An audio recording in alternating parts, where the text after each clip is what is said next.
All right, all right, all right. Thank you, thank you, thank you. We just about to start now, and just doing some housekeeping. Thank you very much for being here. This is what we dubbed the marathon, and we are hoping that it will really be a marathon. So, because of that, we want to give you a little bit of tips that get your water, and also feel free to jump in and be ready with your questions. The topic that we want to deal with is a very vast topic, very vast. So we will start it in about 5 minutes time, seriously presenting it. So we just want to, for the in the meantime, to thank everybody who has supported Hamiti Hebrew Ethics channel since it started some 10 years ago. And we would like also to highlight that we feel like it has been shadow banned, but we are trying everything so that it can reach as many people as possible. And last but not least, we are thankful for those that have enrolled into Bantu Foundations University to study Bantu Foundations, which is a 4-year course that you can study at your pace, because we know people are busy with life. And those that want to do ancient mysteries based on our people, our race, our ancestors, our sages, our gods, our divinities. That is the pathway to that. And we also have a WhatsApp group, a number of WhatsApp groups anyway. And we've got a discussion forum on our very active and very powerful website, marifado.org, managed by Simnala Marketing, based in the United States. They are the ones that are doing everything behind the scene marketing, or also promotion on Instagram, TikTok, and they also have a active live Instagram session that they do with the Marifado elders. The main purpose and the main goal of Marifado Family Network is to unite melanin dominant human beings, so-called Bantus, Africans, Negroes, Black people, African Americans, anywhere on earth, into understanding and activating their identity, our identity, at 3 levels: our physical identity, our racial identity, and the spiritual identity, which is the divine spark that is inside us, the soul, called by many others the soul. And then that's the first major objective of Marifat Family Network. And the other one, the second one, which is most critical, is also that we have to learn to interact with our righteous ancestors, to identify those ancestors that we believe are not really good for us.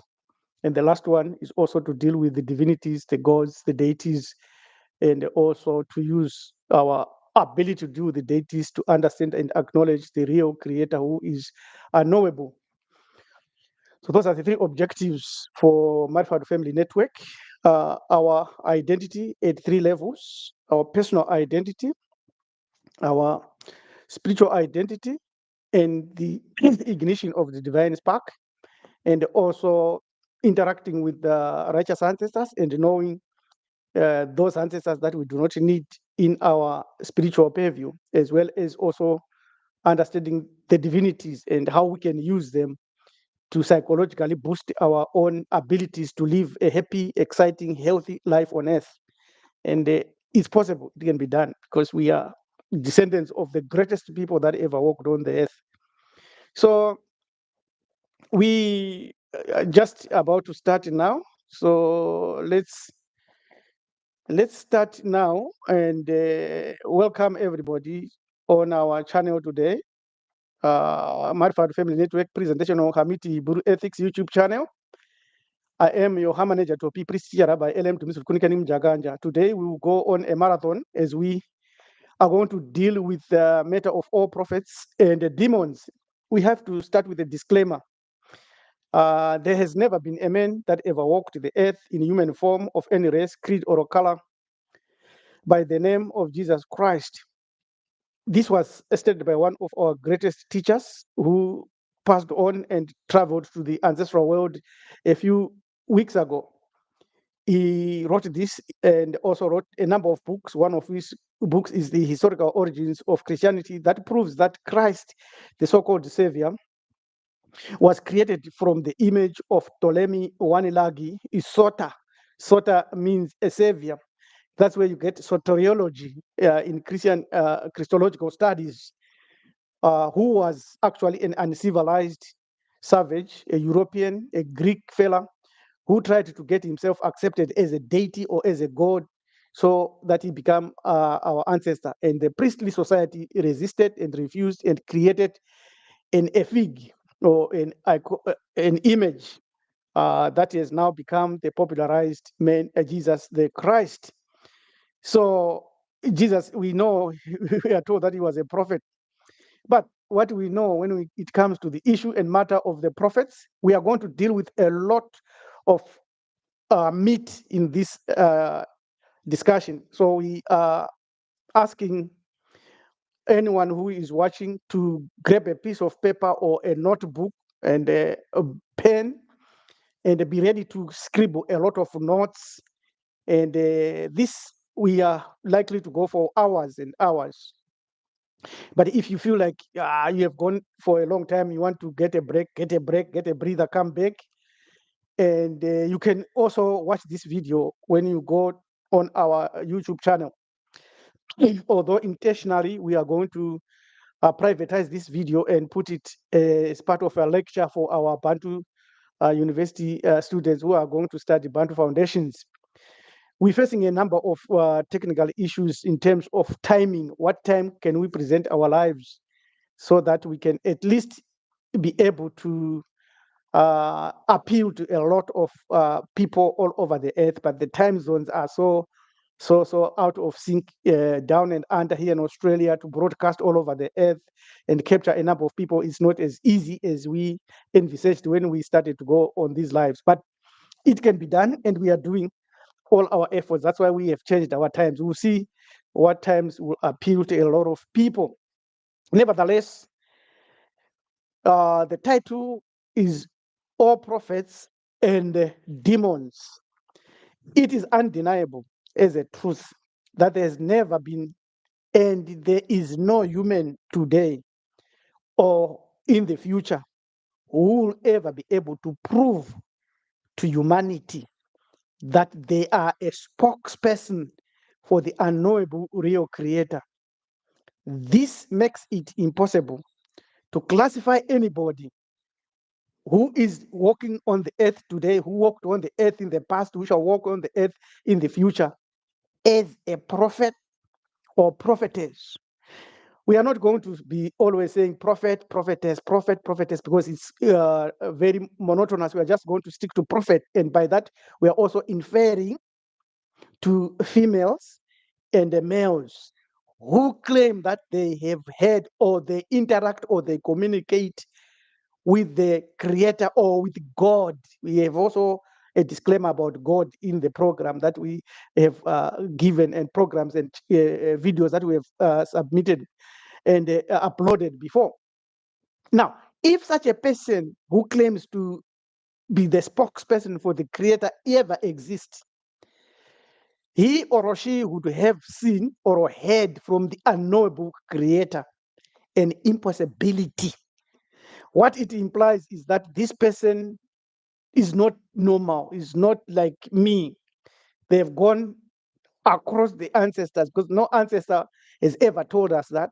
They've gone past the divinities or the gods, the primordial gods included, and they've gone past the chasm and right into the unknowable realms, and they interacted with the real creator. That's what they will be claiming.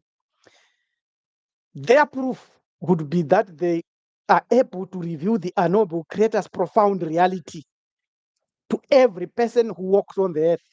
If such a person truly exists, or existed, or shall exist, they would have direct access and audience with or to the creator's limitless knowledge.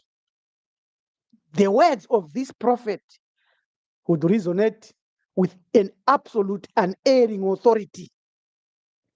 Their message would be universally recognized and accepted without question by every human being that shall hear them speak.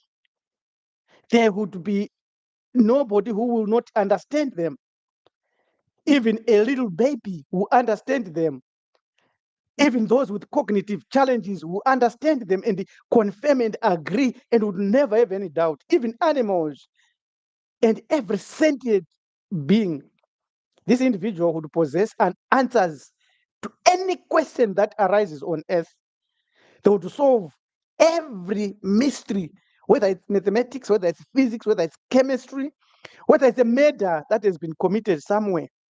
This person would be able to identify with the proof that which human beings investigate and try to know. They would go beyond time, they would go beyond existence, they would go beyond space, they would be flawless in their precision. So if you take this person who claims to be a prophet who has spoken to the real unknowable creator and throw them in a Lear jet, or you throw them in a supersonic jet, they would fly it without learning. They would do that without an error. They would know what has happened to an ant there, what has happened to a bird there. They would identify everything. Yet, there is no such human being that exists. The prophets that we know across history, at best, they're a little bit insightful, poetic, or interesting to listen to, with the exuberance of confidence, and they may be inspired by lesser spiritual entities because they really are not doing it just mentally. There is a spirit behind them, yes, but not the real creator or the unknowable one. At worst, these people are made deceivers, skilled in persuasion and marketing and promotion or self-promotion. And they have an understanding of psychology and how the human mind works. The limitations of their knowledge, their failure to offer universal, incontrovertible truth to all of us, demonstrates that these people do not embody the boundless wisdom or connection of the unknowable real creator. We have already demonstrated that nobody would know, no organization, no guru, no prophet, no smart person, no genius, no dull person, no spirit mystic individual can know the real creator and prove to us. It's a subjective issue. Therefore, in a true sense, there are no prophets of a higher order at all. They are all lower order individuals, to be honest. Therefore, when we understand true prophets and when we understand those directly connected to some boundless access to the unknowable real creator's wisdom, then we have not understood anything because they do not exist. We have been deceived. They have never existed and will never exist, never at all. And there are many that claim to be prophets, and there are many books that teach us and point us to individuals and say that was a prophet. And they say a prophet of God. As for guidance, you are on your own on this earth. To be honest, because when you are ill, when you suffer, when you are excited, it starts with you and ends with you. That's the truth. And it is very critical that when we say these people never existed, and when we say, as for guidance, you are on your own with perhaps other like minded friends and groups in which you may interact with your ancestors and your divinities and emulate and yearn to understand the unknowable real creator. For if such a prophet was real, were real, would be real, would exist, their message would carry an undeniable truth a universal truth that transcends all boundaries of perception, intelligence, and experience. The fact that no human has provided this flawless, all encompassing knowledge or insight or perception is self evident that the prophets that we know today, that we know from history, that we shall know in the future, are mere interpreters with a very limited spiritual insights, and at worst, figures whose claims fall far short of divine truth. Because in this light, the very concept of a prophet as a direct voice of the Creator remains an idea, not a reality. Let's think about that. Now, let's think of this and answer the question, why then have people historically been drawn to these individuals, to these prophets in their millions? And why do individuals fear demons, whether good or evil? What does it mean to rely on prophets or fear demons? We want to look at this using three major reasons why people are drawn to prophets. Three major reasons. One, people think that these prophets have connected with the unknowable creator or with God or with their God, and therefore they want to hear the ununderstandable messages that these people cannot understand or decipher themselves.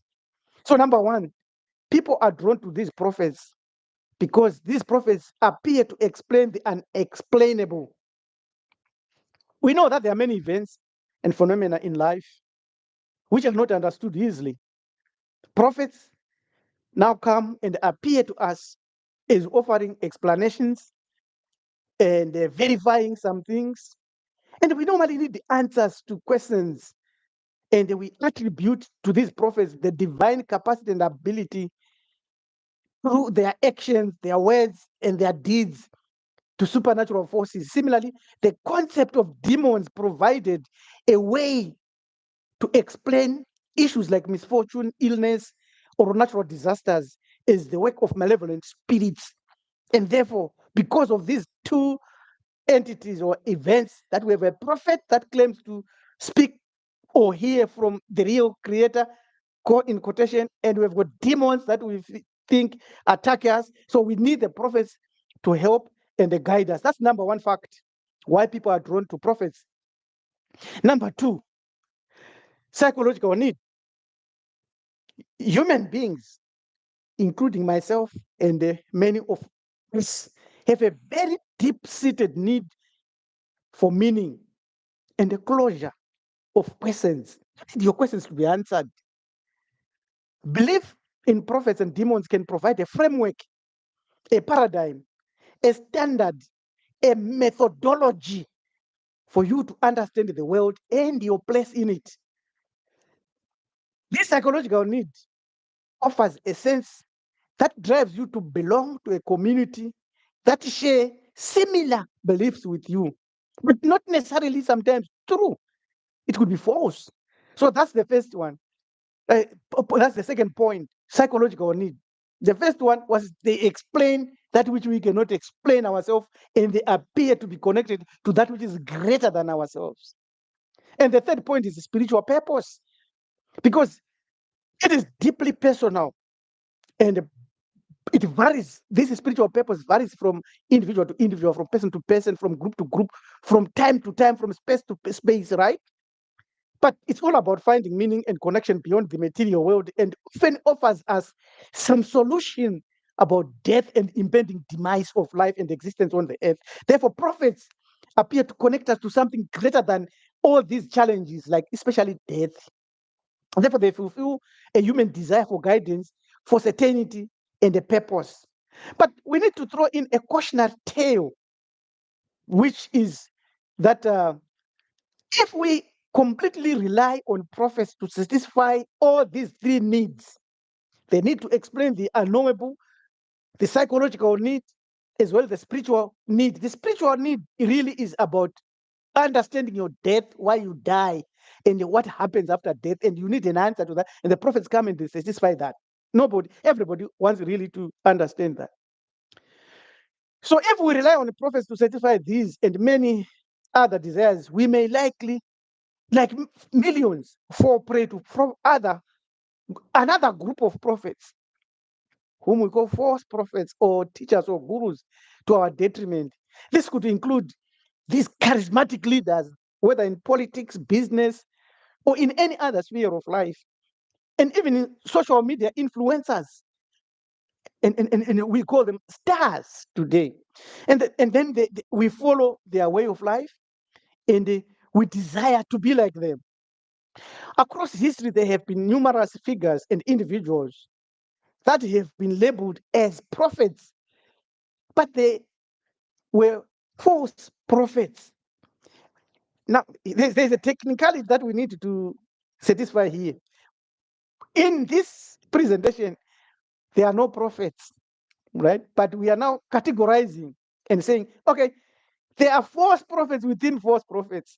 I think you get the logic there, the tautological logic that might be there. Anyway, and these false prophets actually misled and harm their followers directly by causing their followers to do some stuff, to sell property, to commit to dying at the same time. So we've got one of them, David Koresh, who was a leader of the branch Davidians. Koresh amassed a large following and was accused of sexual abuse, of brainwashing his followers.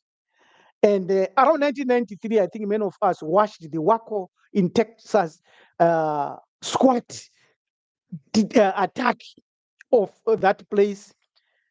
And it was a siege that had over 80 people dying, including Koresh himself and many of his followers. And he remains one of those controversial and false prophet example today. But remember, being a prophet is a false status. This is what our paradigm. Then there's the popular Jim Jones of the People's Temple. Jones led his followers to a compound in Guyana, and he orchestrated and pushed these people, manipulated them, so they all committed suicide, and he murdered some of them. That was in around 1978. Over 900 people, including many little children, innocent children, died in what is known as the Johnston Massacre. Jim Jones was a false prophet, but remember the paradigm, they are no prophets. No one in the sense of the real unknowable creator, right? And then we've got another one, Marshall Applewhite, leader of Heaven's Gate. Applewhite convinced his followers that a spaceship was following the Hale-Bopp comet and that they would achieve salvation by committing to suicide. And they committed suicide. 39 members of the cult died in mass suicide. Then there are a number of Japanese claimants that claimed to know the specific date of the return of Jesus Christ and caused a lot of havoc. We have got in Africa, maybe, Joseph Kipketere in Uganda, a controversial figure who was working and promoting the movement for the restoration of the Ten Commandments, and caused a lot of death, mayhem, and injuries. These are false prophets. There are many examples of such false prophets. Now, let's look at the historical context. How have the concept of prophets and demons evolved throughout history? And how have they been influenced by cultural and religious understanding and philosophy and thought? When you look at a religious perspective, how do different religions, Judaism, Hinduism, Islam, any, define and interpret the concept of prophets and demons? How can we be sure? There's an empowering alternative which we can use. It's a simple alternative. The alternative is that you are your own prophet and you set your own intentional goals and critically analyze the world around you. and they try as much as possible to be independent and to be free and to use as much information as possible, not to narrow yourself to a certain range of knowledge. So self-empowerment through knowledge is good and is the best antidote to guard yourself against false prophets, because then you become your own liberator, and then you connect to the unknowable in a manner and in a way that is not direct but indirect, and you feed off independently, freely, without undue influence from these people, so-called prophets or their religious organizations. Now, the assertion that we are our own liberators or messiahs is a powerful one, rooted in the idea that true empowerment comes from within. By harnessing the power of knowledge and applying knowledge in our lives and critical thinking, we break free from the limitations and challenge of societal norms. We also become aware, and we are given the capacity and ability to identify false or true prophets or false narratives. But remember, the paradigm is that there are really no true prophets at all. Because for a person to be a prophet, it's impossible, because you have got to know the source of your information from the real unknowable real creator, who does not communicate with us anyway. You know, we want to give some keys in which knowledge can empower us when we think of all prophets or all demons. Number one, self-awareness and understanding, which comes from inner exploration and the knowledge that allows us to delve into our own minds, understanding our own strengths, weaknesses, desires, and fears. Then self-acceptance by recognizing our true selves, our identity, as I have said in the introduction, that we need to identify who we are ourselves, also our connection with our ancestors and the divinities. Divinities represented by the principles, the first principles, the realities of this universe that we cannot escape, like gravity, the nuclear forces, the sunshine, seasons, moon, stars, wind, air, moisture, and the frequencies that we do not know, the vibrations that we do not know, that science has given us now, like the Wi-Fi and all the waves that we use to connect to radio, and those are all here. So by recognizing our true selves in this plethora of forces, we can cultivate self-compassion and embrace our individuality, and then engage in critical thinking and problem solving and questioning the status quo. Knowledge empowers us to challenge conventional wisdom, conventional spirituality, orthodoxy, as well as look for alternative solutions to our specific subjective issues and subjective problems. So we need to hone our analytical skills and develop critical thinking skills that help us to analyze information. There's a lot of information today, and identify patterns and processes, and then in the process make informed decisions and stick to what works, throw away what does not work, whether it's religious, whether it is a deity, whether it's an ancestor. What's the point of having an ancestor that is not benefiting you? Really?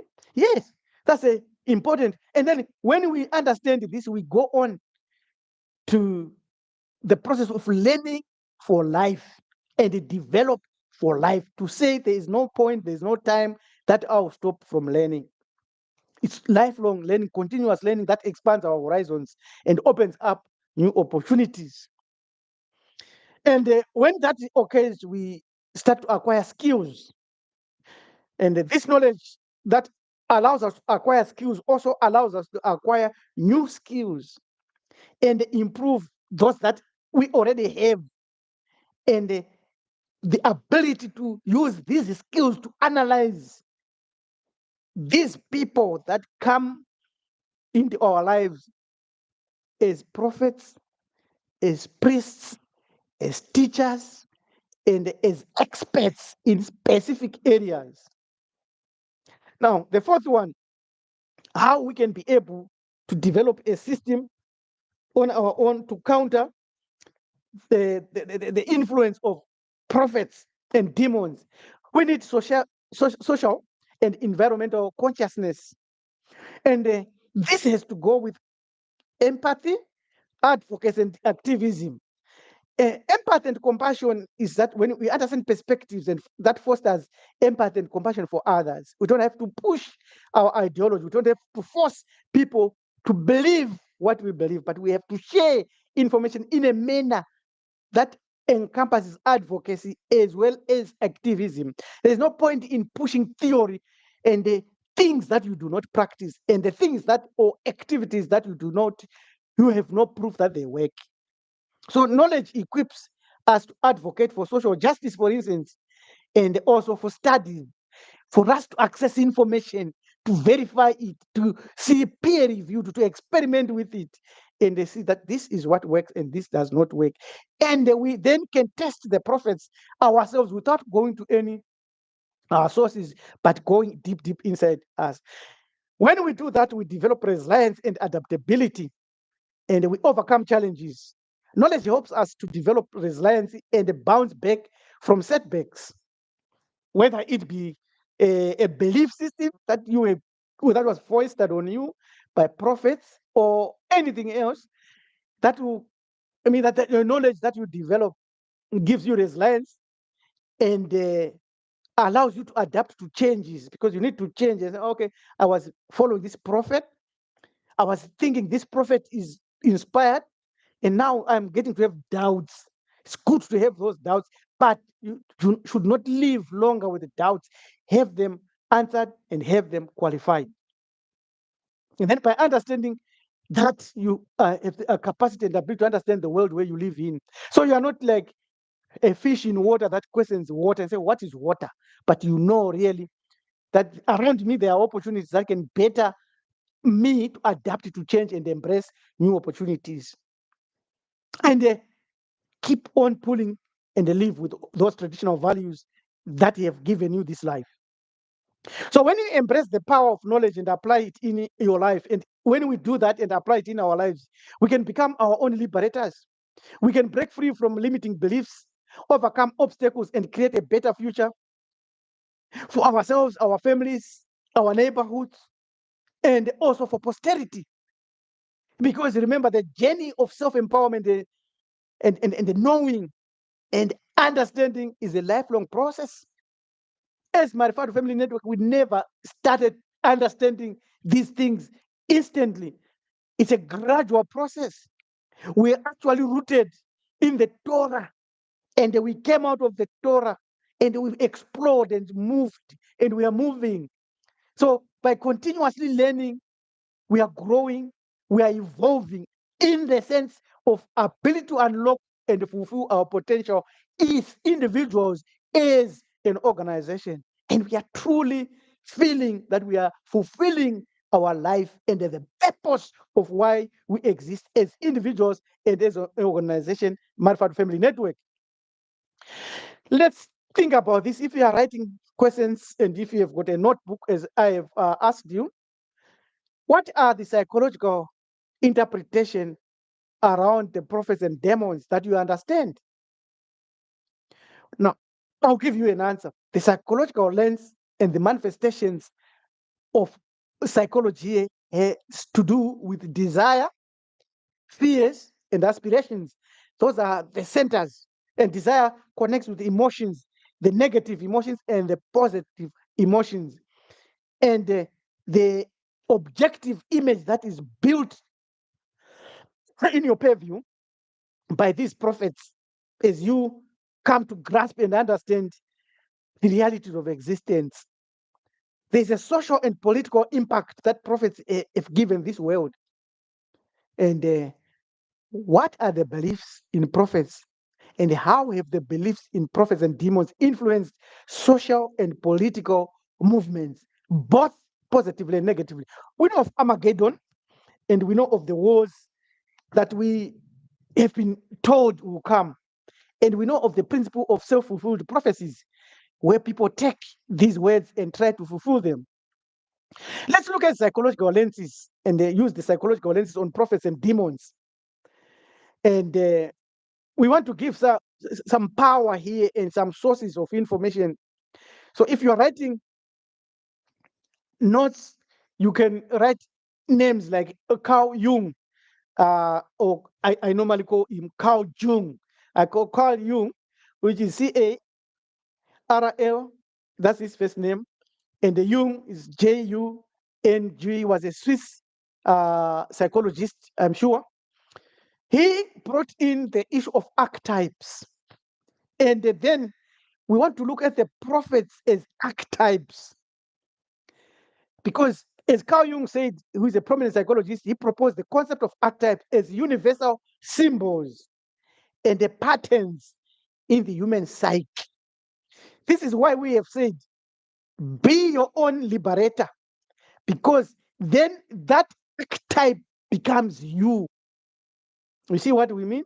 And you do not duplicate another, because when you duplicate another, you are no longer fulfilling your purpose of existence. The prophet whom you think comes from God with a message to you is limited, because remember the definition of the unknowable real creator.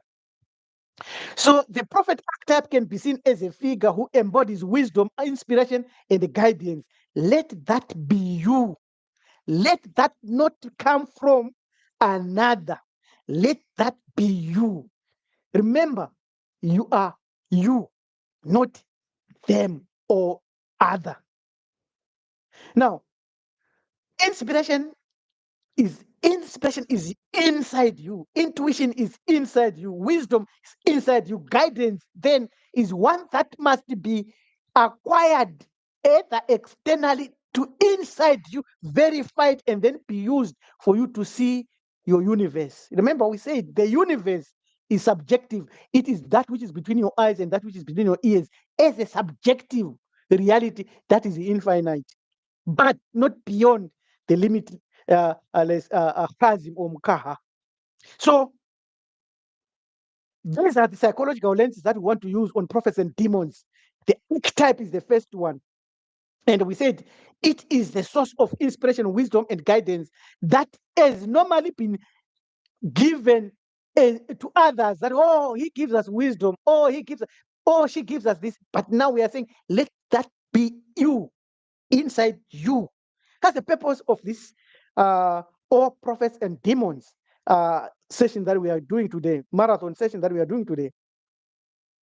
So why is we know that the archetype, the prophet as an archetype, can represent the collective unconscious desire for meaning and a purpose.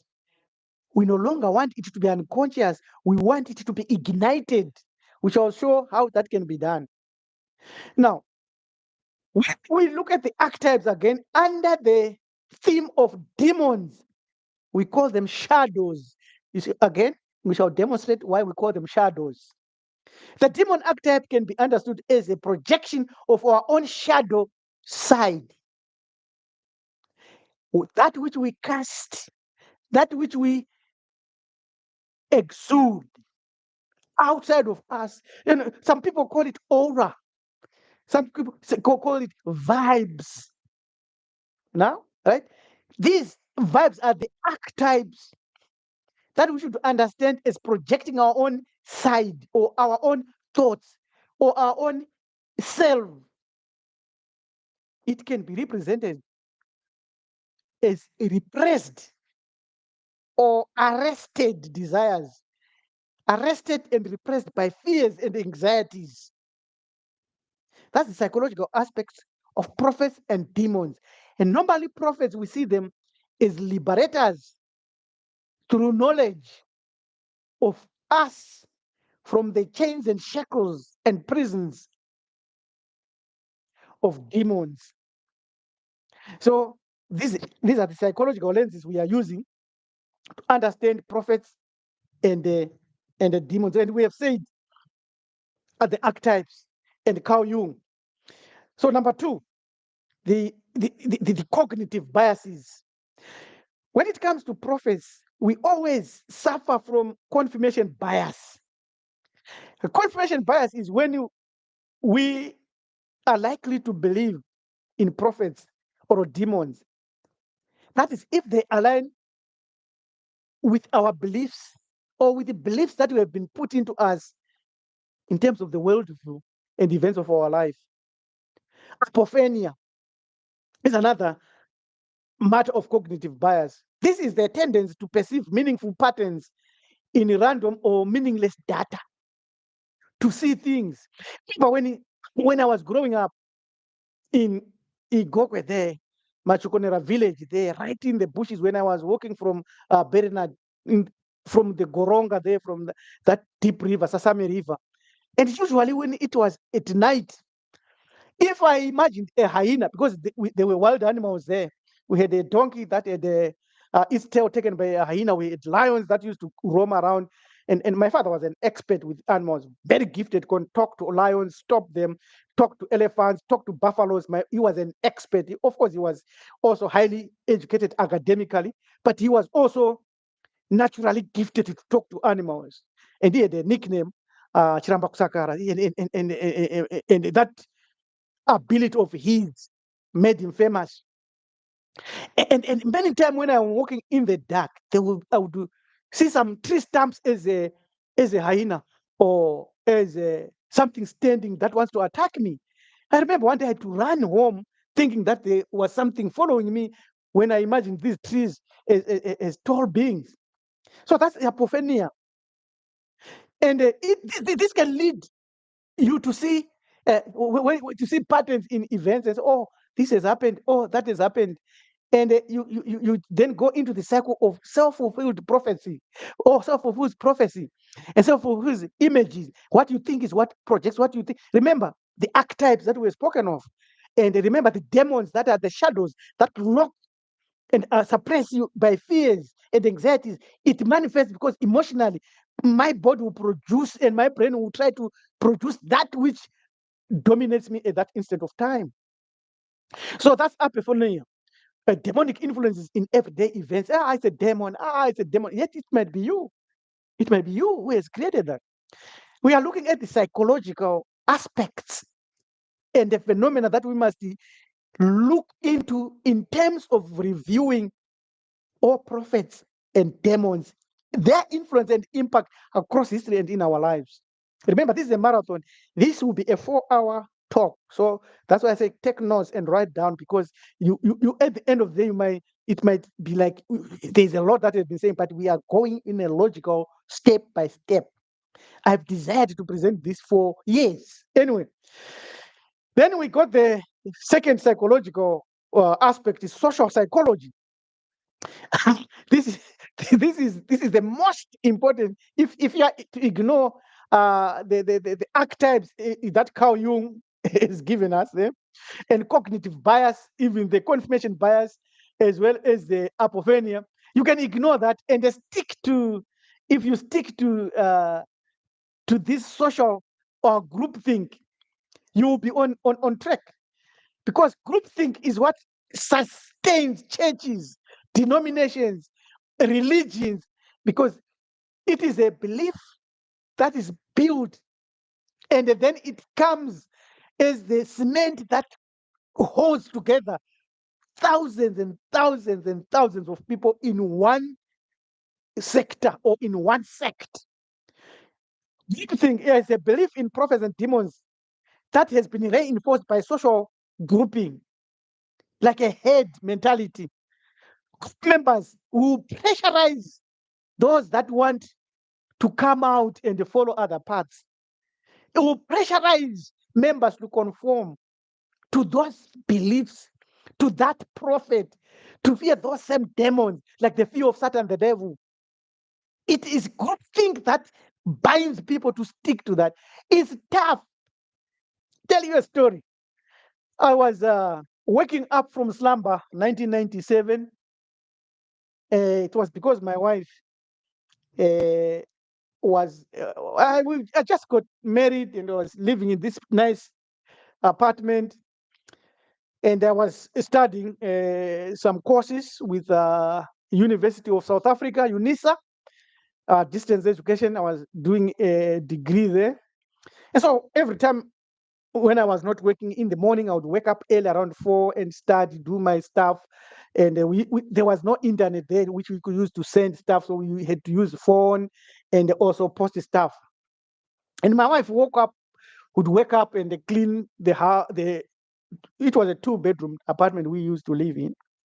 And sometimes she would go to the kitchen, put on the television, close the door, watch the television. Then she comes to me and says, "Oh, you think you know the Bible?" I said, "Yeah." Said, "You can. I think every Sunday, if you can make it a point around 8 to 10, there are 2 old men that are lambasting and blasting everybody. They are saying Jesus is black. They are saying this and that." He said, "Oh, nobody can say that now." And then I started to watch that program, and I was blasted off my planet in no 2 or 3 programs. But groupthink made it impossible for me to move out for 2 years. And I dilly-dallied. I knew that this Judaism, it's not really it. It's not ours, but good thing was strong.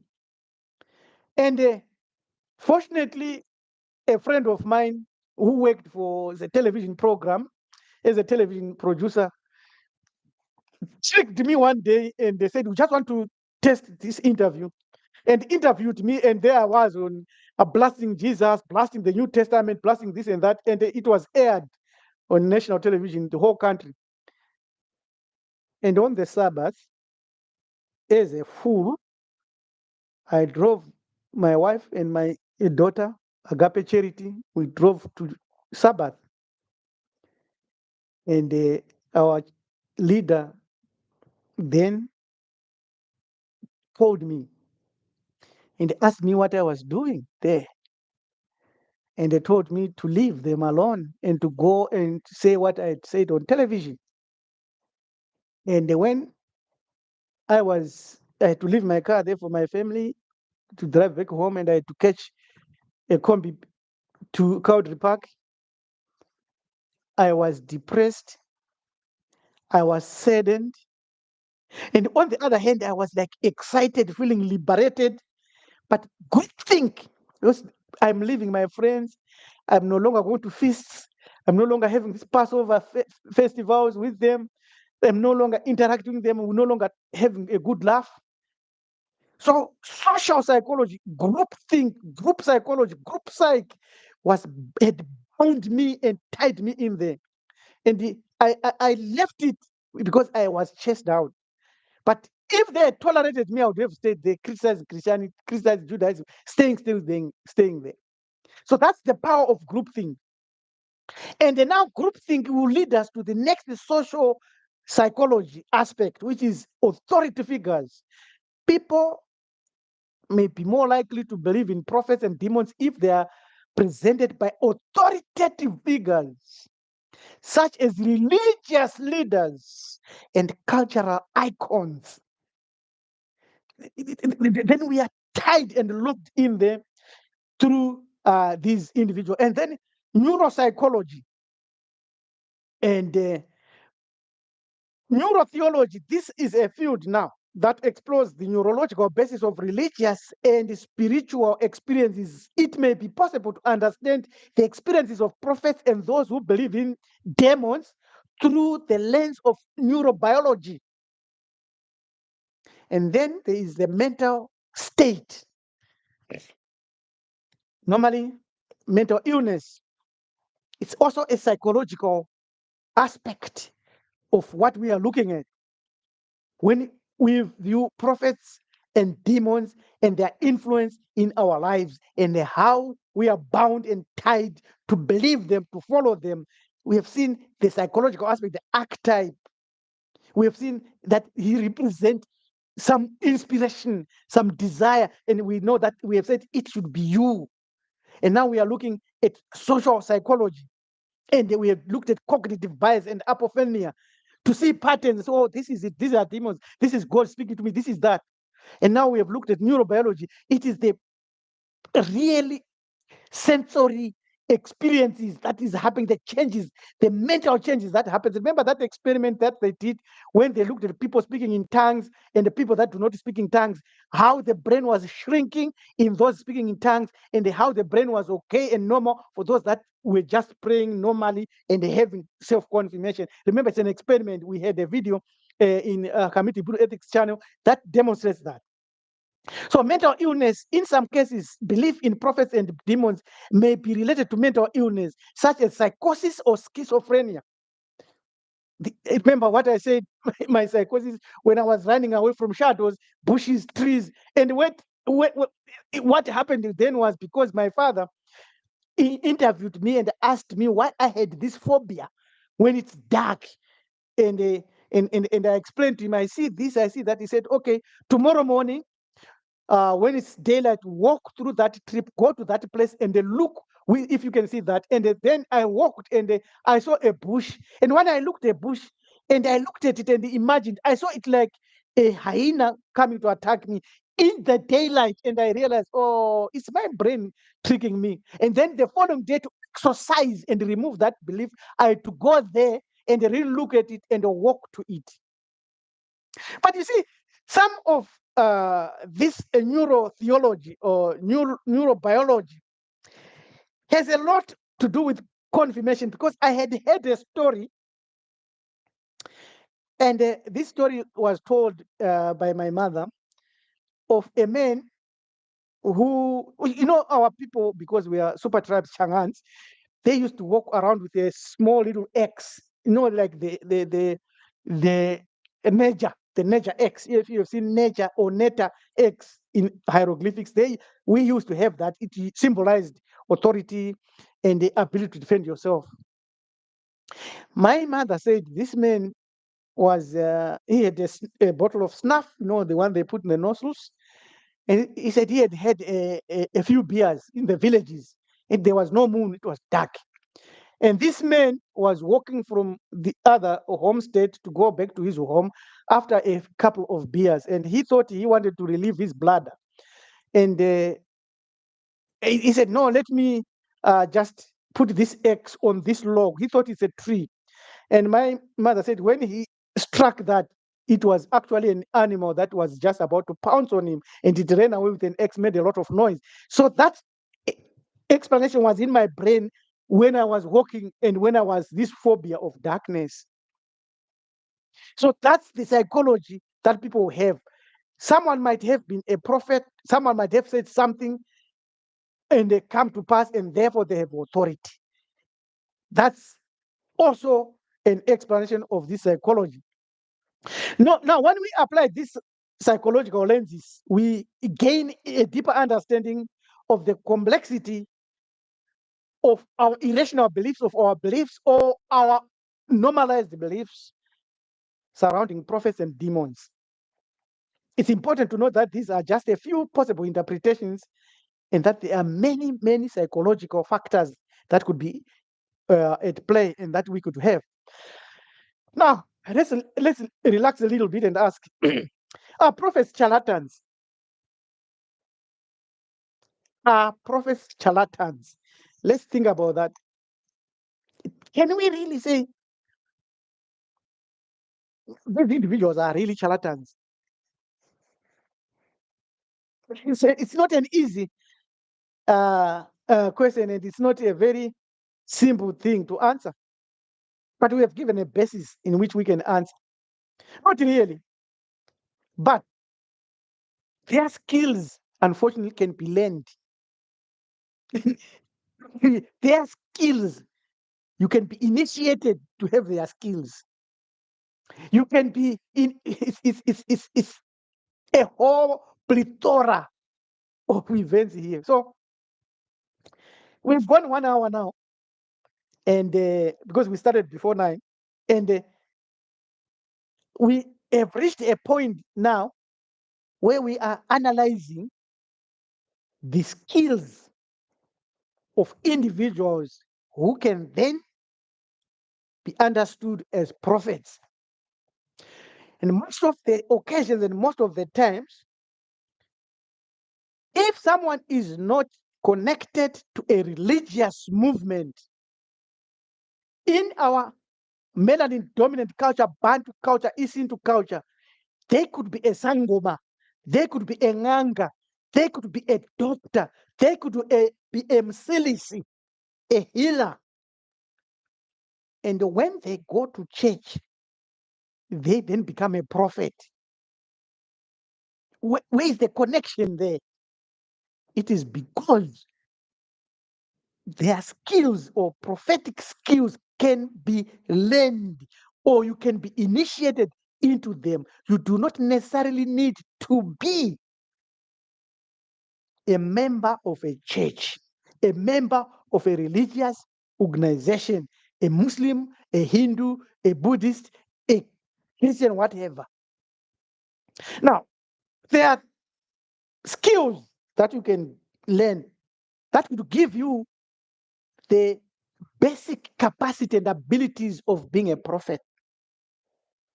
There is what is called cold reading, called as COLD, cold reading, which is a technique used by mentalists, psychics, and fortune tellers to make it seem like they have psychic abilities or supernatural knowledge. It's called cold reading. They do this by observing a person's appearance, body language, and speech patterns to gather information about them and when they are there. I want to give an example that you can verify, that you can study. When Cecil John Rhodes came to Africa, he also, in his team, he had a psychologist who was a mentalist. And Cecil John Rhodes was an initiate of the Olympiads, a Freemasonic group. He worked for the Rothschilds and the Rockefellers. He was an initiate, Cecil John Rhodes. But he had a psychologist. And when he was discussing with our leaders, this psychologist would be looking at the leader and the influential members and would advise Cecil John Rhodes which steps to take, because this person was a psychologist. He studied the human mind, he studied the human body, but the appearance, language, and speech patterns, he could be able to interpret what that person was thinking at that time and the steps to take next. Right? So, how does cold reading work? I've given an example a little bit. The cold reader plays and pays close attention to the person's physical appearance, clothing, accessories, and demeanor. And the cold reader always understands the statements of that individual. They analyze them. And then someone who thinks is a prophet, someone who comes as a prophet, will make broad and general statements that can apply to a wide range of people. For example, have you ever heard, have you ever seen a Christian pastor, a prophet, a teacher, or anyone who, maybe a shaman, who says, in general to the people, you have recently experienced a loss, or you have had some health issues? Look at the state. He's standing, or no, everybody on earth has experienced their loss. Everyone on earth has experienced some health issues, whether minor or major. So if you are to talk to a group of people that you don't even know, let's say 20 people, and say, I see somebody here who has experienced a health issue recently. Please stand up. And all people will stand up. But there will be some that will not stand up. And it's called fishing for information. Right? They ask open-ended questions and listen carefully to the person's responses. Then they use that information to make more specific claims. That's called reading. It's a technique. It uses a system also known as rainbow roofs. That's making vague statements that can be interpreted in multiple ways. There is also what is known as the Barnum effect, making general statements that seem specific to the individual. Follow us carefully. Then there's also what is called hot reading. And the hot reading has a spirit behind it. If you study a lot of books or in psychology, group thought, they really, or even if you read, let's say, Napoleon Hill's Think and Grow Rich, or the Principles of Success and stuff, you find that He centers on suggestion and auto-suggestion. So hot reading, from our perspective, has a spirit behind it. But do you know that you have a barrier around your energy field that is protected by your free will?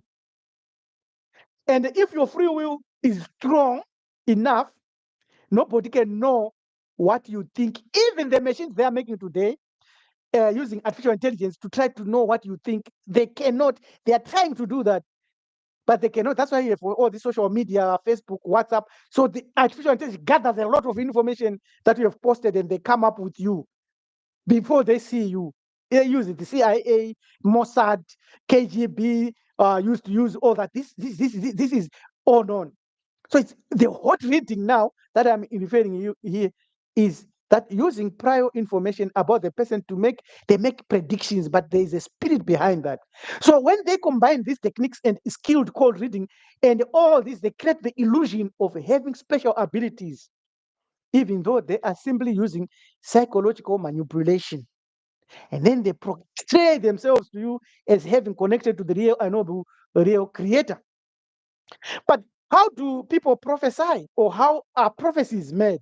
Because the word prophesy with SY and the word prophecy with CY, one is a noun, the other one is a verb. People prophesy by tapping into a variety of methods to gain insights or predict future events, often inspired by cultural, religious, or spiritual beliefs. Here is an overview of some of the primary methods used throughout history and across cultures. That shows that these people are in the field of being a prophet or prophets. Divine inspiration. Many prophets believe they receive visions or messages directly from a divine being, such as God, angels, or spirits. This is your answer. So, anyone who claims to be a prophet must be connected to a deity, an angel, or spirits. That's why we say the individual who is not going to church or associated with any religious organization and is a shaman, is a sangoma, now goes to church. And while he's in church, he starts to prophesy and say he's a prophet. It's a spirit. It's just using the church platform to operate in that individual. But no spirit has knowledge of the unknowable real creator. That's limited. You can't, nobody. So there are false prophets in that sense, in that category, with a lot of quotations. In religious traditions like Christianity, Islam, and Judaism, prophets like Isaiah, Muhammad, and Moses are believed to have received direct messages through dreams, visions, as well as spoken words. That's why they say, "That says the Lord," or "the Spirit of the Lord came upon me." It's clear. The individual is telling you connected to a spirit. And remember, once you know that the real creator is not a being or a spirit, you now know that this person is not a prophet connected to the real unknowable creator, but is connected to a deity, to a God that is working and using him. And that God is the one that is benefiting and gaining energy from followers. Now, we said we are looking at how people prophesy. Number one, divine inspiration. They are getting information from a deity, from a spirit, from an angel, and from another divine source. Meditation and prayer. This is normally popular in in India, and the yogis, the gurus, walk on fire. They do a lot. I have a video, and if you go into my book, Free from God, there are images of them piercing themselves, cutting themselves, putting swords in their mouth, and they stabbing themselves. While they are in trances, walk through hot coals of fire. If you throw a stone, it melts. They walk through that. It's not a trick, it's real because they have got a spirit. These individuals use deep states of meditation or prayer to connect with a higher power or a source of wisdom, hoping to receive insights or visions about future events or about people there. You can be trained to walk on fire. There's a lot of people that can train you to walk on fire bare feet. You can be trained to do that. All you need is to be connected and initiated to a spirit. Then there's channeling. In New Age and other spiritual movements, individuals may enter into a trance-like state and they pass on messages that they've received from their spiritual guides, entities, and the beings from the other realm. As we proceed, I shall also give you evidence and proofs and books that you can go and study and read, and you see these things explained thoroughly. So that was the first one. Connection to a higher deity. Then you prophesy. The higher deity can be God, spirit, angel, or divine entity. Number two, you can prophesy through divination and mysticism. You can use astrology, the tarot oracle cards, scrying, rune, numerology, I Ching or I Ching, and these are systems that you can use. So astrology is when you look at the stars, the positions of planets, celestial bodies, and events, then you make predictions about the future. It is known that Ronald Reagan had astrologers in his team, and his wife Nancy was an astrologer. So these people that use stars, planets, and the heavenly bodies, they map events on Earth. And astrology has ancient roots and remains popular in many cultures. And astrology is hidden. Is there in the Bible? Is there in the Quran? In the Quran? Is there in the Torah? Is there in the Bhagavad Gita? Astrology is there. For instance, in the Bible, when you read in Revelations of the 12 stars and the sun and the moon, that's astrology. It's called astrotheology. Jesus choosing his disciples, 12 disciples. It's also in the Torah when Joseph was dreaming and he see himself and see these stars. It's in the Bible. It's there. That's where they bring in these aspects of a prophet of prophesying. Now, there's the tarot and the oracle cards. Card readings involve interpreting the symbolism and arrangements of cards to predict future events or offer guidance. While not claiming to be exact, tarot is often used for introspection and anticipating possibilities. Throwing stones, reading the water runes, reading the water. Glasses, they take a glass, a looking glass, a mirror, and they can see events there. And they've got bonds and the coins and the and dices, which they throw in a special way. We call them hakata. Ukubulusangoma. That's prophesying. Now, individuals may use these as, let's say, it's a founder of a church. He may do that at night. You know, there's a service tomorrow. He might do his tarot and card reading and astrology tonight. And by the time he goes to church, he has a picture and an image of what he will be able to prophesy and say to individual. This is how people prophesy. They are not connected to real, unlimited, real creator, the nameless one. No, not at all. They are not even in the waters of Nyunyu. Oh, they are in the human realm. Here in the human realm, they are human. They still go to the toilet. They say, I'm a prophet. You go to the toilet. Are you, you're a prophet. Yes, that's why you go to the toilet. When you're connected to the real unlimited creator, you won't have need a tarot card, oracle cards, or prophesy. No, it's real interesting. That is, this is scrying. Scrying is spelled SCRYING.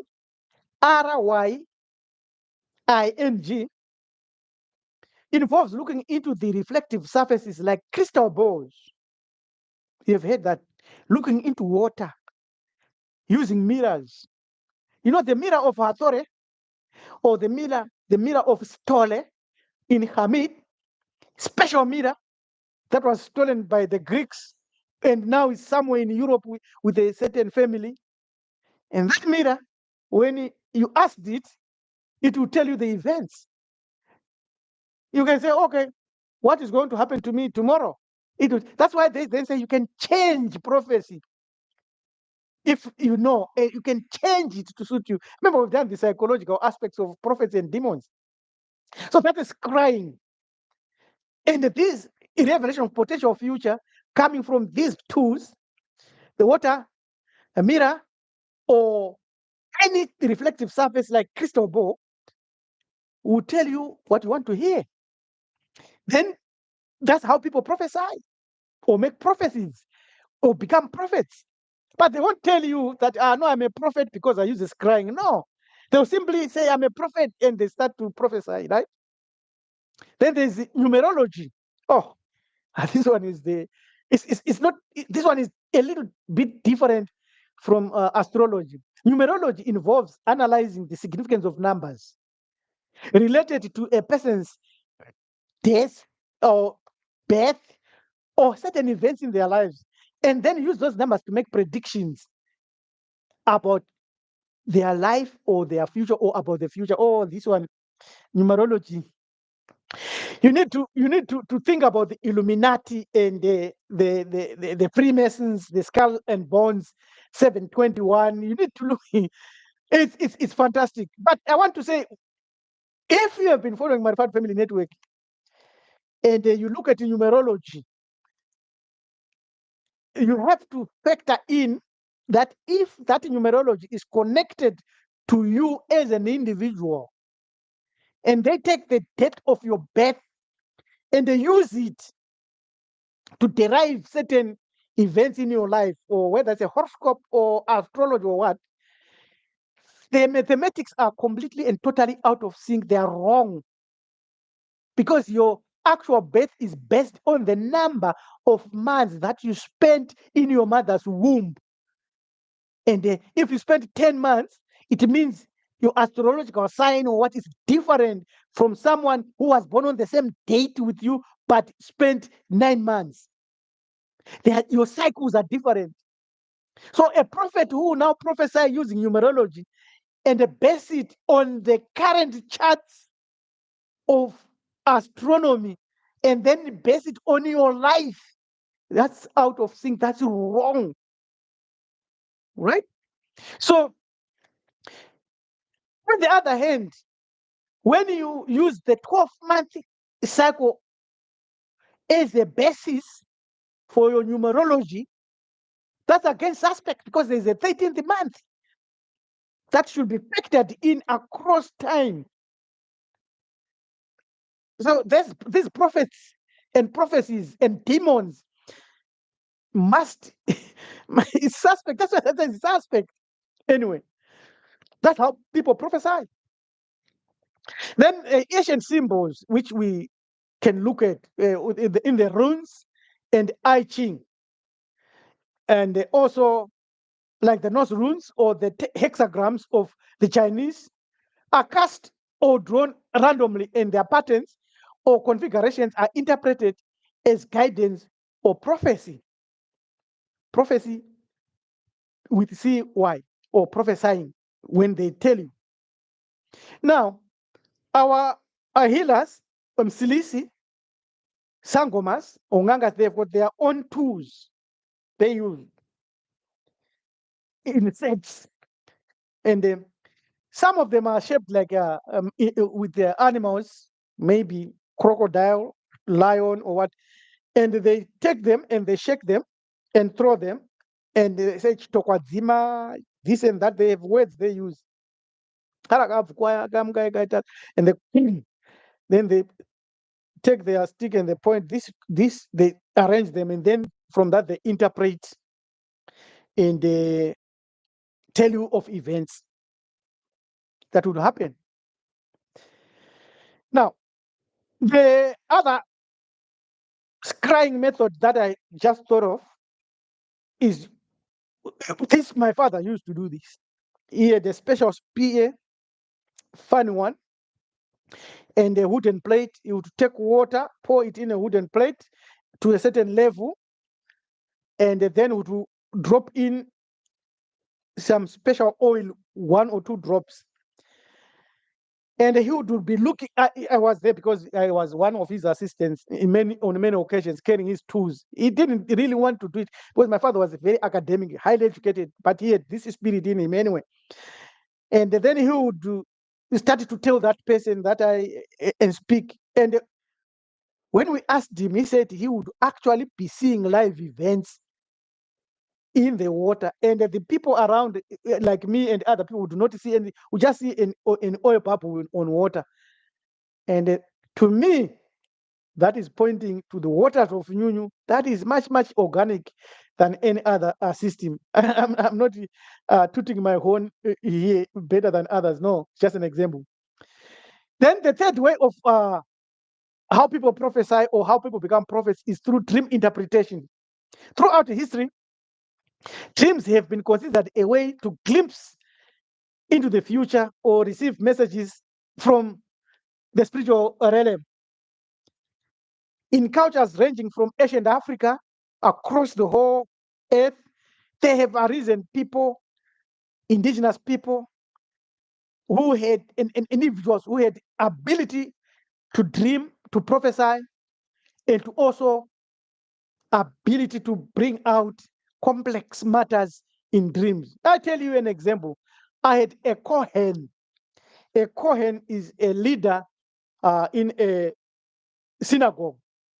The Kohen, my Kohen, Levite, Mera Moyo. I went to him. I had an issue when I was a junior rabbi, associate rabbi. I had a personal issue. It's only an example. There are many examples. And I went to him. There's no point for me hiding his name. It's Kohen Makwaza. Ambrose Makwaza in Rusape in Zimbabwe. He's late. I went to him. I had an issue. And I told him my issue. And he said he's going to have some sleep a little bit. Snap a little bit. And he went and he came back and told me the solution and told me other problems that I had. And that is when I decided to do my family research, because that's where the answers to my issues lie. And there was also a man that came into our organization. And when we spoke to him initially, that is around 2000, he said he's a happily married man and so forth. And when we went to the Holy Convocation, Feast of Tabernacles, he started to chase around a sister there. And unfortunately, myself and other leaders, we were not there at the when this was occurring. And then the sister who was being chased around decided to ask Cohen Ambrose Makwaza if this man whom she was about to really accept and wanted to be married to was single. And Cohen Makwaza went to his dream room, and when he came out, he told the man that you are a married man, you've got 2 kids, your first kid is so and so, your last one is so, and so forth. And when we came, we now came to the meeting one time, about to finish the whole convocation, Ambrose Makwaza asked my leader then, Rabbi Elisha Sukutwa, and said, "How this man you brought here, very nice man. Can you tell me something about him?" He said, no, he comes from Gokwe. He's a married man. He told us, and he said, no, but he was telling that sister that is normally the 2 kids. And then we said, how did you know that? He said, I diagnosed it. So dream interpretation and the capacity, the ability to understand the dream is a powerful. Everyone dreams is a powerful tool that you have in your arsenal. You can learn to dream. You can perfect your dreams. I've got a video that deals with that. So you know the story of Joseph and the fat and the thin cows. It's not original in the Torah. It is actually an old story which was there prior to the Torah. And you know the dream of Nebuchadnezzar, that he saw a large thing, a large man with various metals depicting and mimicking kingdoms that would arise from there, and the continuous resurrection of the Roman Empire, which has the 10 toes, clay mixed with iron and stuff like that, representing our silicon, our technology. Now, it's a dream. So you can prophesy using that dream. Even in the Torah, the deity in the Torah, God, Yahweh, says he speaks to the prophets through dreams and visions. And then to Moses, he speaks face to face like a man speaking to a friend. That's the source of prophesying that we are dealing with.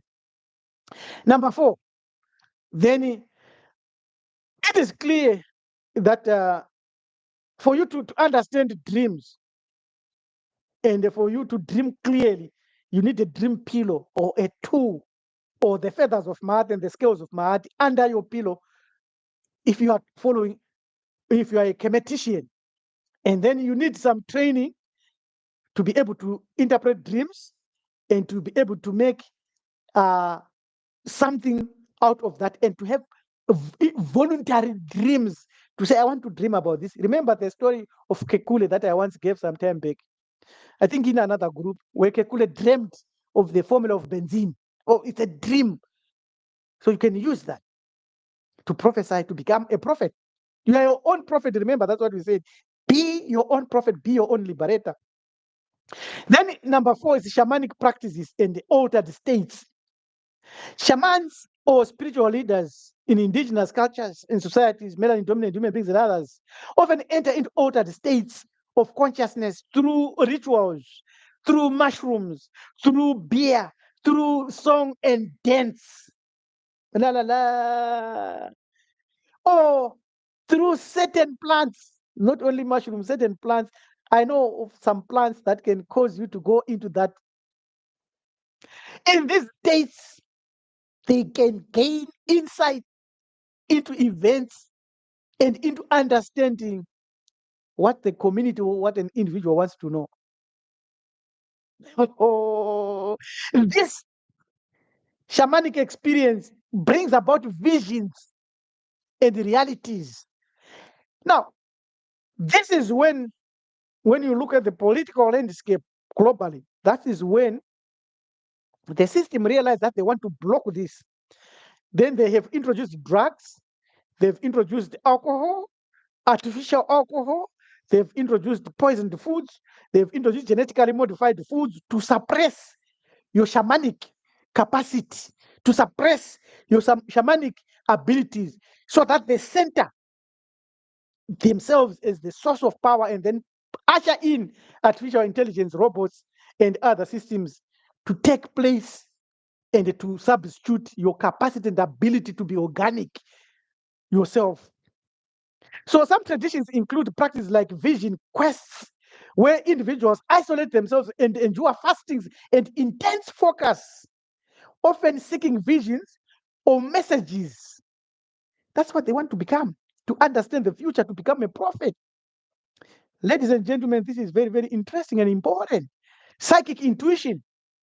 That's number 5. How people prophesy, how people become prophets. We looked at a lot of information here. This is a lot of information. Psychic intuition. Oh, now before I forget here, I want to say you can actually invite a divinity, a primordial divinity. There's a special way you can do it. Because remember, these divinities, they don't care about us really. They don't really come and chase us and pressurize us to follow them. Anything that pressurizes you to follow it, it's not good, it's not nice, it's not for you. Refuse and resist. Say no. Even if it's an ancestor who is causing you to be ill, to be sick, to fall under a lot of misfortune because that ancestor want to manifest, it's not logically correct. Don't do it. Don't follow that. Chase that away. An example here is very critical.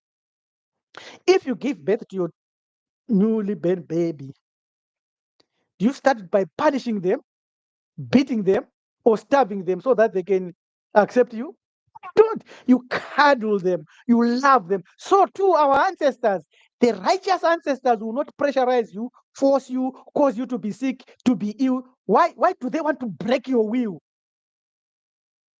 Why should there be fear put in you, just like Christianity, that if you don't do this, you're going to hell. Just like Islam, that convert or we cut your head. That's not right. That's demonic. So resist that. If an ancestor wants to manifest in your life, he or she can come in your dreams, speak to you like they are speaking to you really nicely, and they should have evidence and confirmation. I normally say to my wife when she speaks about these spirits, that why can't they give you a lot of numbers? Why are you always dreaming about this disaster and about this? Why can't they say, oh, listen, my child, I see you need a lot of money. Here are the lot of numbers. This is the numbers. Go and get a lot. I know of a prophet in Zimbabwe who they have banned from lotto and gambling because he always wins. Every minute he wins because he has a spirit. Yes, that person has a spirit. We don't refuse. Right? So psychic intuition, clairvoyance, and clairaudience. Psychics claim abilities such as clear seeing. In other words, seeing with your eyelids or with your eyes closed. Not imagination, but seeing with your eyes closed. So when they are prophesying, they close their eyes and they start to see. And whenever someone is prophesying and is a prophet and is closing their eyes and they are telling you what they're using psychic intuition. They might have a spirit behind them, but that spirit is also psychically intuitive and giving them that intuition. Intuition means in you. It's in you. So you're a psychic intuition yourself. You have it yourself. And this allows them to perceive events or messages beyond normal senses. So the five or the sixth sense realm shut out, and then you enter into that realm where it is now your divine spark or your soul that is now seeing, but using your mouth to speak. And there's also under psychic intuition, there's precognition. Some individuals believe they experience glimpses of the future spontaneously, often through a sudden feeling, vision, or a sense of what's to come. So someone went to a prophet and they wanted some healing. And as soon as they asked for healing, the prophet's leg became very painful. And the prophet said, your left leg is painful. And the man said, yes. So that's recognition. That's how also people can prophesy. Historical as well as pattern-based predictions. Ah, this is common. These are trends and cycles. It's done in marketing, it's done by investors, it's done by other people that are smart. In more secular forms of prophecy, some people analyze historical cycles and patterns or events to predict future occurrences. Although we know that in money matters and finance and banking, the hidden hand is the Rothschild's hand. They're the ones that run the bullion market, the ones that run the stock market. So once you know the figures that follow them, the big figures, and you follow what they do, you are more likely to make good hits. This isn't so much mystical as it is predictive based on understanding human behavior, social trends, or natural cycles like the rise and fall of civilizations. If you know that happens, it is clear. Like America, perhaps the Donald Trump might stop it from collapsing because America was destined to collapse under the Democrats. Why do I say that? Open borders. Also, these open borders was allowing the influx of undocumented immigrants, and these immigrants would come and neutralize the so-called minorities, melanin-dominant women, brings African Americans and opportunities that would be offered to them. That would have created a lot of chaos, and that would have sunk the economy. And also the US dollar being tanked by the BRICS currency that's coming, and competition from China, Russia, South Africa, India, and Brazil. So knowing these patterns, the kingdom of war, of course, America will collapse. It's seven or two ways because they want to make a unipolar world, maybe. Who knows? We have to look at the trends and cycles. We have to prophesy.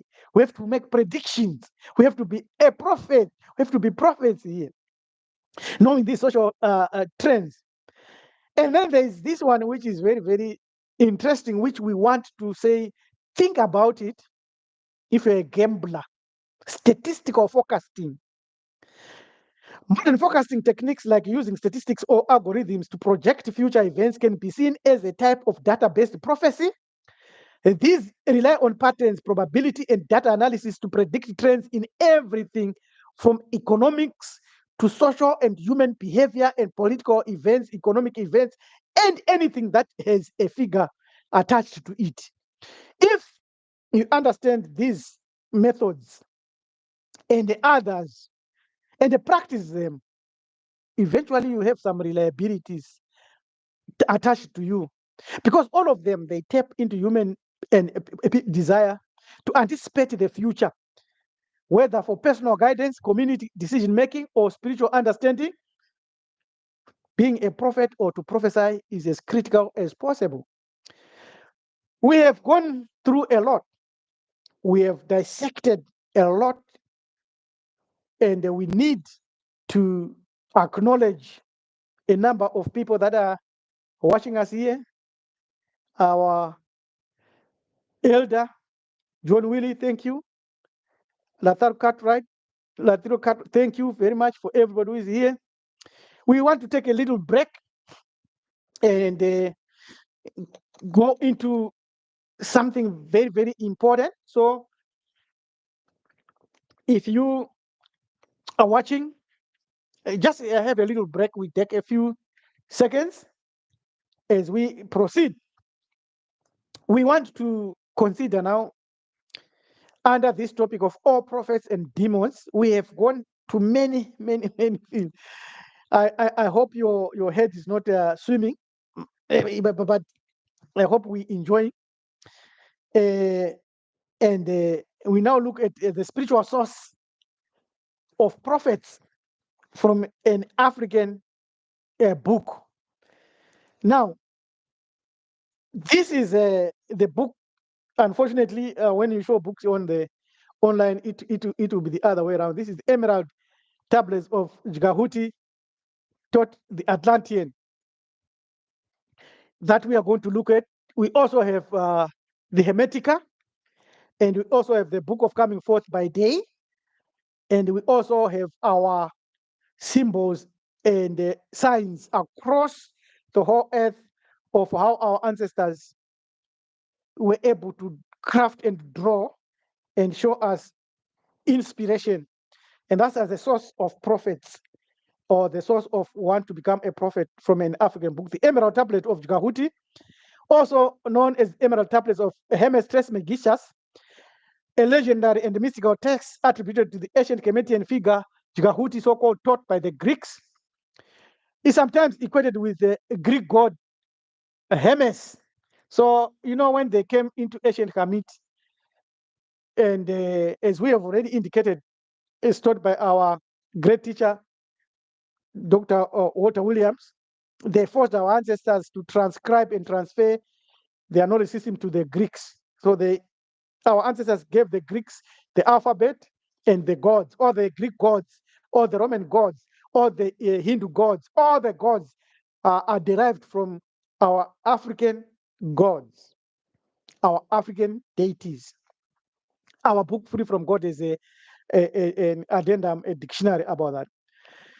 So the tablets are associated texts, especially were expanded upon. Emerald Tablet of Jgahuti, the Atlantean, written by Maurice Durrell.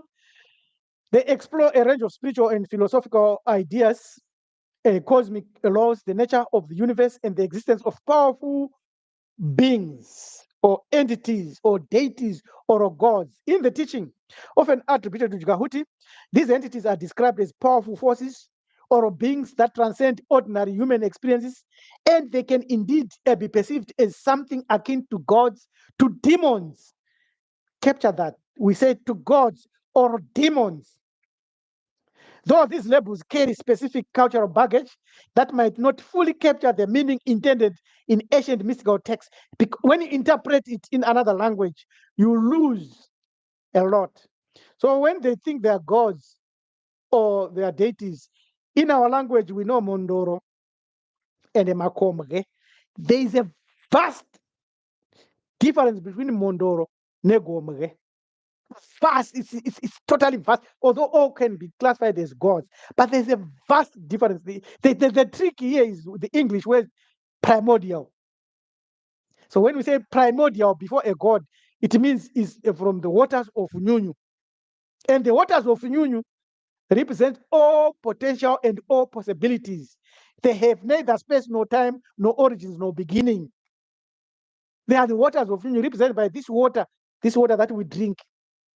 That's why you cannot find anywhere where there was the creation of water.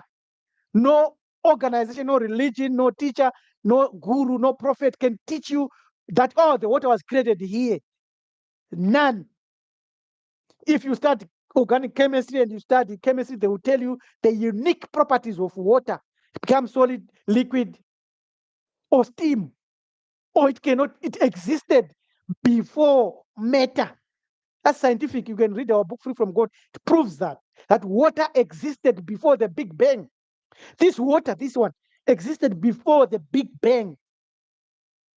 So no, it predates every prophet, it predates every god, every divinity. It is called Nyunyu, the waters of Nyunyu, Nyunyu. So when you say you're a prophet, uh, anyway, let's proceed. So we want to break down these entities and see how they break in and how we can acquire some understanding from the emerald tablets of Gahuti. And also the Hermetica, we might go there, but we have limited time today. 4 hours is not a lot of time. So entities as gods or demons. Now the rubber hits the road. Gods. In the context of the emerald tablet of Gahuti and other ancient African texts and teachings, the term gods refer to powerful, enlightened beings rather than deities in the traditional sense.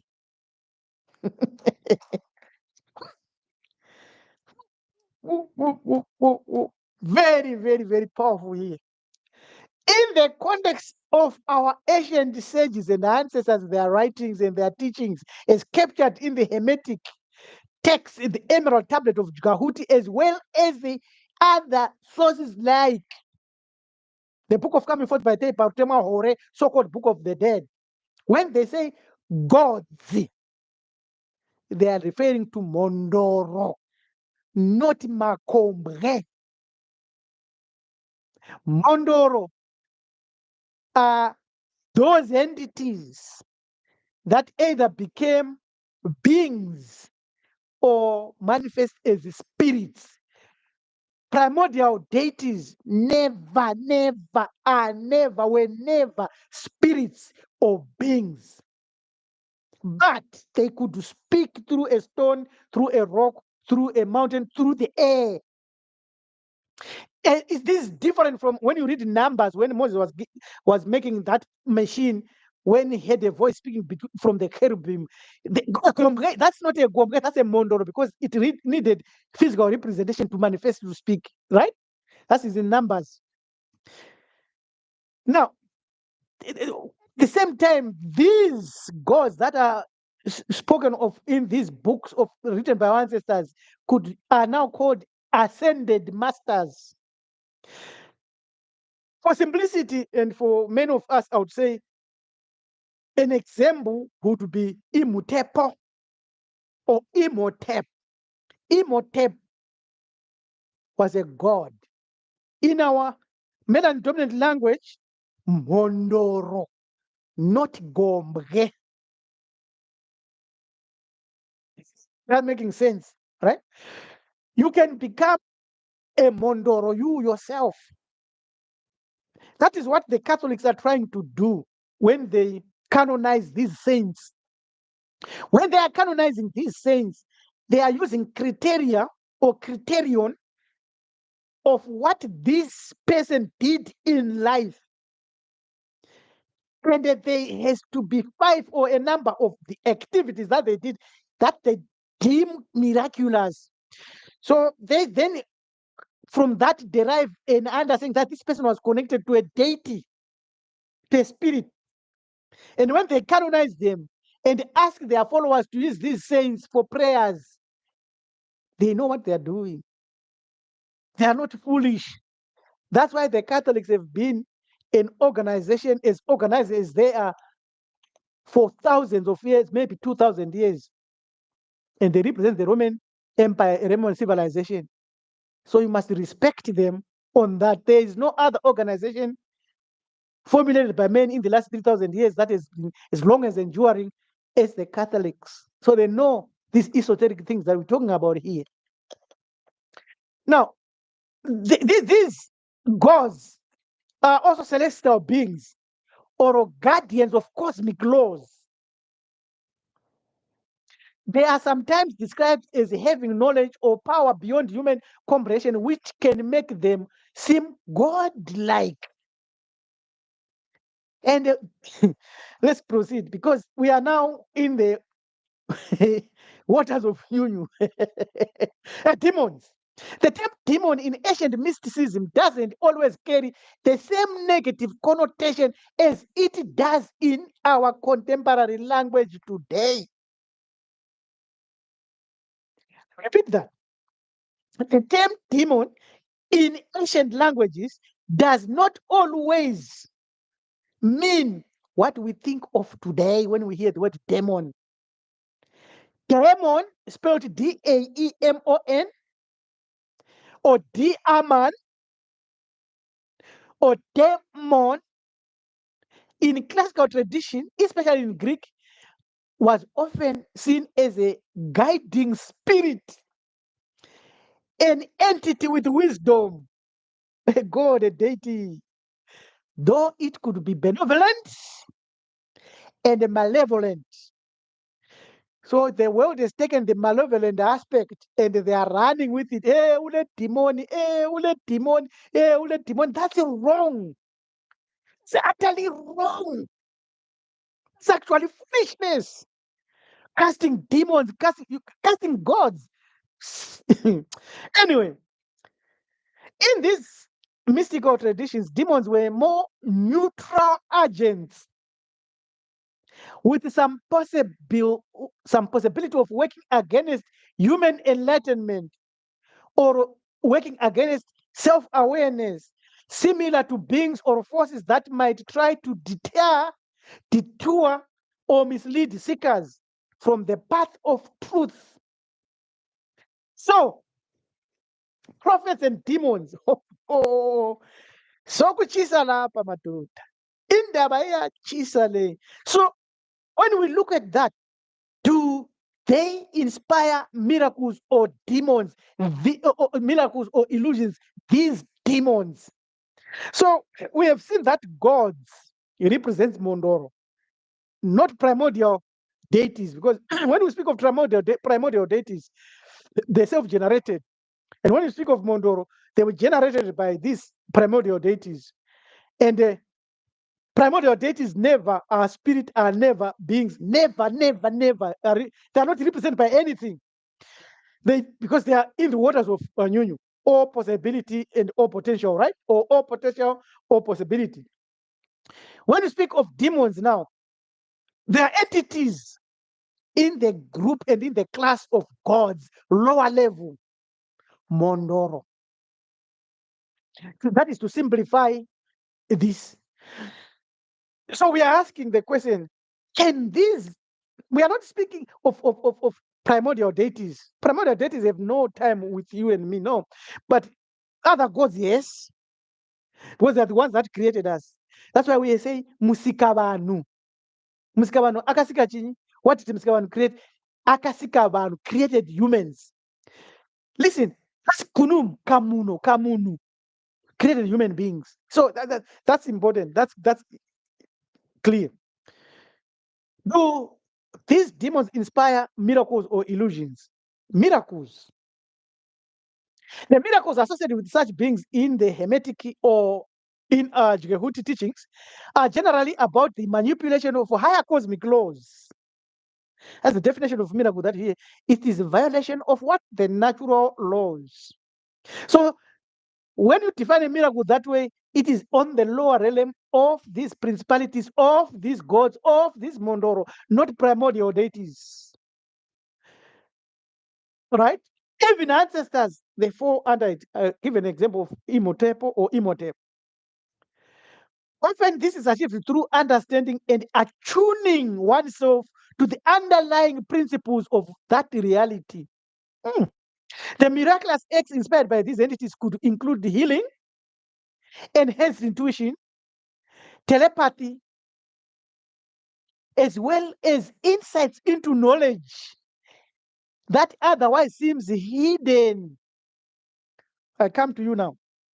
I want to come to you now.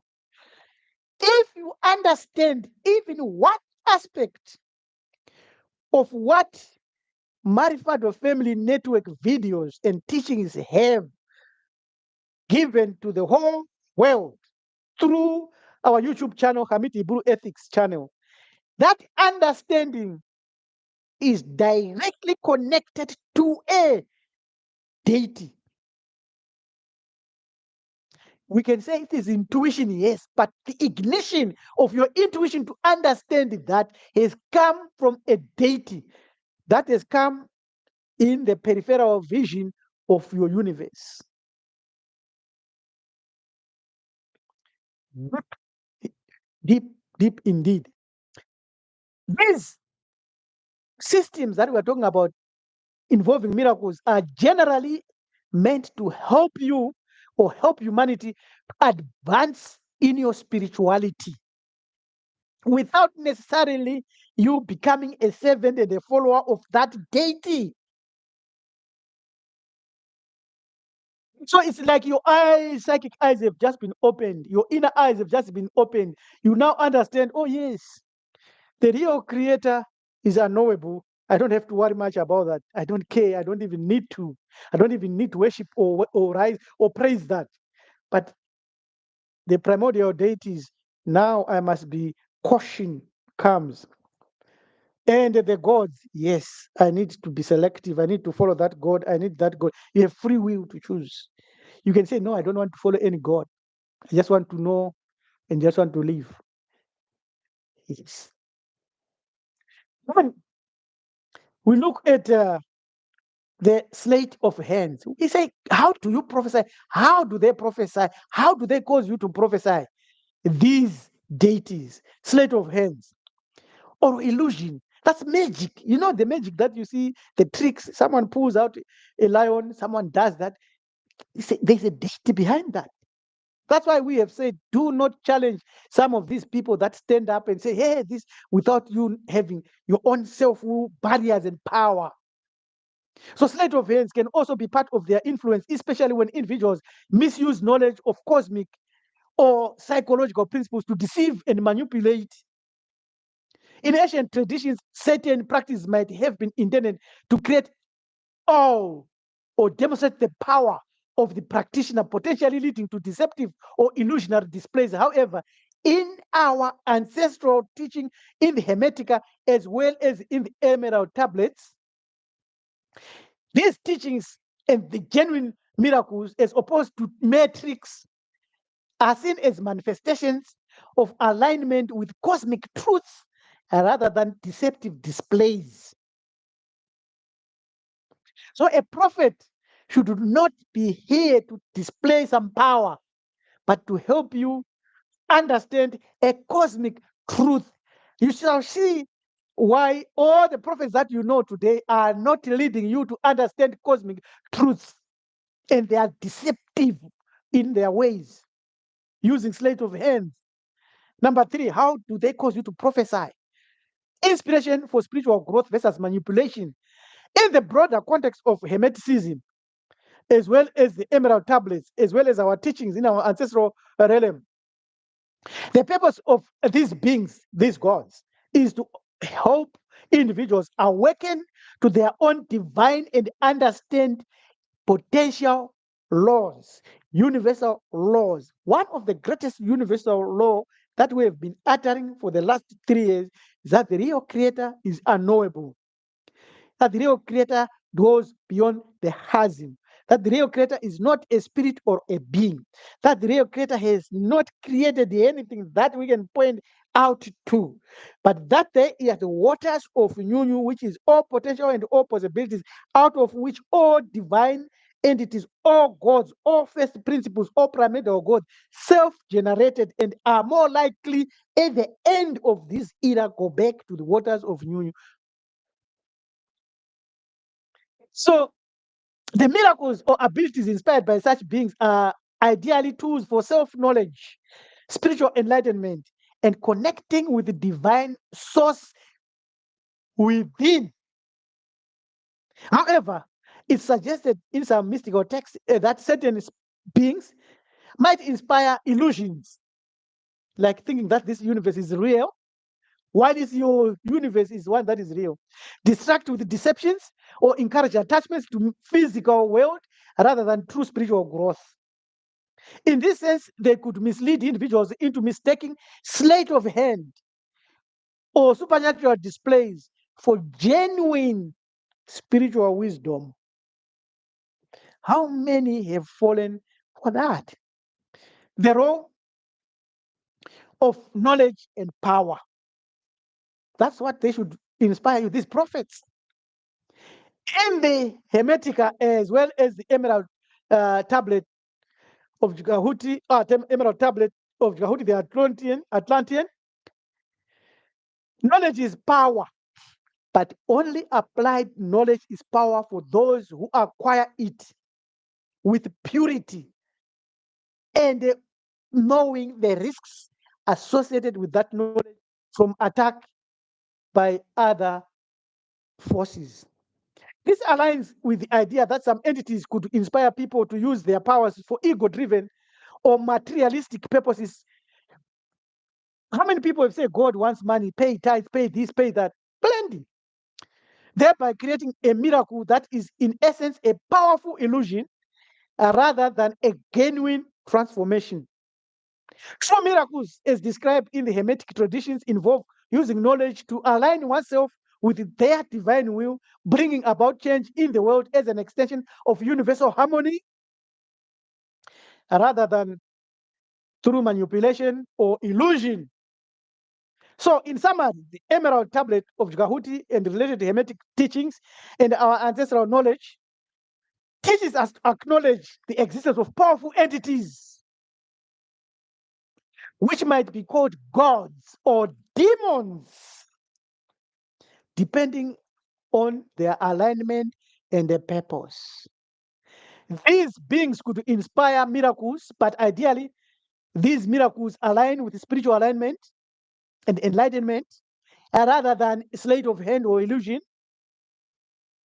as well as offering you true teachings, which you can pursue with the sincerity, cleanliness, and as well as benefiting from that and becoming someone who is growing spiritually and eventually not being scared or afraid even of death, impending illness, disaster, or fearing other gods or other deities. That is from the Emerald tablets as well as the Hermetic and other teachings from our sources. That was just a summary. Now, we want to go into the Emerald tablet of Gahuti, the Atlantean, and jump into a number of sections so that we can read from them and then know that because the primary thesis and the theme, as well as the fundamental paradigm in this section that we are dealing with today, now, after all that we have dealt with, we want to build the source and the evidence of the source of a spirit and the possible spirit that is behind a person or an individual who is claiming to be a prophet. But remember, in courts, we say a prophet is really a misnomer. It's really not really there. Because a prophet is not the one that, there's no prophet really in the truest sense.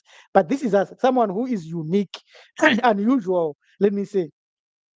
So we have now seen that the word demon or demon means God, a deity of lower level with capacity and potential to be evil.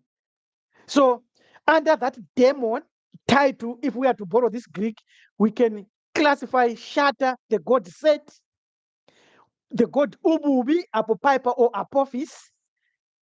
And but Apophis does not fall under that, because Apophis is a primordial deity. But the one that falls under the demon version or realm is the god Set or Shatter, because Shatter is not a primordial deity. While Apophis is a primordial deity. This is from our older videos that we have done before, when the gods, before they were created, and also many other teachings that we have given on YouTube and in our Bantu Foundations and many other sources. So we now are in the area where we want to identify specific spirits that could be operating under or behind these people that are coming to you today as prophets. This includes Moses, Muhammad, Jesus, everybody. This is where we are. So we are at a fundamental crank. We are at a fundamental pivotal point here. If you understand this pivotal point, it means all that we have said in the last 2 hours will now make sense, because we are coming to the source of the inspiration that drives these individuals to say, no, I'm a prophet so and so, and they prophesy. Sometimes they hit and miss, sometimes they really hit score. And once we find that we are in a territory where we know it is a demon that he's prophesying. Therefore, prophets and the demons, they work together. And understand that by demon, we are saying is a deity, is a god with a highest possibility of being manipulative. Whilst Gomre does not manipulate and does not manifest in an individual. It is beyond that. Right? Now you have to understand these terms, Gomre and Mondoro. Sometimes could be classified as gods, but Gomre is primordial. In other words, originated organically by self-generating in the waters of Nyunyu. We'll put that aside. And these other ones then were created either by us human beings. We can create our own gods. It's clear. I will show you how it is done and the name. And also, they also existed because they were created by Makombre and put on the earth and given the law. Because Makombre created the universes and the laws in the universes, right? Okay, let's go to the Amulet tablet of Jgahuti, and we'll read a few sections here. The purpose is to prove the existence of demons as centers or sources of power that then inspire other people to be prophets. Therefore, don't challenge. So when you are challenging a person who is saying he's a prophet, for instance, if you are challenging me in terms of, let's say, what I teach and what I represent, you are not actually challenging me, right? You are challenging the forces that are behind me, the gods and the deities that are behind me, the gods that are behind this effort, right? So, for instance, if Elder Willie comes to you and says, okay, go to the river and do A, B, C, D, it is not Elder Willie per se, but it is that which is behind him, the gods that are behind him. If Marfado family network elders make a ruling, make a judgment, make a decision, they are not saying do it. They're saying analyze this, and it's up to you to follow it. If the chief executive manager of Marfado Family Network, Ibo, Udo, Bantu, Udo Ibiono, comes up with a formula and a suggestion and say this is what we have to accept, that it is a deity, as the gods that are behind him. He has told us which gods he works with, right? If Elder Shutangwenya comes to you and gives you something, it is the gods behind him, the ancestors behind him. If Mpigele Longangezo Kumalo posts something on Facebook, is always attacking this, it's the gods that are behind him. So we are looking into the tablets now. And we are asking that we have a prophet Makandiwa, we have a prophet Hubert Angels, we have a prophet Passion Java, prophet so and so that in Kenya with long beards. We have prophets there in Nigeria, in Ghana. We have these prophets that say this and that. Are they prophets really? Who is giving them the power to prophesy, to be prophets? That's what we are saying now. Want to looking at. We have come to the classes of those prophets, and we have delimited and removed the primordial gods, and we are left now with the gods, the principalities, right? So we are in the emerald tablet of Jugahuti, and we're reading tablet as 6, tablet 6, the key of magic. Hark ye all men to the wisdom of magic. Hark the knowledge of powers forgotten long ago in the days of the first men. In the days of the first men. So prior to this first men, but in the days of the first men, warfare began between darkness and the light. Now, so the first man is suddenly on the earth. There was already war between good and the evil.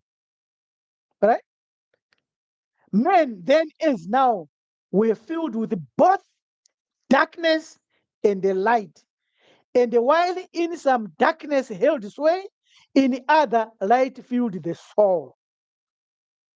Yes, age old in this war for the eternal struggle between darkness and light, fiercely is fought all through the ages, using strange powers hidden to men. So, these strange powers hidden to men, listen to what happens now. This is from Emerald Tablets. We are looking at the forces that gives other people the power to prophesy. We have seen good and evil. The forces already existing when the first man was initiated on the earth. That's about 7, 8 trillion years ago, right? Adepts has there been filled with the blackness, struggling always against the light. But others they are who, filled with the brightness, have ever conquered the darkness of night. Wherever you may be in all ages and the plain, surely you shall know of the battle with the night. So when you are living on this earth here, you must accept that wherever you are in this dimension, that's the word plane, there is a battle with these demons, the nefarious ones, who are of the darkness, who know your history. When they see a human being walking there, they know that they know a lot about you. This opens up a can of worms. Long ages ago, the sons of the morning descending found the world filled with night. They in the past began the struggle, the age-old battle of darkness against light. Many in the time were so filled with darkness that only feeble flamed the light from the night. In other words, what he's saying there is that their divine spark was so feeble. The world was dominated with evil, with negativity, with disaster, with chaos, which means the primordial God, Apophis, was dominating in this plane, in this third dimension. Some they were masters of darkness who sought to fill all with darkness. Hmm. This is worthy repeating. Some they were masters of darkness, yearning to fill all others with darkness. So imagine a prophet, someone whom you trust, someone whom you follow, being connected and being a master of darkness. He's trying to fill everybody, sought to draw others into the night, fiercely withstood today the masters of brightness. So when you start to refuse, to resist, to know that your free will power, to know that you yourself, you are powerful within you, you start to resist and say, you question everything. This is a massive, massive teaching, worthy having to be done for 2 hours. Let's go. We are still on tablet 6. Sought they to draw others into their night. Fiercely withstood they the masters of brightness. Fiercely fought they from the darkness of the night. So this was the battle that we have already understood.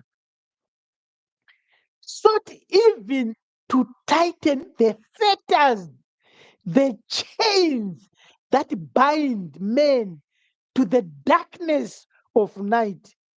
How do they do that? Using the dark magic.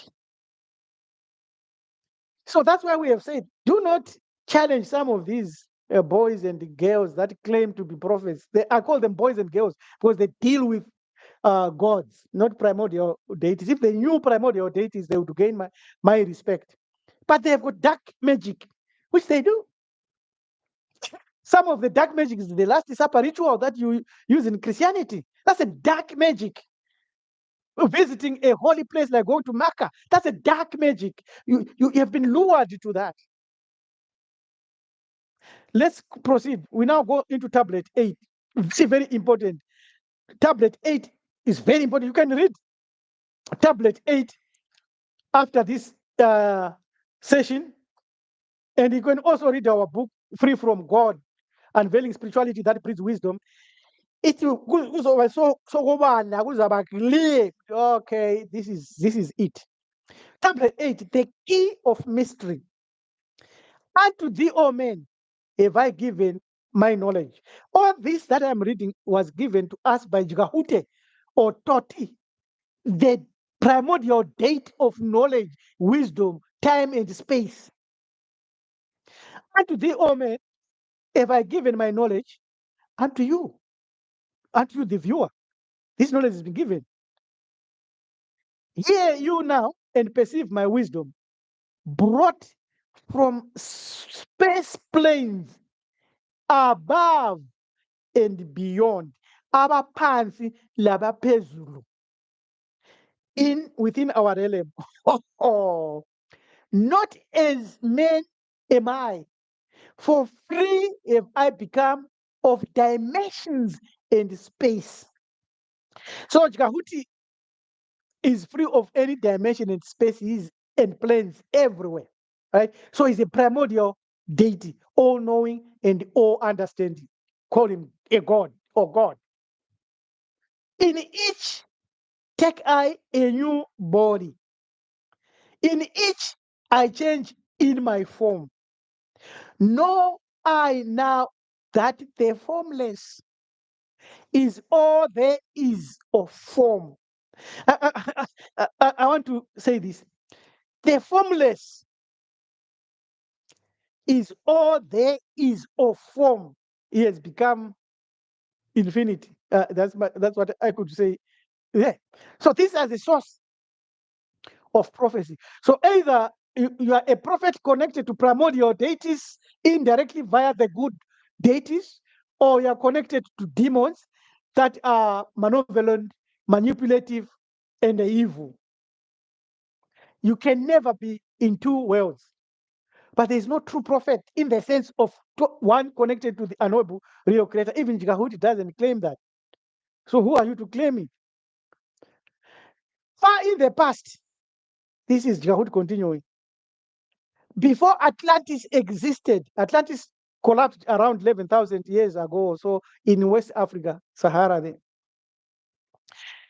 men that were who delved into darkness using dark magic, what did they do? Calling up beings from the great deep below us. Forth came they into this cycle. So, in this cycle that we are living, there are a plethora of entities that were brought into this cycle by other human beings who dabbled in magic, dark magic, and opened the portals through which these entities entered.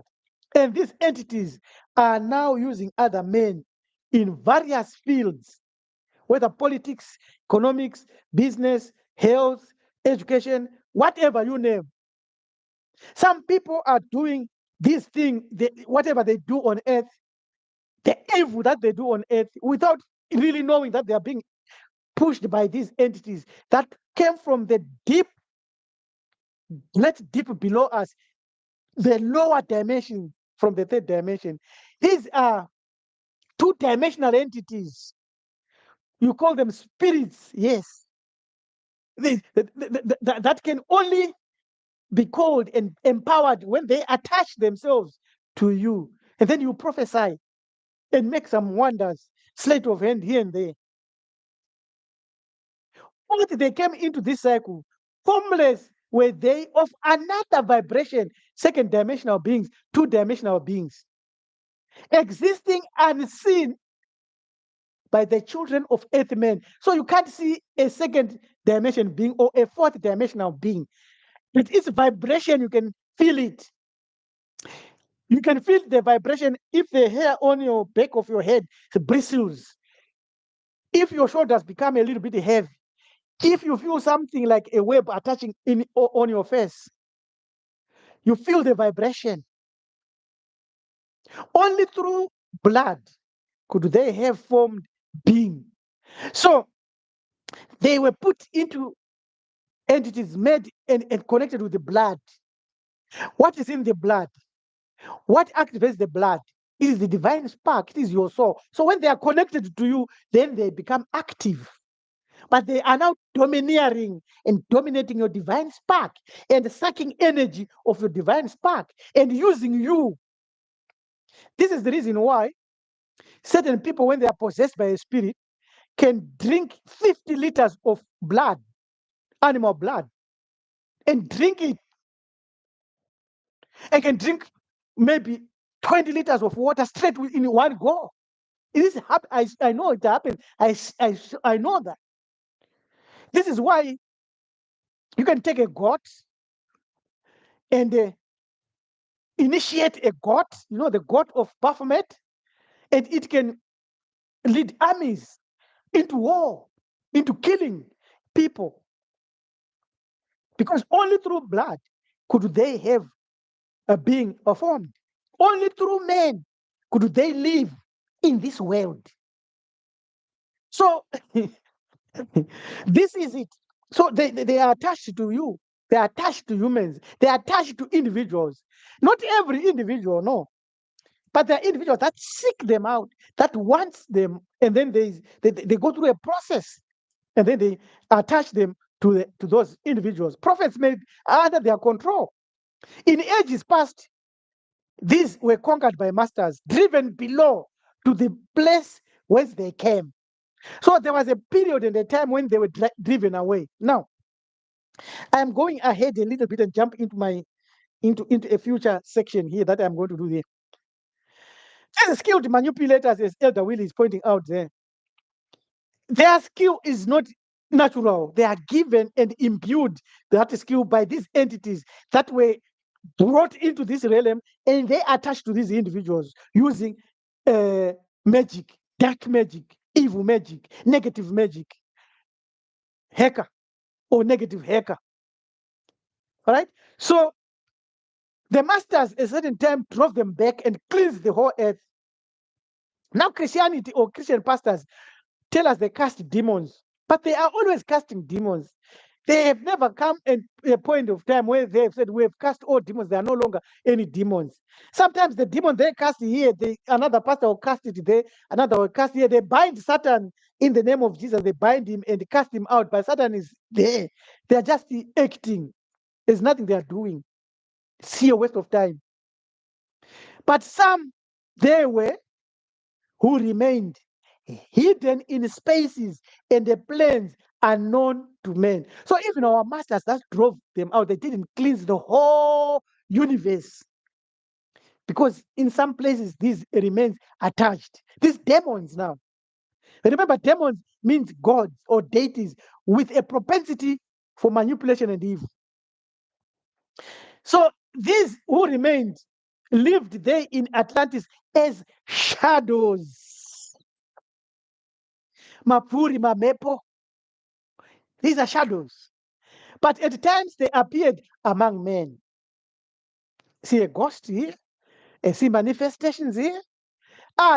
When the blood was offered, for they came they to dwell among men. So when they offered sacrifices, blood sacrifices, human sacrifices, a God who says, go sacrifice this, and then the data appears and manifests among men. In the form of men, they are amongst us, but only to side with they as are men. In other words, there are men, people walking here, whom you think they are humans, and they're not humans. But wonder then when David Icke spoke of reptilians and insectoids and these beings that shapeshift. There it is. Whether David Icke read this or didn't read this, I do not really know. I can't confirm. I might phone him and ask him, but what's the point? In the form of men, they were among us, but only to sight were they as men. Serpent-headed, when the glamour was lifted, but appearing to men as men among men. So when he's saying glamour was lifted, is when you remove their vibration and you look at them, you can see that these are serpent beings. And these beings are in the politics, they are our politicians, they are the bankers, they are in the pharmaceutical industries, they are producing our foods. And what is their purpose? And they're in our churches and they're inspiring our pastors, our preachers, and the imams and the rabbis and all this. Yes. I said today is a marathon. We are going to be clearing a lot of forests here. So, crept they into the councils, taking forms that were like unto men. It's straightforward. That's in politicians, right? Only by magic could they be discovered. Only by sound could their faces be seen. That's why they've suppressed original music.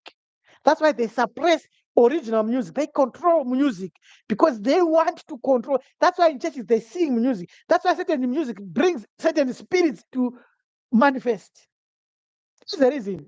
So today, from the kingdom of shadows, Mamepo Mavuri, to destroy men and they rule in his place.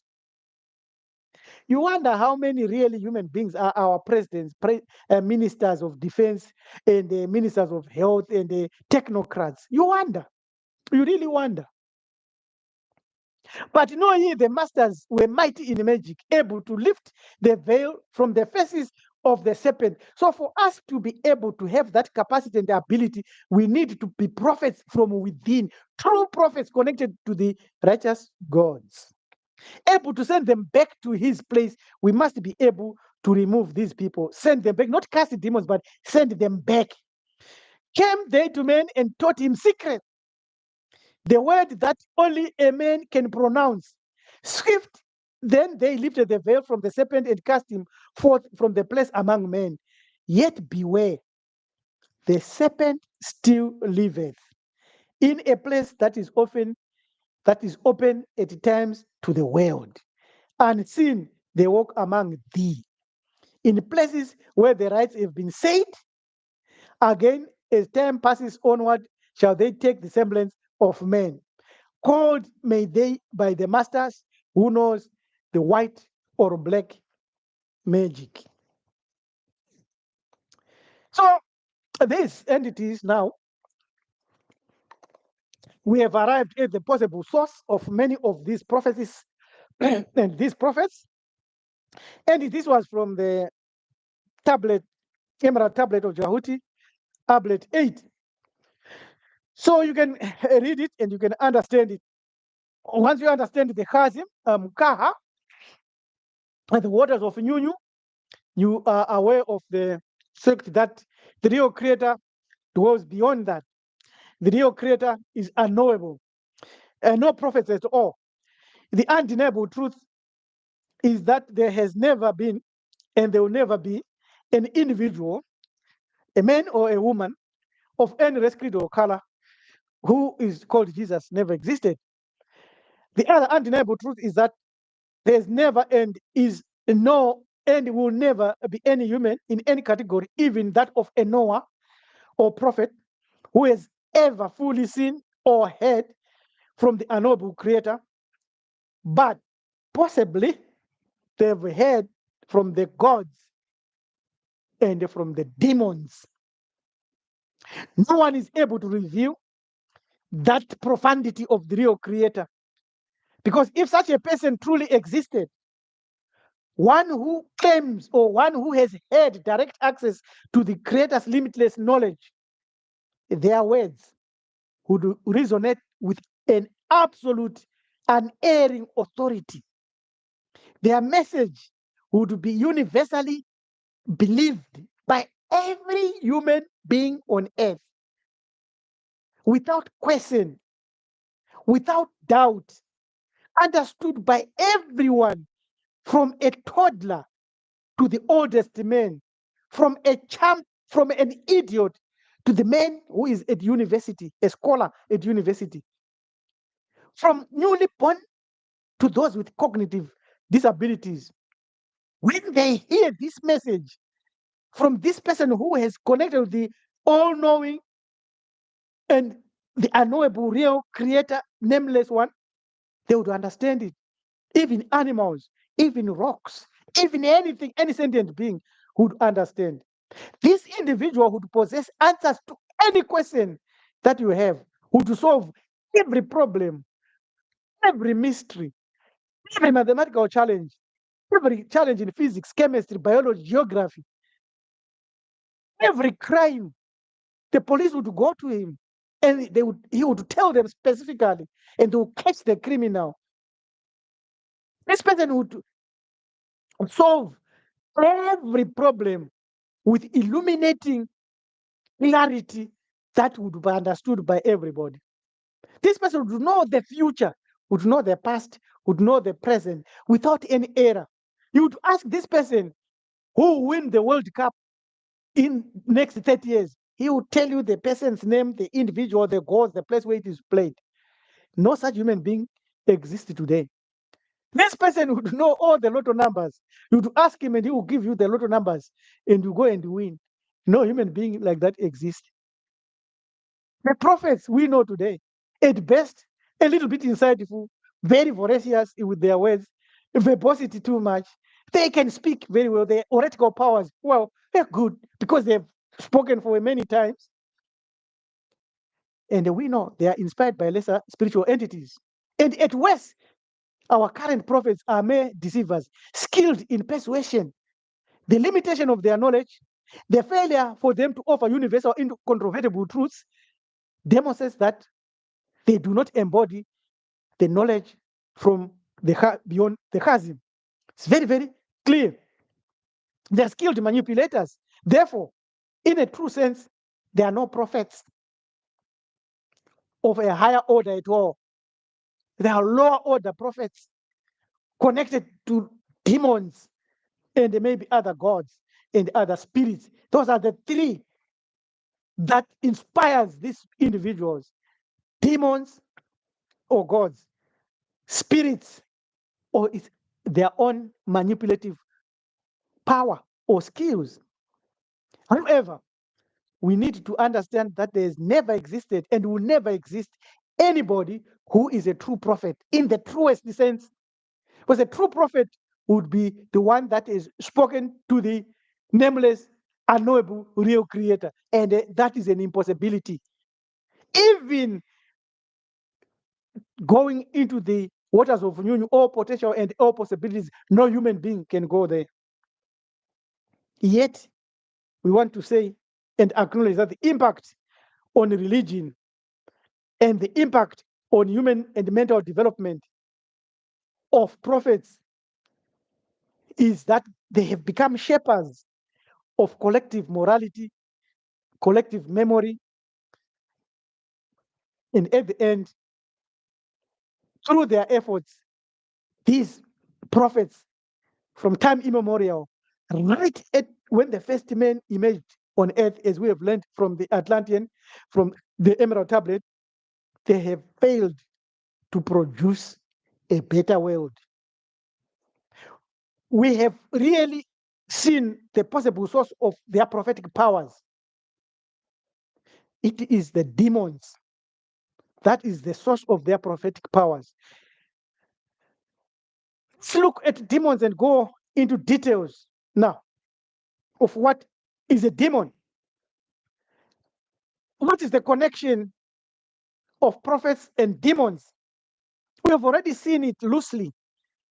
We've seen it from the via the tablet, uh, emerald tablet, that there are two aspects of mystical men, mystical women, gurus, if I might say, eminent personages, those that use their knowledge and connect it with primordial deities via the good gods, good and righteous ancestors, and those that are connected to the negative ones, Mondorozakaipa, or Shata, or Set, or Ububi, or Isita, connecting to Apophis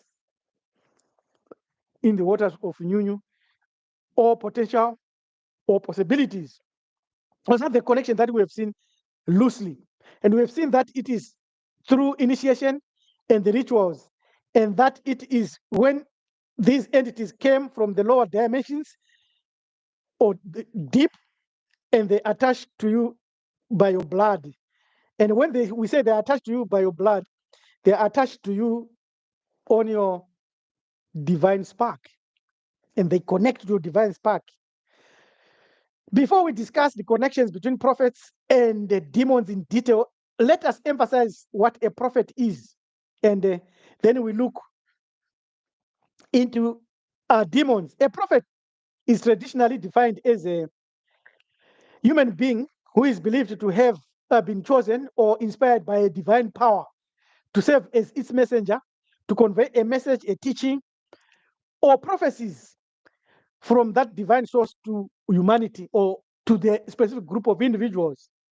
Prophets are often regarded as human intermediaries between the divine and the human beings, tasked with a guiding, warning, or revealing truths intended to lead others towards a moral or spiritual path. This is a problem. So, a prophet is one who can tell us about the future, about the past, about present events. And a prophet is the one who is connected to a divine power. And that divine power or divine source, as we have already explained and been explaining, is not the unknowable real creator. Is either a God connected to the primordial deities, good, or a God connected to the primordial deities, Apophis, evil. Only. And then the operating force would be a demon that would be operating behind that prophet. Here are the main elements associated with the role of a prophet. And divine communication, prophets are believed to receive a direct message from a deity or a higher spiritual power. This may come through visions, dreams, voices, or other revelatory experiences, epiphanies. A burning bush. Why would the real creator burn bush? No, it's not the real creator. Number two, messages or guidance or warnings. The messages delivered by prophets typically include guidance, moral or ethical teachings, encouragement to reform behavior, or warnings about potential consequences if people continue in the way they are living without changing their due course, especially if it is immoral. Then disaster will follow. Then foretelling, which is prophecy, which is PROPHECY, which is the noun of prophesy with an SY. Many prophets deliver their messages, which are predictions or declarations about future events. These prophecies are usually framed as consequences of current actions, whether positive or negative. That's what they do. So, an example, or across religions of prophets. So these are the three. No, the fourth one that I want to go to is spiritual authority. So the prophet will prophesy, will communicate a message from the real creator, not the real creator, but from the creator or from their God. Let me not use creator here, from their God.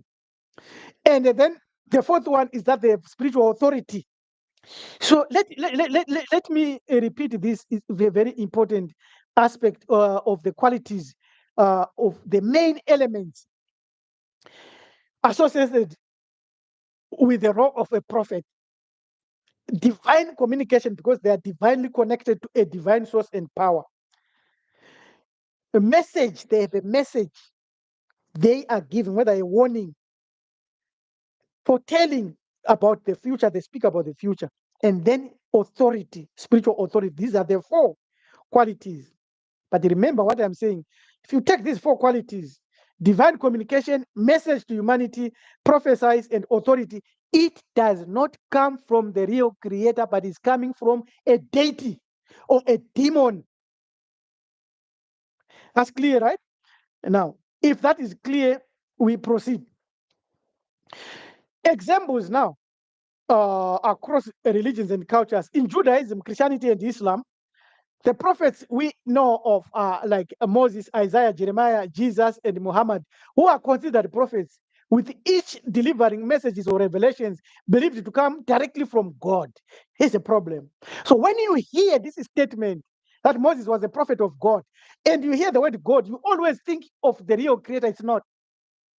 It's a deity called Yahweh or Adonai or part of the Elohim family. Allah, El Shaddai, El Roy, El Elyon, the God of the mountains. Lower level deities, not even primordial. A Canaanite gods adopted in the Torah, in the Bible, in the Quran. These are the prophets. In other words, they represent this deity.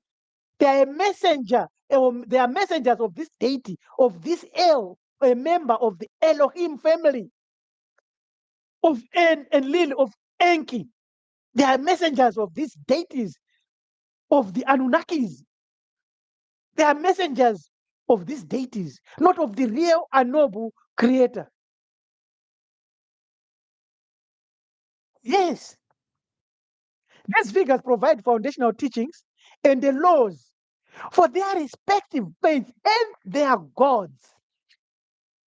So, for instance, when you read in the New Testament, what is sin? And you read sin is the breaking of the law. Which law? It's the law of God. Which God? Yahweh. Not Amen, not Atema, not Jgahuti, but Yahweh. Now, in Hinduism, even though the word prophet in Hinduism is not there, but Hinduism is also an Abrahamic connected religion. There are sages and gurus there, and seers like Vaisa, who compiled the Vedas. They fulfill a similar role of Moses, of Muhammad, of Jesus, because they are thought to have imparted divine knowledge, writing sacred texts, or guiding in spiritual practices. Yes. Or as I proceed, there is a question by Elijah Moses. He says, what scripture is this? Or the scripture that we are dealing with here, it's not a scripture, it's an ancient writing from here, Emerald Tablet of Jgahuti. PH is there, he's saying, what do you mean by unknowable creator? Why can't he be known? So why are we here in the earth? PH, you need to go to many of our videos. The real creator is unknowable. You can never know that. It's impossible. If you know the real creator, it means you know everything. It means you are not deaf, you are not a human being. And while you are a human being, you cannot know. And Don Raphael says jinns. Yes, jinns are demons, are gods, are deities of lower level. That's correct. And John Pierre Fountain, your number one student. Thank you very much. John would say jinns are created, the gods is spoken are self-generated. Yes, correct. Yeah, thank you, Elder Willie there. Now, I was talking about the Hinduism, which is an Abrahamic type religion or similar or same. The EOHT scholars, Amnopedias, they've proved that Hinduism is an Abrahamic religion. So, in Native American and indigenous cultures, certain individuals, often referred to as shamans, medicine people, medicine men, medicine seers, medicine women, are also seen as messengers between the spirit world and their communities, providing guidance and insight through visions or dreams. Remember, the Kohen I have spoken of, the Kohen Makwaza, Ambrose Makwaza, was actually a black Hebrew Israelite Kohen. He was my leader for a period, maybe about 3-4 years. He was a messenger of the gods, because the God he prophesied and spoke of was Elohim. He said that. It's proof. In modern terms, uh, some contemporary religious movements believe in the presence of modern prophets who continue to receive divine inspiration, guiding adherence with the messages relevant to current times. This is where the mother of all lies lie. Modern prophets are not even close to these prophets that I'm talking of, that operate with the genes, that operate with the gods, that operate with the Mondoro. No, no, no, no, no. Those are operating with the demons. If you are to pick anything from this 4-hour discussion that I am having with you here, is that modern prophets equals messengers of demons. That is, of course, you have to understand the definition of demon that we have already given. In summary, then, a prophet is a spiritually inspired messenger believed to carry a divine insight or divine message or revelation, often serving as a guide of or moral or a teacher of that specific God that has inspired him or her to speak, to say this message to humanity and other people who resonate to that or like that. Whether foretelling events, interpreting divine will, or advocating for ethical reform, prophets play a central role in shaping religious beliefs of specific religions, not of whole humanity. No. They offer to their specific individuals. That's why I'm saying these are not prophets, because Moses was actually fighting us, Pharaoh, and their God said hardened Pharaoh's heart. He said, "You attack our God." So these are not universal prophets. We haven't had such a person. So the question then is, who inspires these individuals? Well, we have given the answer many times: demons or gods, depending with what they are doing and their work of the work that they do on earth. Let us answer this question about all prophets, of prophets, and demons. They are in the same team.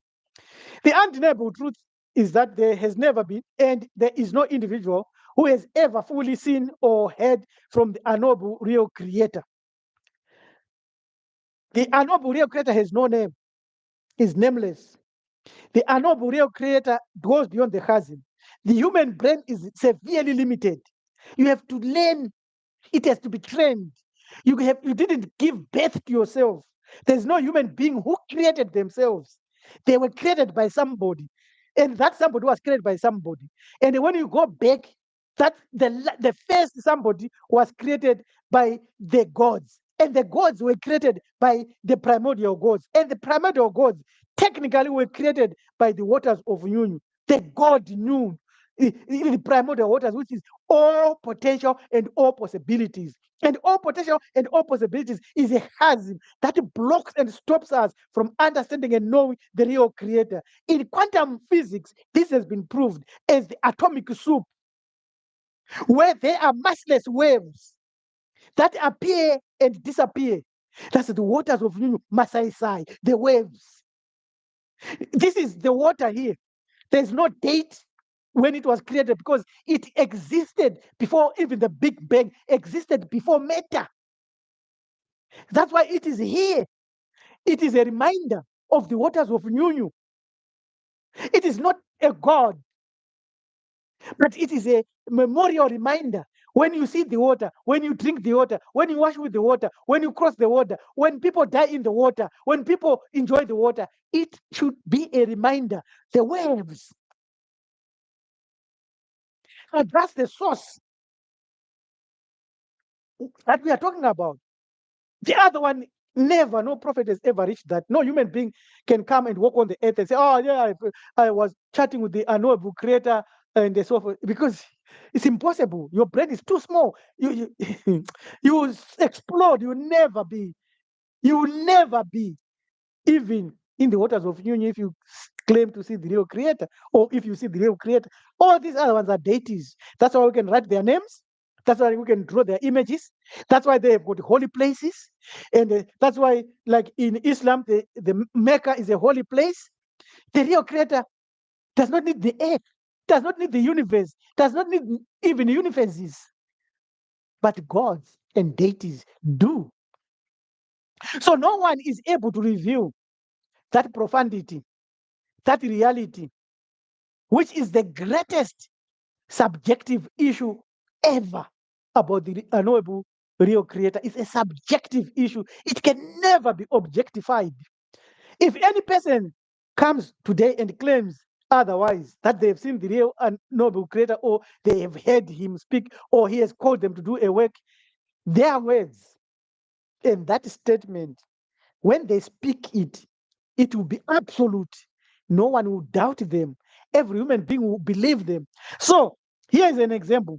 If someone claims that they are a true prophet of the real unknowable creator, and they bring a message to earth, that message will be believed by a Hindu, by a Muslim, by a Jew, by a Christian, by an African shaman, by a politician, by a newly born baby, by someone who has started speaking today, by someone who is in the psychiatric hospital, by a genius at atomic energy center there. It will be believed. I think you get what I'm saying. But these prophets that have come, like Moses, I don't believe in Moses. I don't believe in Muhammad. I've got a free will, I've got free choice. I refuse to believe even in Carl Jung, in psychologist Skinner. I refuse to believe them. I refuse to believe in any Indian guru who does meditation, even if they fly in the air, even if they sit on top of a fire. I don't believe in John Marange. I don't believe in Mngasha. I don't believe in Makantiwa. They are all false prophets. They don't mean anything to my universe. They're just neighbors for me here. Even Geno Jennings, they are all foolish. They know absolutely zilch about the real unknowable creator, but they know a lot about their deity, about their God. They've got the books they read about their God. I don't believe in Muhammad or in Islam. It's all fake. In Buddhism, it's all fake.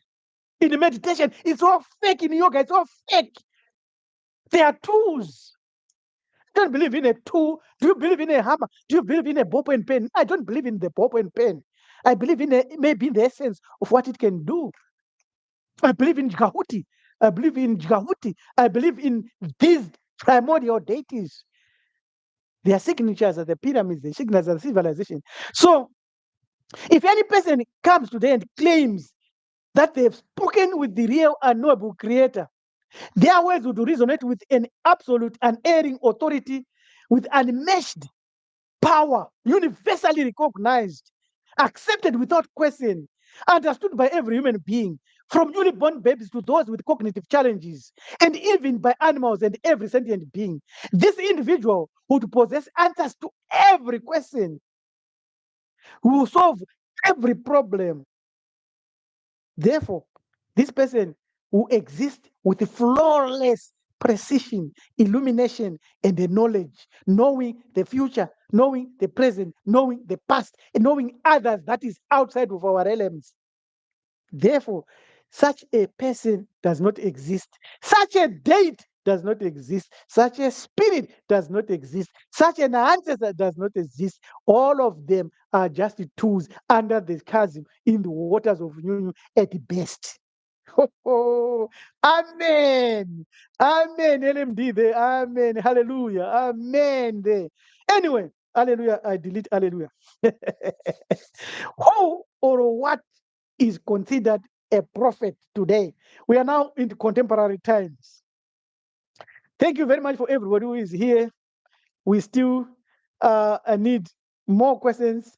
We still need more contributions for us to take a little bit breather here, a little bit of a breather as we proceed into something that is very exciting, important for those that want to understand all prophets and all demons. This is a marathon. We now have got 1 hour and a few minutes left. Imagine. But we'll proceed. We do you think of prophet now? Please type in there. What do you think of a prophet now? Type your answer there. we just want to have a few minutes of interaction, so we break a little bit. In the future, when we have this break, we'll have some music play, and we have some videos, and we need to discuss this matter of a prophet. What do you think of a prophet? What do you think of a demon now, from what we have said, so that at least I can summarize before I go into the next part. uh Yes, yes. Leo Phonics say, I agree. Time is what is gonna be a challenge, but we'll soon be able to make a proper time for a lot of us. Elder Willie says we are familiar with the modus operandi of gods, demons, but we have no ideas of the nameless creator. Very correct. Amen. We thank you for that. Uh, we, so far, I need to re-establish the thematic steps that has taken us from where we began to where we are at this point in time. So our emphasis, primary emphasis, is that the real creator, the real unknowable creator, is nameless, is not a spirit, is not a being you can worship. You cannot worship that. You cannot sin against him. You cannot praise that. Is neither a male or a female. Our brains, our human brains, whether you gather all the 8.1 billion people on earth today and we gather together and put our brains together, we can never, never, never be able even to know the smallest aspect of the real creator, because of the chasm. When we speak of the chasm and the waters of Nyunyu, in our previous videos, we have actually demonstrated and proved what are these, because the waters of Nyunyu are the quantum soup, and the quantum soup is where we have the waters of Nyunyu, waves, massless waves. There is, please, can you do a serpent, please, can you do a segment on Anunnaki? The Anunnaki are demons. They fall under the category of demons. In other words, they are this is how you can maneuver and move on your own independently. Whenever you hear of a god, or when they dig something, they say, this is a Mithra, and this is a Dumuzi, or Tammuz, or this is Ninkasag, or Semiramis, or Eni, or Enki, or Enlil, or Ea, or Anu, their father, and Ushna Pitishim, all these, they are deities. They don't represent the real unknowable creator. The deities, some of them self-generated themselves in the waters of Nyunyu, and they're all over the shore in this universe. And some of them were created by the primordial deities. A primordial deity created, self-generated themselves in the waters of Nyunyu, and they are neither spirit or being, they are just. So in our African traditional language, primordial deities are called Makomre or Gomre, while the gods are called Mondoro. Mondoro means they can either be a spirit, or they were formerly a human being walking on the earth, did marvelous works, and now they are in the spiritual realm guarding a certain section. When you look at the definition of Mondoro, and there's a place in Zimbabwe actually called Mondoro, which is Mondoro, and there's a song which is sung by us, which is a Mondoro Dzino Mamnasabe. In other words, these gods drink water in the rivers, Asabi River, which is the river that bores my totem. And that says these are now clan above totemic spirits. Now, this is the problem that we have had with some of our other brothers that claim to know African spirituality, when they said our ancestors are greater than the gods. That's a lie. That ancestor was created by the gods to be on the earth. So our ancestral spirits cannot be greater than Mondoro. They are under Mondoro. So the hierarchy is yourself and your divine spark, under the guidance of the righteous ancestors, under the righteous ancestors, under the guidance of Mondoro, Mondoro under the guidance of Makomre, and Makomre in the waters of Nyunyu, under the limits of the waters of Nyunyu, as well as the Chazim. And the real creator, who is nameless, is beyond. We can't waste time describing that. We don't know. So that the Anunnaki, they fall under the category of the gods and the deities. What Billy Carson's, David Icke, Zacharias Tishin, and many other scholars have done, is to center their focus on the Anunnaki as well as on the Sumerian gods using Sumerian tablets. And you will find that they tried to make the Sumerian or Mesopotamian or Babylonian civilization older than Kemetic. It's impossible. It's not. It is not. Atlantis was the oldest, and after Atlantis, it was Kemet, us. And Atlantis today was discovered in West Africa. Is there. That's why they named Atlantic Sea that name. Now, Leo Phonics say, why is it that the two-dimensional entities become powerful here in the third dimension? Because they are empowered by us, by our belief. When you believe in them, and when you allow them to be connected to your divine spark, and when you perform rituals, and when you are ignorant, because once you know something, the peripheral vision of your universe expands and goes wider. So you have peripheral vision spiritually. They won't have such powers as we give them. And so our prayers, group psychology that we've spoken of initially, gives them that power. So we still need questions, because it is critical that we do answer those questions, and we attend to the questions that are that people promote. We, Leo Phonics say, we as three-dimensional entities should be much stronger and advanced if they are two-dimensional entities, ideally. We are, yes, but we fall into the vision and the trap that they set, because one, it is some of our own leaders that bring these people into these entities into being, into existence, as we have read in the emerald tablets of Gahuti of Thought. Is there a reference point to what is the peak potential of a male and dominant human being in the third dimension? Leo Phonics, that's a very difficult question, but we would associate that with age.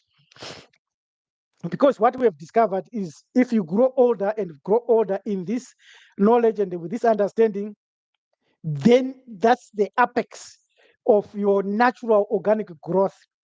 Then the second one is your ability to interact with your ancestors directly, as well as also your capacity and ability to know the deities and the gods, and also to yearn, this is important, to yearn the unknowable real creator.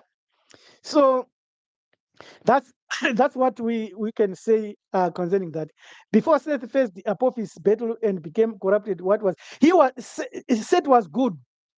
He was a very good deity. We actually have tribes today that have a similar name to him, the Sutu or Soto, the Set or Sita. Sita means an enemy, yes, but it doesn't really mean one you fight for, but someone whom you can see far there.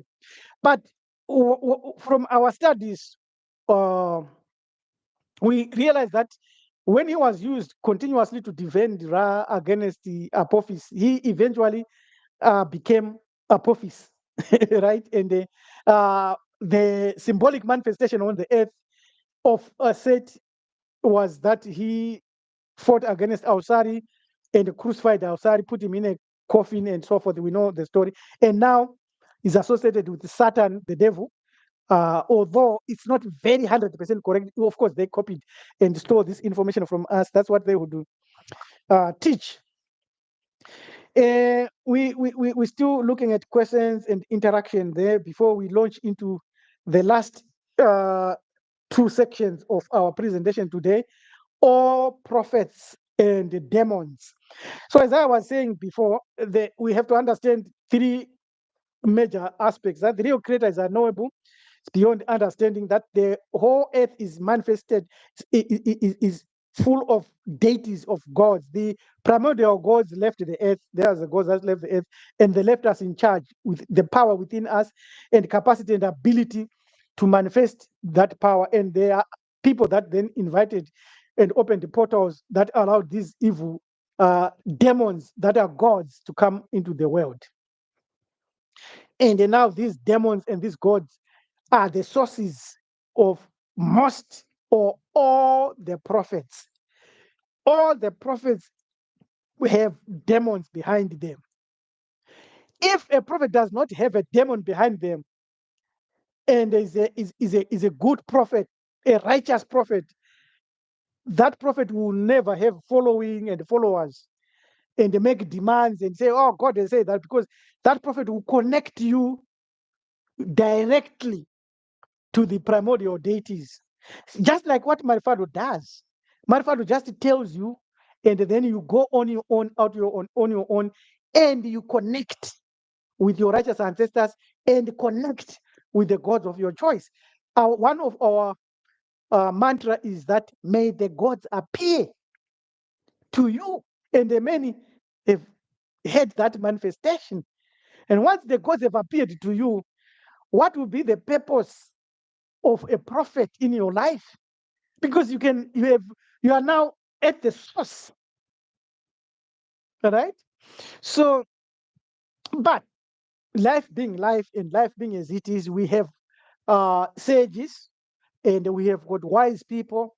We have got our own elders, our own teachers, kulu, and our parents, in both spiritually as physically, to help us navigate. Because someone who is 90 years old and me, about 60 years old, we have a difference of experience.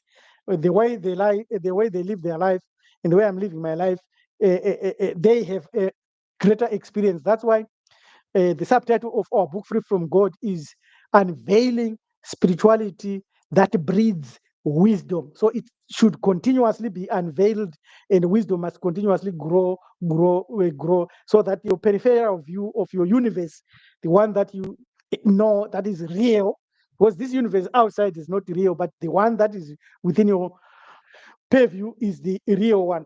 So we've got a lot of mountain to climb. We've got a lot of data to give, and we were discussing this so that we can at least go on to answer questions. We'll proceed to answer questions as we proceed. So what I will do from now in the next hour, because we have gone 3 hours now. In the next hour, I haven't really gone where I wanted to go, but in the next hour, we might extend this talk to 5 hours today. I don't know. I will be also asking I'll also be going to your comments and commenting on your comments. Uh, David Rabewela Ten says, wrestling with the unseen, God and the devil wrestling inside me. Yeah. Very, very, very true. Yes. We are everything. So let's look at prophet now, from so that we can have a contemporary understanding of prophet and who is considered a prophet. Remember what we said initially in our beginning. We are using the word prophet inclusively. Also, we can't say prophet, prophetess, prophet, prophetess. The etymology of this word in its ancient usage, before it came into English, it is from the Greek prophetess, meaning one who speaks for a god or a divine power, or interpreter. So these are the two definitions of prophet that people that follow the Bible, the Torah, the Quran, and the other Abrahamic religions like Abrahamianism must understand. Prophet comes from the Greek word prophetess, meaning one who speaks on behalf of the deity, or interpreter. In Greek, pro means before or for, and the femi means to speak. So prophetess literally means one who speaks on behalf of a deity or foresees future events. The earliest origins of prophet as someone who acts as a spokesman for a deity or as the power to foretell future events existed in various ancient cultures before the Hebrews. It existed in Mesopotamia, modern day Iraq. Prophets were believed to be messengers of the gods, and Lil, Enki had prophets. In Hamid, prophets existed, although the term prophet itself cannot apply to us in Hamid, but we can see the works of the priests or the Hamaneja Topi as taking the role of prophetic in the temples. Or our own healers. I'm putting the cart before the horse here. I need to go logically here. The concept now came into the Hebrew society and recorded in their texts, in the Torah, and now in the Bible. But it developed across the age from its origin. Right? The role of prophets became central in Judaism, Christianity, and Islam, where figures such as Moses, Isaiah, Jesus, Muhammad, and many others became revered as prophets who delivered God's messages to humanity. That's the mistake. Because the God they are talking about here is a deity, not the real unknowable creator. The concept of prophecy and the prophets is integral to many cultures across the whole earth. Native Americans, African tribal societies, ancient Greece, Rome, everywhere. There were people who played those roles. Now, let's come to demon. The etymology of the word demon comes from the Greek word daimoni, which initially had a neutral meaning, meaning a spirit or a divine power.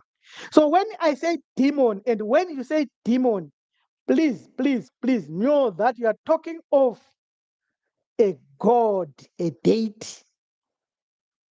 The idea that a demon is a spirit that causes this and that, no, no, no, no, no, no, no, no, no. It's a Christian invention, which is wrong and erroneous. Demon means divine power, something with a divine power. I could call you a demon. I can call myself a demon. It's correct according to the Greek terminology. In Homer's Iliad and other early Greek texts, daimones were supernatural beings or forces, not necessarily evil. They could represent guiding spirits, both protective and potentially harmful, based on the context. Yeah. Now, a shift in connotation occurred because as Greek culture and religion continued to interact with others, particularly through the influence of philosophers like Plato, the concept of daimones began to include intermediary spirits between gods and humans. This is where the connection is. This is where the fallacies came through Platonism. Because when we now come to Christianity, the concept of demons has already now included the spirit and only a spirit. With the rise of Christianity, daimon was adapted into demon and it took on a more sinister connotation as Christian theology increasingly associated it with evil, with temptation, and with opposition to God. Which God? They are God, not the real creator. You can't oppose that. Now, there are demonic beings in ancient cultures and a belief in malevolent spirits similar and which was borrowed by Christians in Mesopotamia, in Hamit, in Persia. For example, in ancient Mesopotamia, Utuku and Galu were evil spirits. In the Zoroastrianism, a religion, a pre-Islamic religion of Persia, it posed a dualistic struggle between good, Ahura Mazda. You are driving a Mazda, right? That's a demon. And Ahriman and his Deva, or demons. These were integrated into Christian and Islamic beliefs. In the Christian and New Testament, daimonion was used to refer to evil spirits, cementing the negative association in Western thought. Wrong. It's wrong. Similarly, in Islam, it was adopted as jinn to refer to supernatural beings, but could be good or evil. But shaitim, a term for demons, was reserved specifically for malevolent beings opposed to God. Which God? Allah. It's wrong. It's a God on its own, with its own entity, these genes. Of course, you can call them demons. Correct. In Africa, and in our African traditional belief systems, we know of the Sangoma in Southern Africa, in Zulu, in Xhosa, in Swazi, and many other Nguni languages. These Sangomas, the centers of divinity, believed to be intermediaries between us, the physical world, and the spiritual realm, often receiving messages from ancestors or spirits. They are known for using divination, interpreting dreams, conducting rituals, healings, and initiating others. These are Sangomas. They are our prophets, in a sense. They are not demons, in the sense Christianity wants to tell us. In the Yoruba, in Nigeria and Benin, the Babalao are father of secrets, a highly respected diviner, spiritual guide, priest who practice the Ifa divination, casting of bones. And they are known for their deep knowledge of the Ifa corpus, which contains guidance and life in spiritual matters. Those are our prophets. Those are our prophets, the Sangomas, the Babalao, Nganga. This is in Central Africa, right in the Congo, in the Lingala, and many Bantu languages. Nganga or Gorobori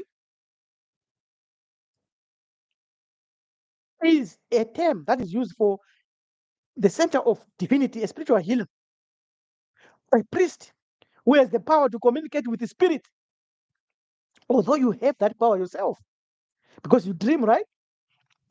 Diagnose ailments, treatments, and perform healing rituals. In some contexts, the Nganga also perform divination, cast the stones, the Ifa, the tarots, Hakata, Makeru, good ways, or Heka. In Ghana, we've got Okomfo. These are our prophets. Ngangas are our prophets. Babalawas are our prophets. Sangomas are our prophets. Don't be cheated. They use demons, yes. Even Christians use demons, yes.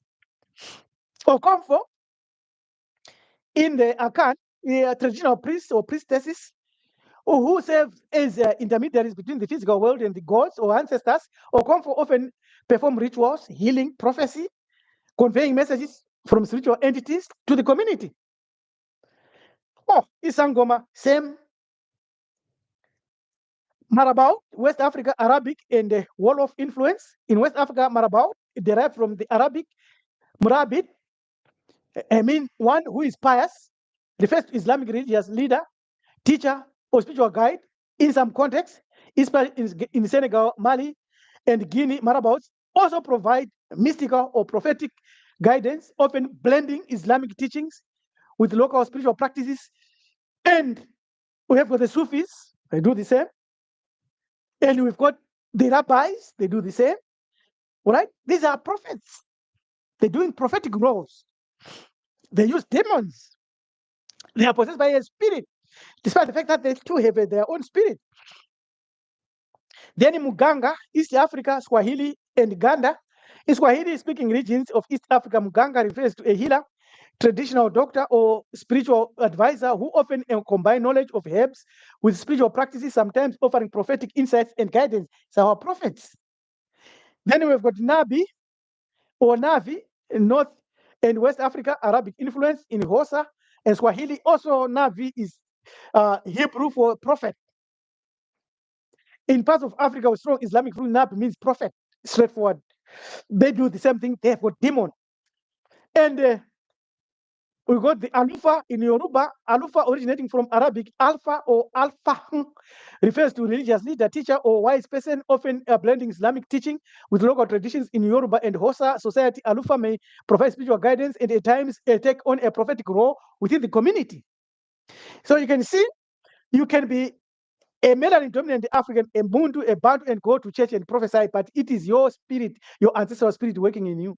There it is. Syncretism. which is dangerous, which is a deadly poison to us. Then you've got Mulungu. These are East Africa. It appears to come from some source. It's called as a god in several Bantu languages. Sometimes it refers to a person with special or spiritual powers or prophetic abilities through his usage and usage of power and spirit possession. The Dibia in the Igbo, same. I can also call the Egugu and the priestesses. Like if you read Things Fall Apart, you get that. Ovambo in the Luo, same prophet, Ovambo or Jabilo, a traditional seer or a person believed to have insight into the future or spiritual matters. This is our prophet. Now, we now come to the conclusion, and we want to look at the word that is very, very, very powerful, which we all melanin dominant human beings must know and use. This is horezita, horezita, horezita, horezita. This is the term that is Modified Family Network we shall now be using for our elders. Horezita. That's the term we are adopting, and we are adopting now to use for our elders. So we're no longer going to say Elder Willie. We are now going to say Horezita. Horezita Willie. Horezita Shooter. Horezita Paoto. This word Horezita, Mama Nabajuna. Horezita, Mama Solomon.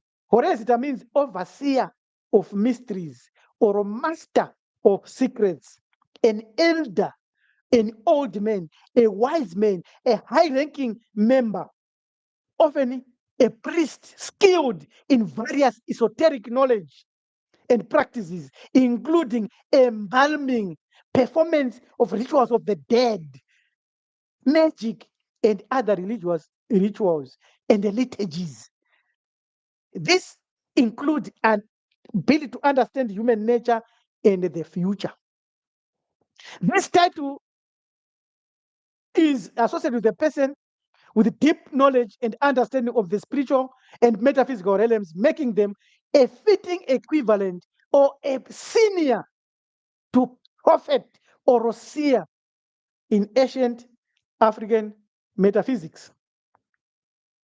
Now, prophetess, the Greek one, translated today as a prophet, denotes a person who speaks forth by inspiration of a god, often conveying divine messages, prediction, or warnings. Now, here are some key aspects of this issue of the prophet, very important prophet. But we wanted to call you to the Bible, the Torah, because it has dominated melanin dominant human beings. And the figure of the prophet there has become very, very, very, very prominent. This has to do with the prophets that predict the future today. We had a Bushiri who prophesied that in Botswana, the ruling party will win, and that the president would continue, and he lost. Therefore, Bushiri lied. And we had others that were prophesying that Kamala Harris will win, and Kamala Harris lost. That those prophets lied. But it's not the prophets that lied. It is the spirits that operates in them that lie and that missed it. Therefore, that is proving that these were not, and these are not primordial spirits, but the created gods or created deities. So when you read Deuteronomy 18, verse 18 to 22, you find that there is an explanation by the man called the prophet Moses there, who speaks in God's name, and this God is part of the Elohim family. So let's not think that this is the real creator. No. A true prophet is recognized in this context and category. I want to simplify my discussion here. In this category, a true prophet is recognized when the events that they prophesy that they would happen come to pass. That signifies that a deity really is spoken through them. Please hold this with both hands. Please hold this with both hands because this is very critical. There is no real prophet because the real prophet would speak to the real unknowable creator, but we have got people that we can classify as small time prophets. Right?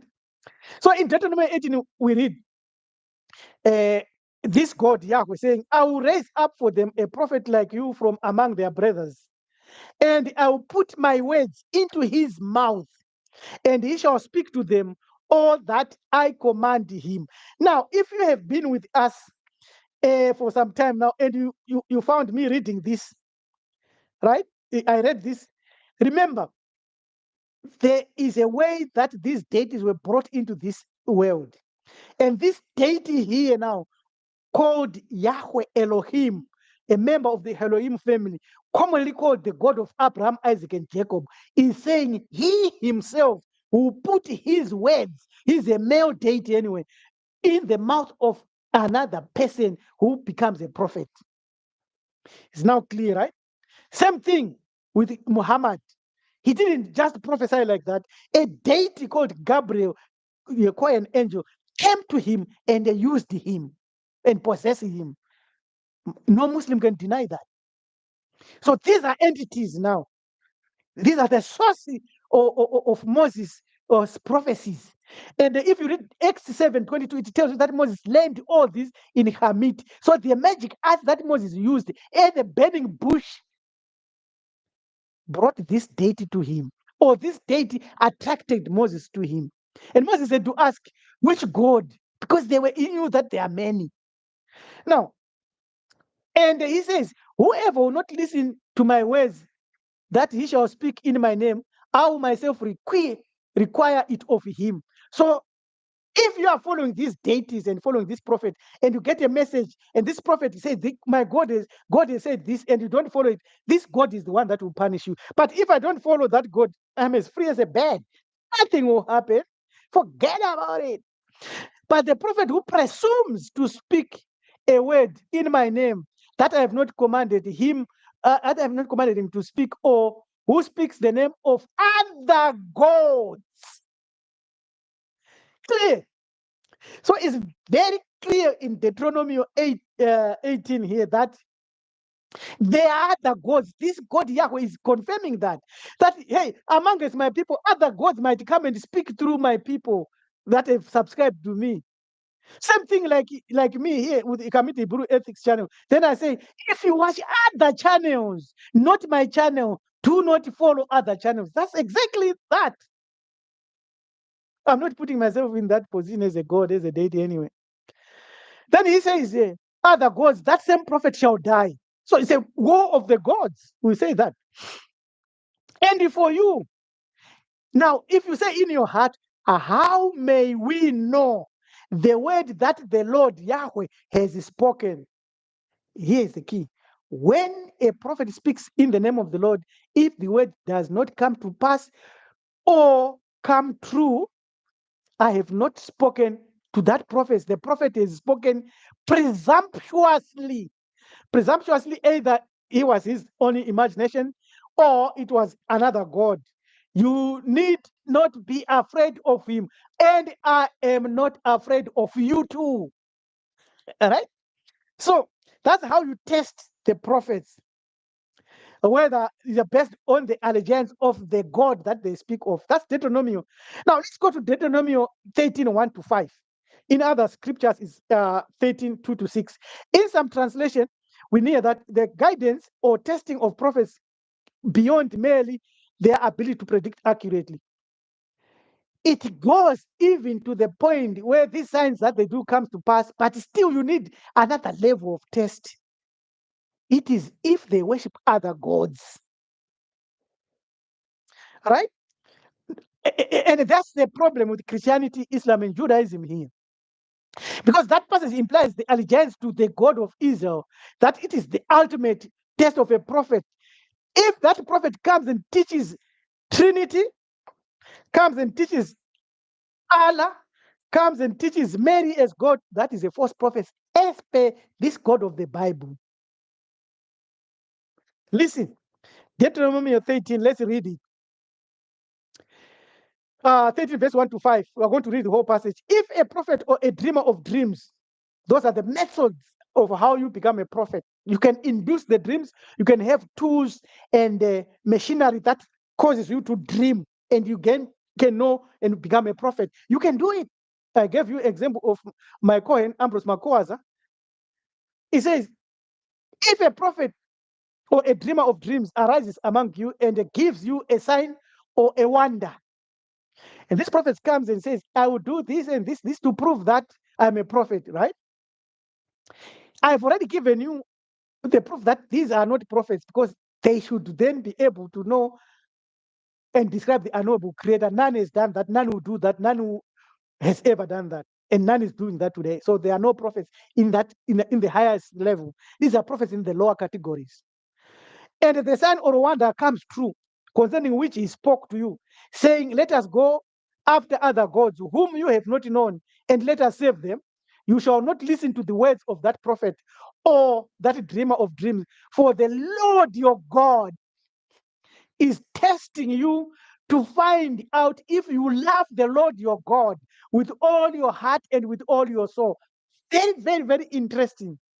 Not powerful. Very, very interesting. Now, this God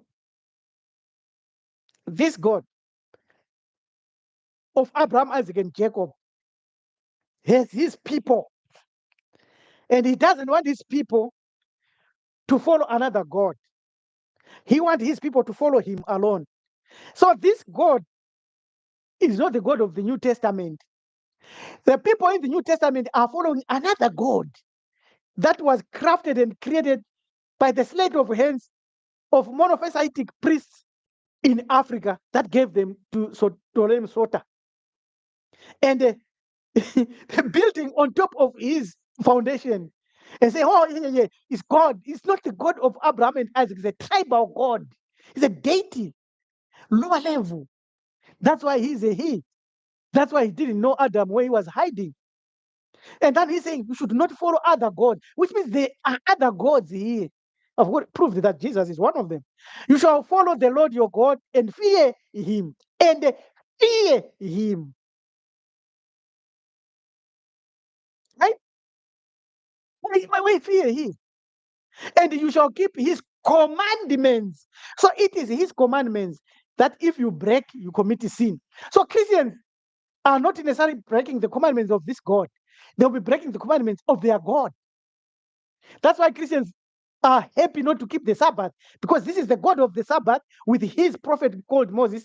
But the God of Sunday is another God with Jesus as his God or his prophet. So that's it. The source of inspiration, the source of a prophet for Moses here is this God, Yahweh Elohim, the pantheon, the God of the Canaanite pantheon. And the God of Christians is Jesus the Christ, crafted and created by Ptolemy Sota with the help of monophysitic priests in ancient Africa who gave him that. We shall show you who that God is and how they make that God and how they made it. Yes, we have explained it, that they gave a bull apis and they put an ancestral spirit there, outside, and said, that's your God. And then they went into the process of a pair of birds, of a sheep, and a lamb, and goat, and so forth. As a deity. Then he said, you shall follow the Lord your God and fear him, and you shall keep his commandments, listen to his voice, serve him, and cling to him. That's this God of the Torah. Verse 5. Listen to this verse now. But that prophet or that dreamer of dreams shall be put to death. Why? Because he has cancelled the rebellion against the Lord your God, who brought you from the land of Hamid and redeemed you from the house of slavery, to seduce you from the way which the Lord your God commanded you to walk. So you shall purge the evil from among you. This is very, very, very clear. So, this is very, very, very clear. We are dealing with the deities here. Each deity it represents something different to the people. And he's saying, you cannot go to others. It's me, only me. That's what he's saying. Okay, let's continue. The role and authority of the prophets in the Torah. The prophets in the Torah serve as God's mouthpieces. Which God? The God of Abraham, Isaac, and Jacob. What's his name? Yahweh. Who is Yahweh? Yahweh Elohim. Elohim of the pantheon of the gods, the Canaanite gods. Are they higher divinities? No, lower level. Primordial deities? No, but lower level. So he is inspiring these prophets. That's why I said these people that come and say, I'm a prophet, this, don't underestimate them, because there is a spirit behind them, either a demon, or you can call it a god, or you can call it a spirit, or even their ancestors. That's why I gave an example. As someone who is following African traditional spirituality is a nganga, goes to church, he will become a prophet because he already has a spirit. And that spirit has only started to prophesy in a different place. It's clear, straightforward. These prophets reinforce adherence to that God's law and to the standards that they follow. And a true prophet will not lead the people away from that God. We are doing this in course. Or promote any form of idolatry, regardless of the accuracy of their predictions. That's the role and authority of the prophets, specifically in the Torah. And then it was borrowed by Christianity, it was borrowed by Islam, and it went to Hinduism. As that in Hinduism, we have already indicated that they are called gurus. Right. So, prophets and demons, when we deal with Deuteronomy 18:20, states that a prophet who speaks presumptuously in God's name or speaks in the name of other gods, that prophet shall die. This is the criteria that is very, very important because it highlights the critical standards and seriousness of what these gods want. They want conformity, obedience, and they are commanding direct fidelity to the gods that have inspired these prophets, whether monotheistic or polytheistic or otherwise. When you go to Matthew now, let's look at the text to understand the reasoning behind our argument that there is a big problem with the prophets, Jesus, Christianity, God, Yahweh, and what is happening today. I'm not going to say it was prophesied or what, but it's a statement that is very clear. Matthew 24, verse 5. Jesus was preaching. Remember our disclaimer that we said initially.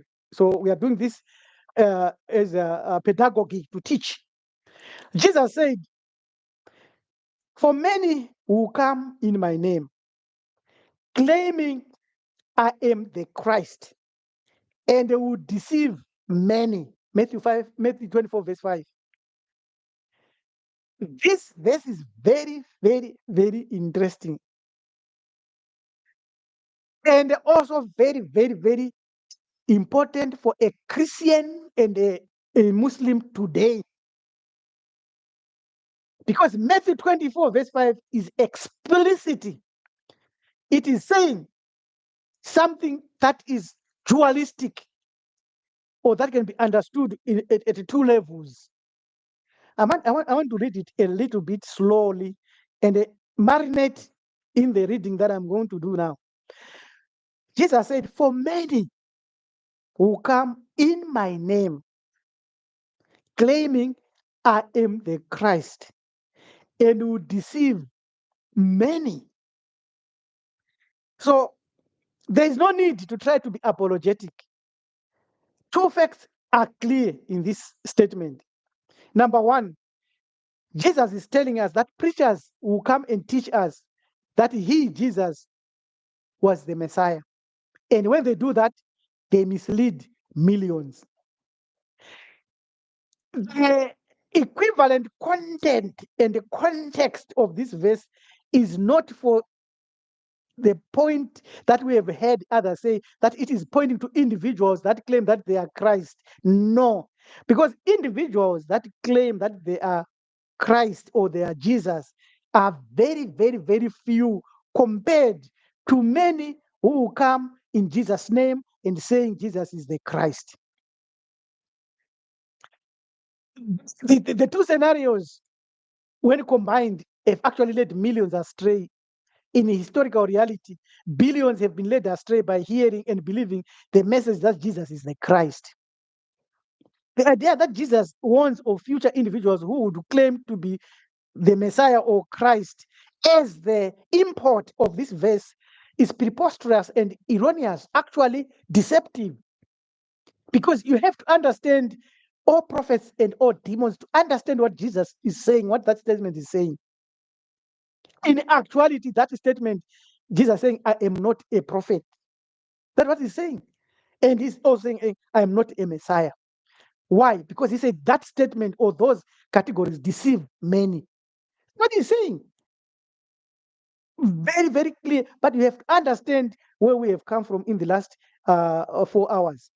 So when you go now to Deuteronomy 13, verse 1 and 5, that warns of false prophets who perform signs and wonders, who lead people astray from the worship of Yahweh, the God of Israel.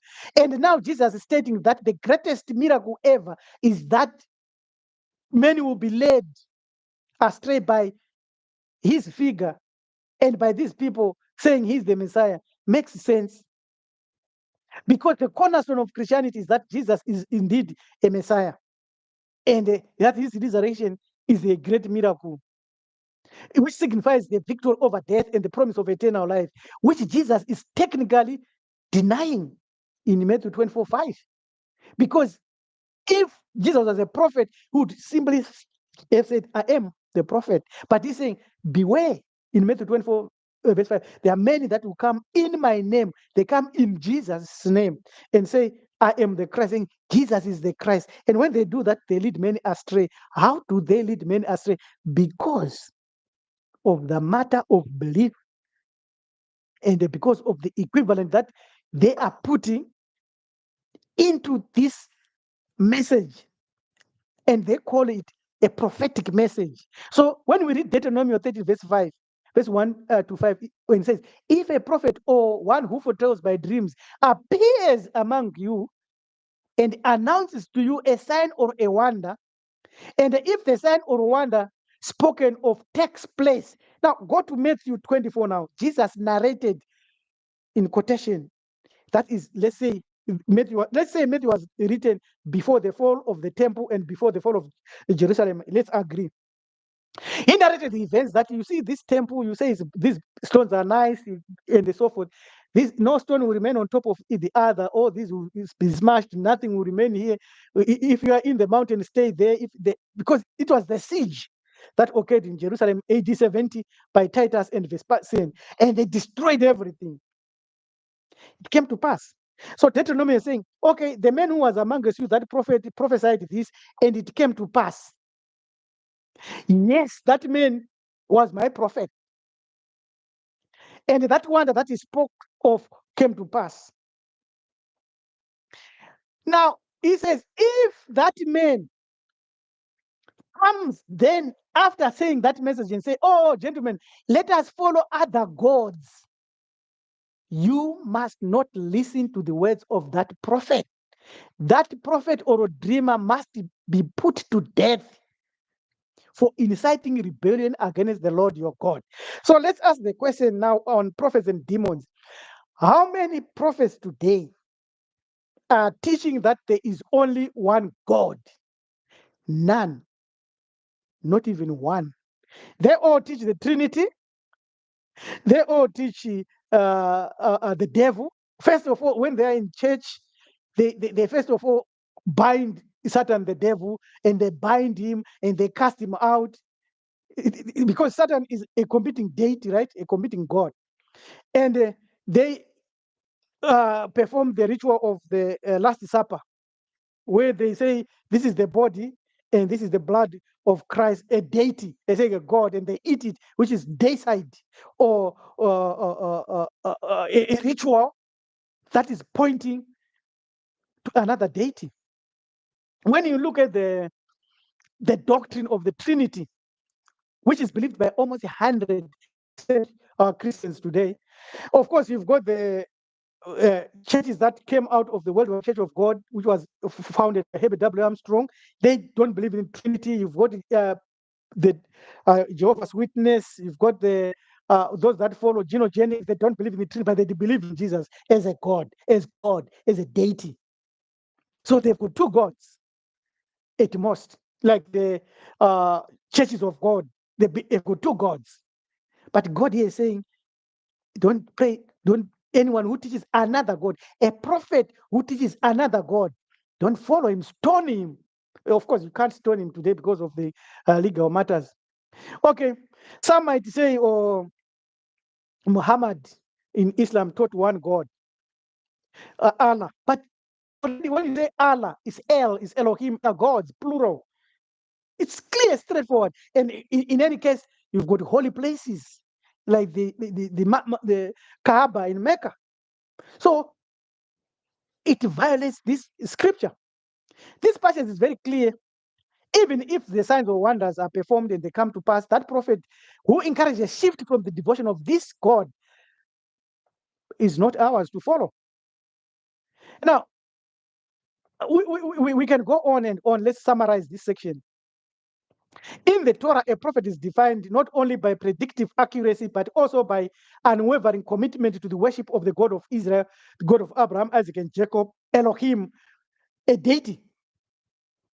Even if that prophet's predictions come true, they will be deemed false if they advocate for the worship of other gods, because that contradicts the command of this God.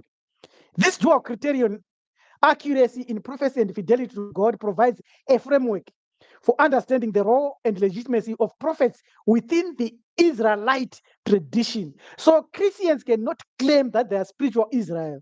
They are lying. They can read all the verses they want. They are not, because this God of the Torah says you cannot worship any other. So when you come and say, in Jesus' name, you are already violating the first standing commandment of this God. So you are worshiping deities.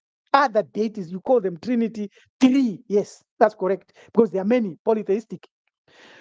So we have answered the question, who inspires this individual, by zeroing in on the Torah and on the God of Abraham, Isaac, and Jacob. I said this session will be 4 hours. I want to apologize. It looks like we are going to for 5 hours, because we are almost 20 minutes before we finish the 4 hours. Apologies, but we need to continue.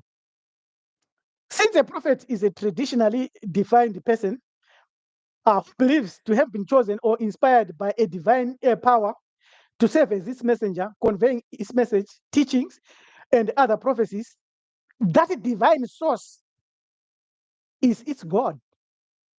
That divine power is not emanating from the unknowable real creator, but from the gods and the deities like Yahweh, as well as other demons. You must remember the definition of demon that we have given, because the word demon comes from the Greek word daimon, which in turn is derived from the Greek word daimonos. Originally, daimon referred to a divine spirit or a divine power associated with a specific individual, specific place, or specific activity. It could be benevolent or malevolent spirit, or a guiding spirit, or a personal deity. That's why it is called the God of Abraham, Isaac, and Jacob. It's a personal deity, a tribal deity, the God of so and so.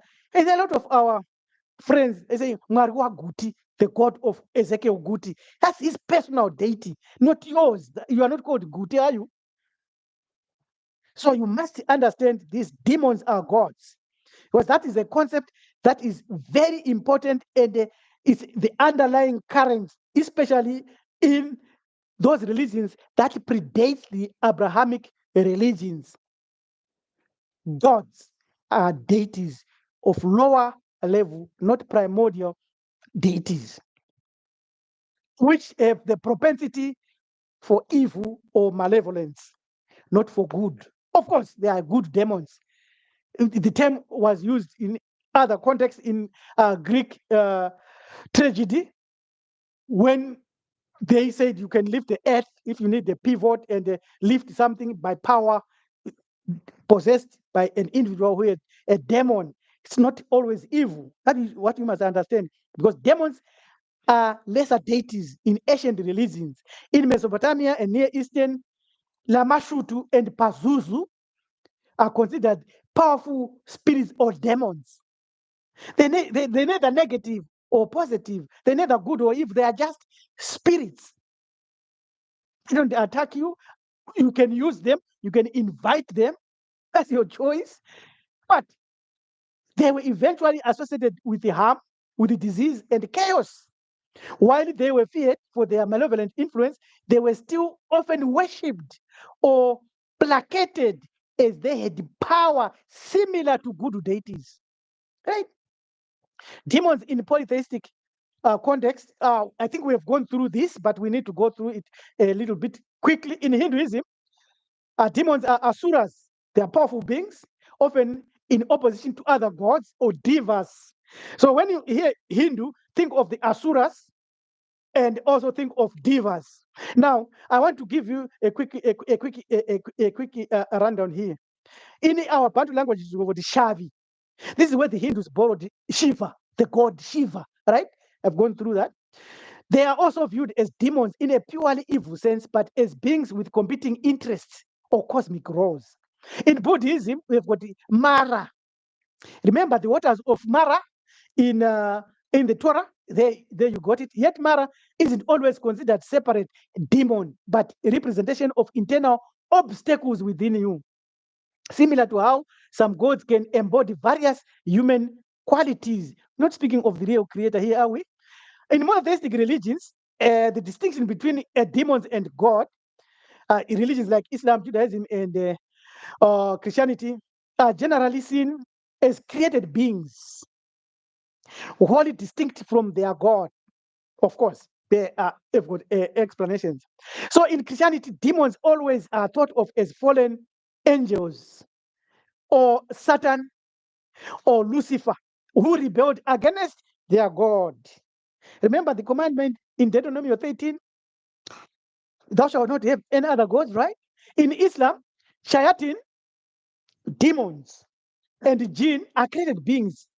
And the Iblis, which is Satan, is their leader. They cannot rival Allah's power, yes, because they are lesser divinities with lower divine status, but can use individuals. In Gnosticism and other dualist traditions, it is clear that we have got gods or powerful spirits or opposition supreme deity or demiurge, which is the lower level. And always when we hear of that, we must understand that demons, while not always associated with these lesser gods in the Gnostics called archons, they are the same, different qualities. And demons are also in the Sumerian tablets as the Anunnakis, lower deities, not even of primordial levels. Maybe they could be other primordial level ones, but Anunnakis, Enlil and Enki are demons, lower level gods.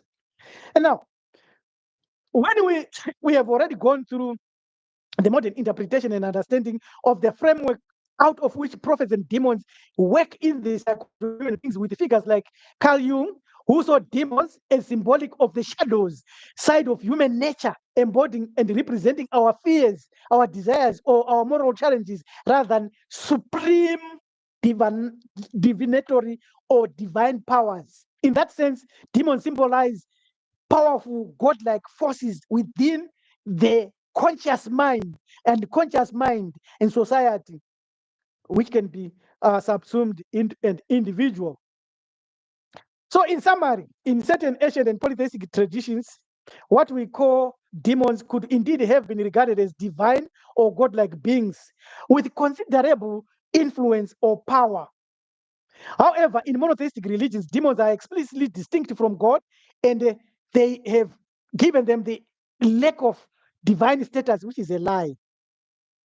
We have seen that because they want it to be a sin or a force. The evolution of the term daimon or demon reflects a significant shift in cultural and theological perspective over time. In ancient Greek thought, daimon was indeed a neutral or even a positive force, often seen as an intermediary between gods and humans, or as a personal spirit guiding individual. Daimones were automatically classified as evil. Instead, they could embody qualities as diverse as wisdom, protection, or faith. For example, Socrates famously referred to his daimon, an inner voice or guiding spirit that helped him make moral decisions. Here is how you can know that you have got a demon. Do you hear voices? Do you think with a voice speaking in your mind? That's a demon. That's a divine spark. That's the real you. However, with the spread of Christianity and its theology and its emphasis on dualistic view of good and evil, the interpretation of daemons took on a darker tone. Christianity adapted that and transformed it into various pagan deities, and also refused to understand that it is also aligned to a reality that is within us. Now, because of this, we need to do an interlude here. What are demons? The deity that you call demons could be spirits. In various cultures, demons are depicted as evil beings or evil forces that bring misfortune, sickness, or temptation. That was not the normal understanding, and that is not the correct understanding. Christianity has made demons as fallen angels or embodiments of sin. That's wrong. That's not correct. Sin is a violation of the laws of your God. It's not a demon.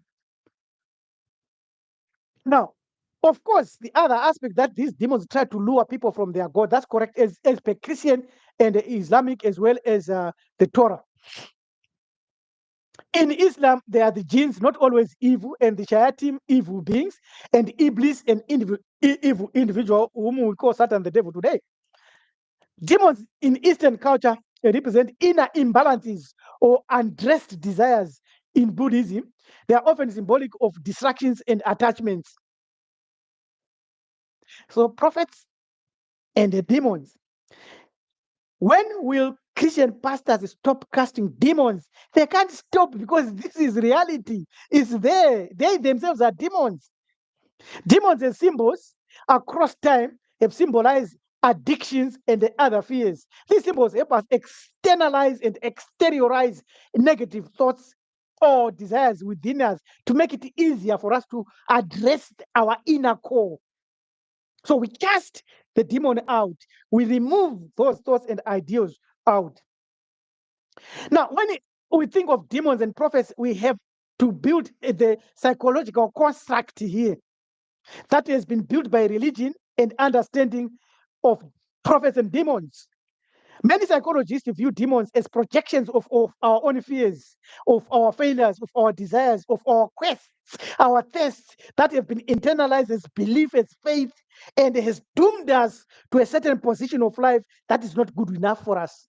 And therefore, the fear of failure must be cast out as a demon. Fear of rejection must be cast out as a demon. Negative self beliefs must be removed as demons, even from childhood abuse or current abuse. We don't need blind faith. We don't need faith.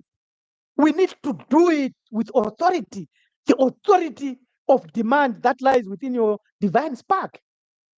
You've got a personal demon. These are the addictions. These are demons, addictions.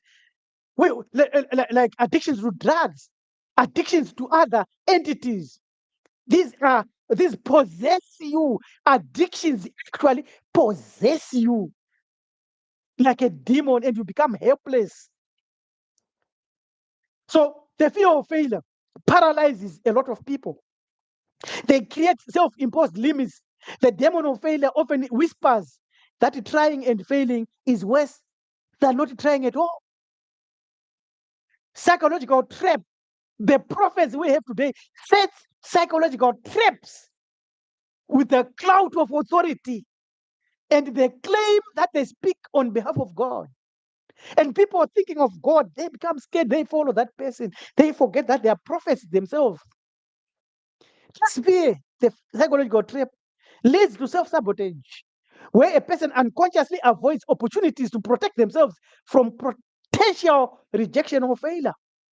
Self doubt and negative self beliefs, these demons that manifest as self doubt often emerge from early experiences where individuals internalize harsh criticisms, leading to a persistent voice of self doubt. Meaning that voice that you hear, that voice is a demon. It's you actually, but it's a demon. Blind faith in outside validation. You seek validation from prophets, from leaders, from authority figures, and those that are stern, like the police, the soldiers, and the politicians, or the deceivers with sweet tongues. You need their approval. And instead of trusting your own judgment, you'd rather make a mistake. How can you defeat these demons? The first point that you should never forget how you can defeat the demons is that the real creator has not called any prophet, and you have the opportunity under subjective understanding to communicate and understand with any deity that you want. You have got the free will. Free will is so powerful. They are into the laboratories and into industries. Like people like Elon Musk and many others are making gadgets. They want to break free will when they put those gadgets in you. They can't, even spirits fail. But they can deceive you to open through rituals and through many other tactics to open yourself and put your free will aside, and they come in and go, behold, I stand at the door and knock.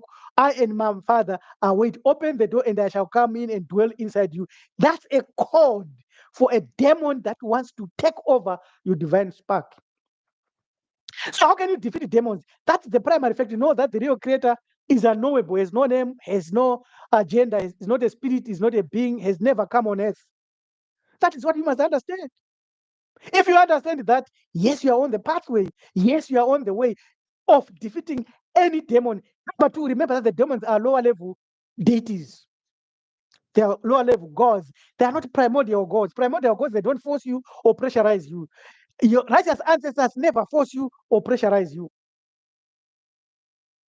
So, what can you do to defeat demons? Those are the two primary fundamentals that you need. No, the real creator has not called anything. Is beyond that. That knowledge alone is powerful. And secondly, demons are lower level deities or gods who can come, they can come and manifest variously and possess you like addictions, as we have gone through. So, self-awareness, recognize and name your personal demons. Become aware of fears like failure or that addiction. That will help you to reduce their power. Knowledge, that knowledge, theoretical knowledge alone, reduces their power. When you know I have addiction to brown sugar, that reduces its power, because then you can decide, no, no, no, I don't want to have brown sugar. I have authority over brown sugar. Mindfulness, practice mindfulness techniques to observe these fears without judgment, understanding they are part of your thoughts, not your identity. So, know that. No, accept that. Mindfulness is powerful. I could say mindfulness is out of body experience. Practice out of body tactic. See you, right? See you, right? Critical thinking and questioning, very important. Blind faith often stems from unexamined beliefs. Challenge your inner voices. That is the demon that we all have. Inner voice. If you are not thinking, you have a voice in you. That voice is you. It's your demon.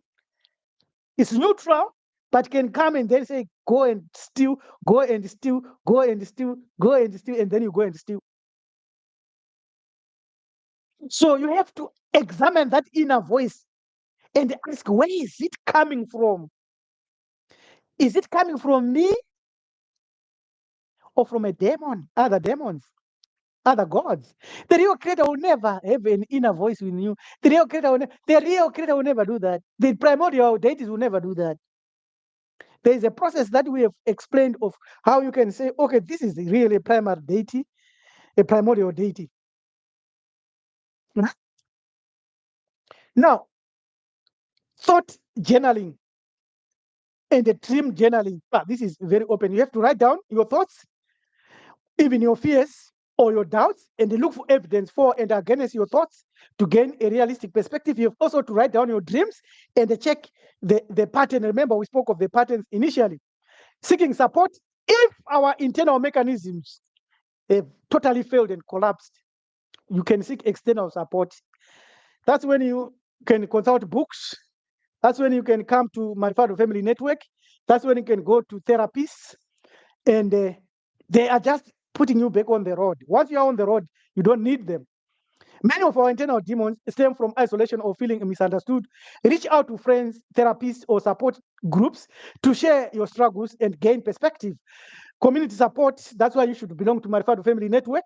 That's why you must enroll in Bantu foundations through Bantu University. That's why you should watch our YouTube videos. That's why you should belong into many supportive groups and networks like our WhatsApp groups. It's important because it helps you guard against demons. You don't just belong to churches, just don't belong to cults, just don't follow individuals.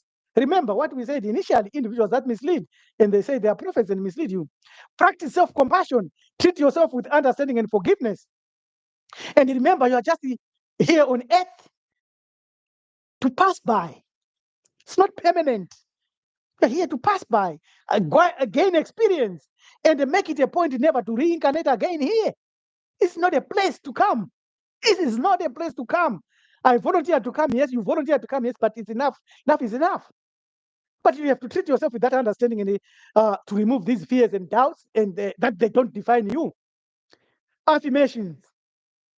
You have to use affirmations. I can do it. I'm the best. I am capable. I have power. I've got authority. You have to use it. Yes. Many leaders use fear and control, fear of hell and domination, use demonizing others, calling them that they have demons and the evils that they want to cast them out. We have seen that they can't.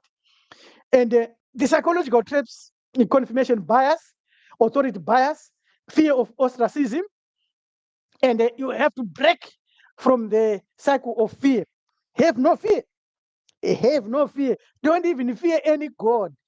Fear is wrong. Don't fear anything. But you should respect the primordial deities. Now, the sources of prophetic power, it is from the concept of demons as gods, though complex and dependent on how your culture, your religion, and spirituality and philosophy defines both demons and gods. Now we know that in origin, demons were gods. And that's where prophets derive power from demons and from gods. In certain ancient beliefs, when you are considered divine, you need to give a proof. Therefore, demons are lesser deities, as we have already proved and demonstrated across all other religions, including Gnosticism and Islam. Now, let's come to African culture. The concept of demons in African cultures is complex and is significantly different from region to region, yes? But African spirituality and its traditions has its own unique classification of spirits or supernatural beings that don't always align with Western notion of demon, is inherently shown in this presentation. It is ambivalent and often says demons are spirits, and that always will not fit neatly into the category of good or evil. So in ancient Africa, we've got the term or Aku, spelled A-K-H-U. In ancient Hamit, this word and this type of spirit is associated with the dead, but it could either be beneficial or malicious, depending on its relationship with the living. This ark is also Rosi or Mzimu, which you call ancestral spirit. So when we perform burial rituals and bury our dead, we are empowering them to become an aku. In other words, we are empowering them to become a righteous ancestor. We can also bury our dead in a manner and in a way of empowering them to become a negative force. Let's say somebody is killed by other people and we are very angry about it. We can bury them in such a way and in such a tactic that they can come back and they fight their wars. These will be spirits and the negative spirits.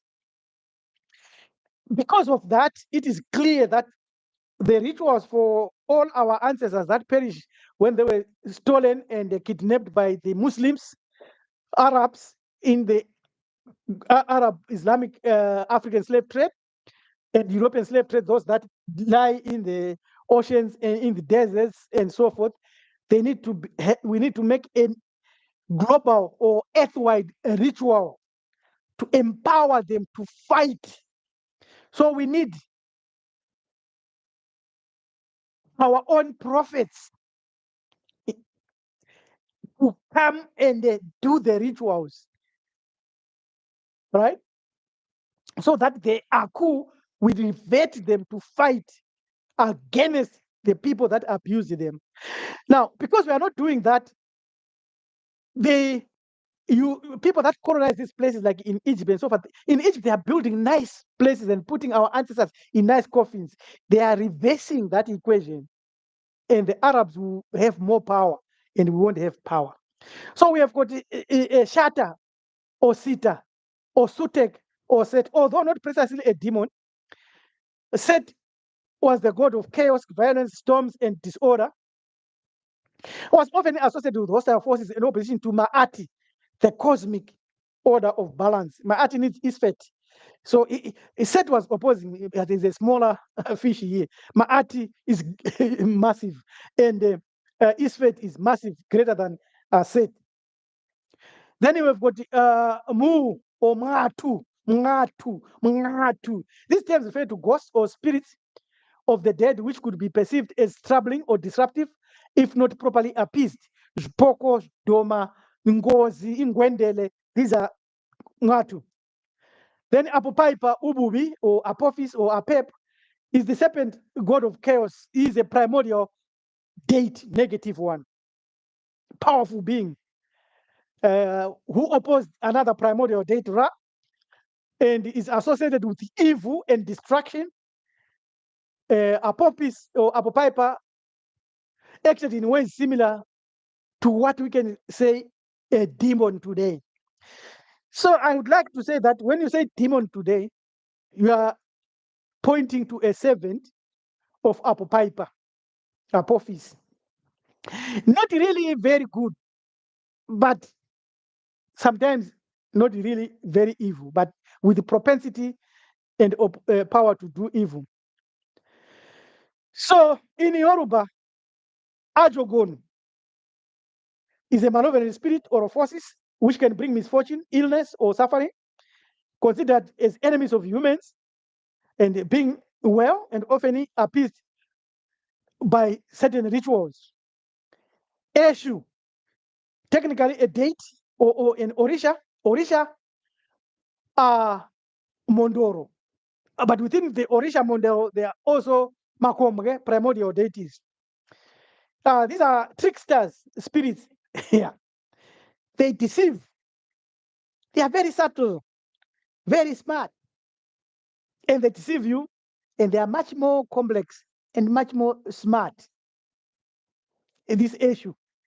Enyan is a kind of witches or malevolent forces to be responsible for negative events, though this term is a broader in the Western concept of demon. Right? Is a Enyan. In the Kiswahili, Mpepo refers to spirits, often understood as malevolent or beings possessed or possessing spirits. So your prophets could be operating with Mpepo. This often term was used in Arabic traders and Islamic understanding of jinn. People can be harmful, causing illness or misfortune. A jinn is derived from Arabic. We know what it is. We've dealt with it. In-laws or aman-laws, we know these are ancestral spirits. Tokolosh, very important. In our language in Southern Africa, Tokolosh is a mischievous and often malevolent spirit that causes harm, illness, or misfortune.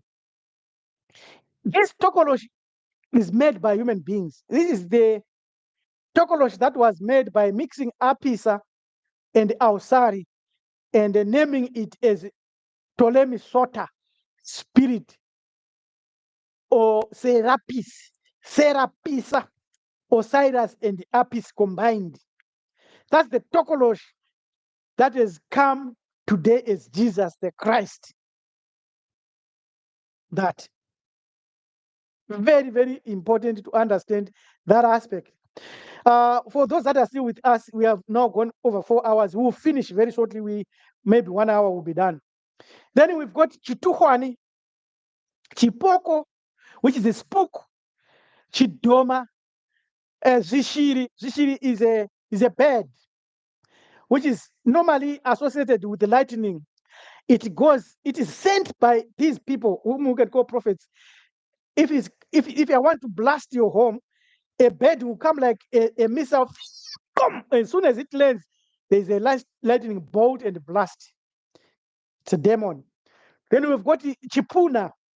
Chipuna is a demon, but this is spirit. When it possesses you, you become like it. So you can have Chipuna of a pig, and when you are possessed by Chipuna of a pig, you can eat what the pig eats. You can do what a pig does, and you will never be sick when the spirit goes away. So this Chipuna is also under the group and the class of the leopard society that was famous in West Africa, central to West Africa. And this is also where we get the term Magorilla, those people that went fighting, because they would convert and change. And also the snake python, the snake or the python spirit, these are Chipuna that manifest in you as a demon, as a spirit that possesses you, and then you can drink 20 liters of cow blood, and yet you won't choke. And you can go and live under the water, mami water, njuzu, and you stay underwater for years and years. Now, maybe the story of Jonah involves njuzu, maybe. So then we've got Ngozi or Ingwendele. We've already explained what Ngozi is. Ngozi is when we turn your aku, your spirit, to go and fight back your battles until you are appeased. These are demons. These are gods. These are spirits. In Akan in Ghana, Sasa Bonsam is an evil spirit or a being that lives in the forest and preys on humans. It is often seen as a creature of darkness and danger, which with traits similar to the ideas that you now have of demons. Omaifo, this is a witch or a malevolent spirit in Akan culture believed to cause harm and misfortune, especially by draining life energy or bringing about disease. Very important. So we have got the Egugus. It's also same as demons or gods or deities or divinities, lower level. Then in the Hosa, we have got Iskoki, spirits that either benevolent or malevolent. So it depends with how you want to use them. Some Iskoki are harmful and may require appeasement. And the term can refer to a variety of other supernatural beings that can give you or good things. These are also like Tokolosh. This is Koki. Aljanu, borrowed from the Arabic Anjanu, it's the Hausa for spirits, including malevolent and evil ones that possesses people or cause harm. So prophets can be possessed by any of these spirits. Chipuna. That's why prophets end up raping people, raping, stealing, and so forth. In the Kikongo, we've got Nkisi or Mninkisi, refers to spiritual entities or objects that can harness spiritual power. So you can have that Oduma or talisman. You can have that like this. You can call it Nkisi, Oduma. right, or bengu for specific purposes. And now, at the Kabbalah, they also have the red string, many, or the Star of David hanging on your neck.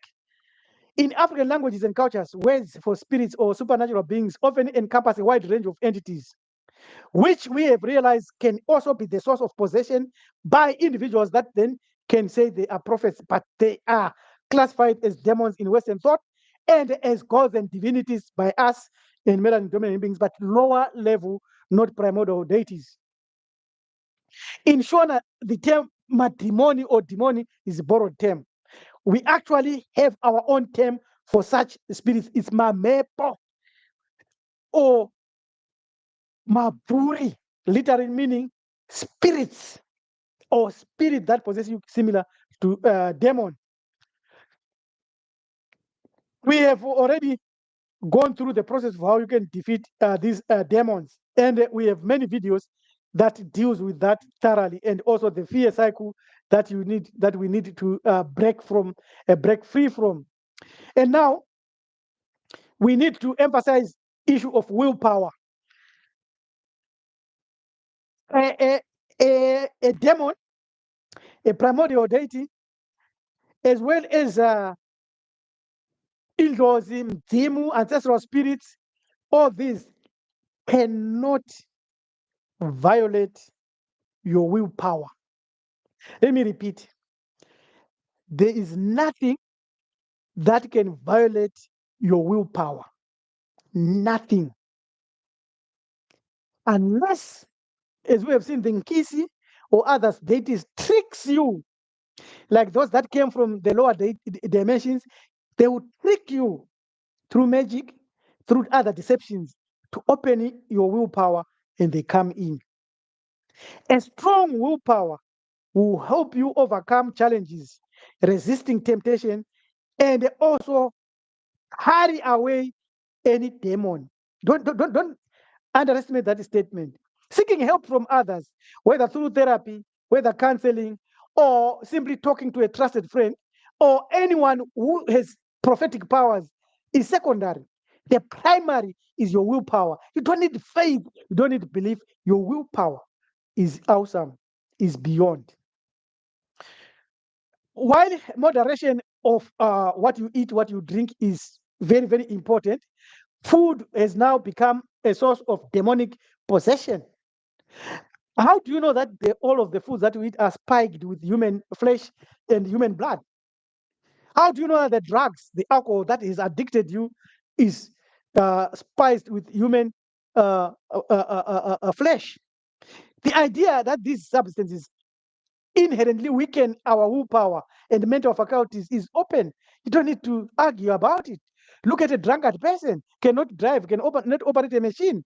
He has already disturbed the equilibrium of his divine spark and his brain. Rather than demonizing this substance, it is productive for us to promote responsible use.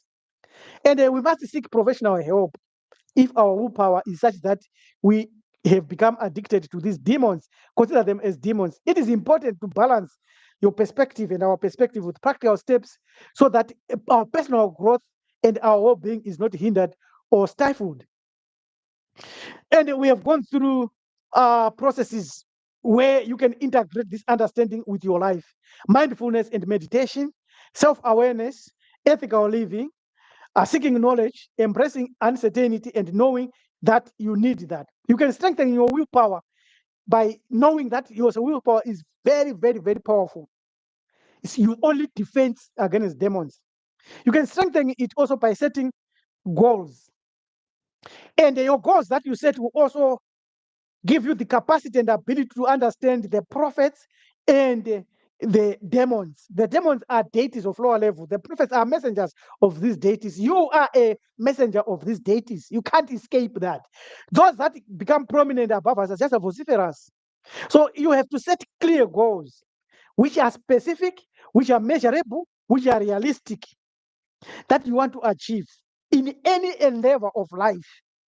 Don't set them to be specific to a God, to be specific to a deity, to be specific to a prophet. They must be specific to your divine spark and your life. Then you must be able to break down any task that comes to you into smaller steps and prioritize those steps and start to achieve those steps. So if you do not want demon possession, what can you do? You must always know that the real creator is not a being or a spirit, does not send any messenger to us.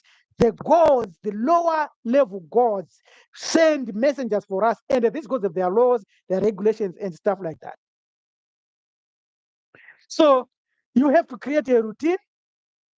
You must be mindful what you eat and how you exercise, and you must be able to manage stress, because if you're overly stressed, you open the willpower door for demons to come in and for the prophets to deceive you by their messages. You must limit distractions, digitally detox. Don't always be attached to the screens. Create a dedicated workspace in your life. When you go to bed to sleep, put your phone 20 meters away from you, or so much away from, so that its waves do not interfere with your own waves.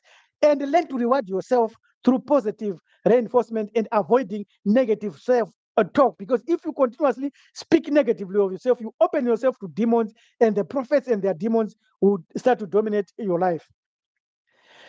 Wow.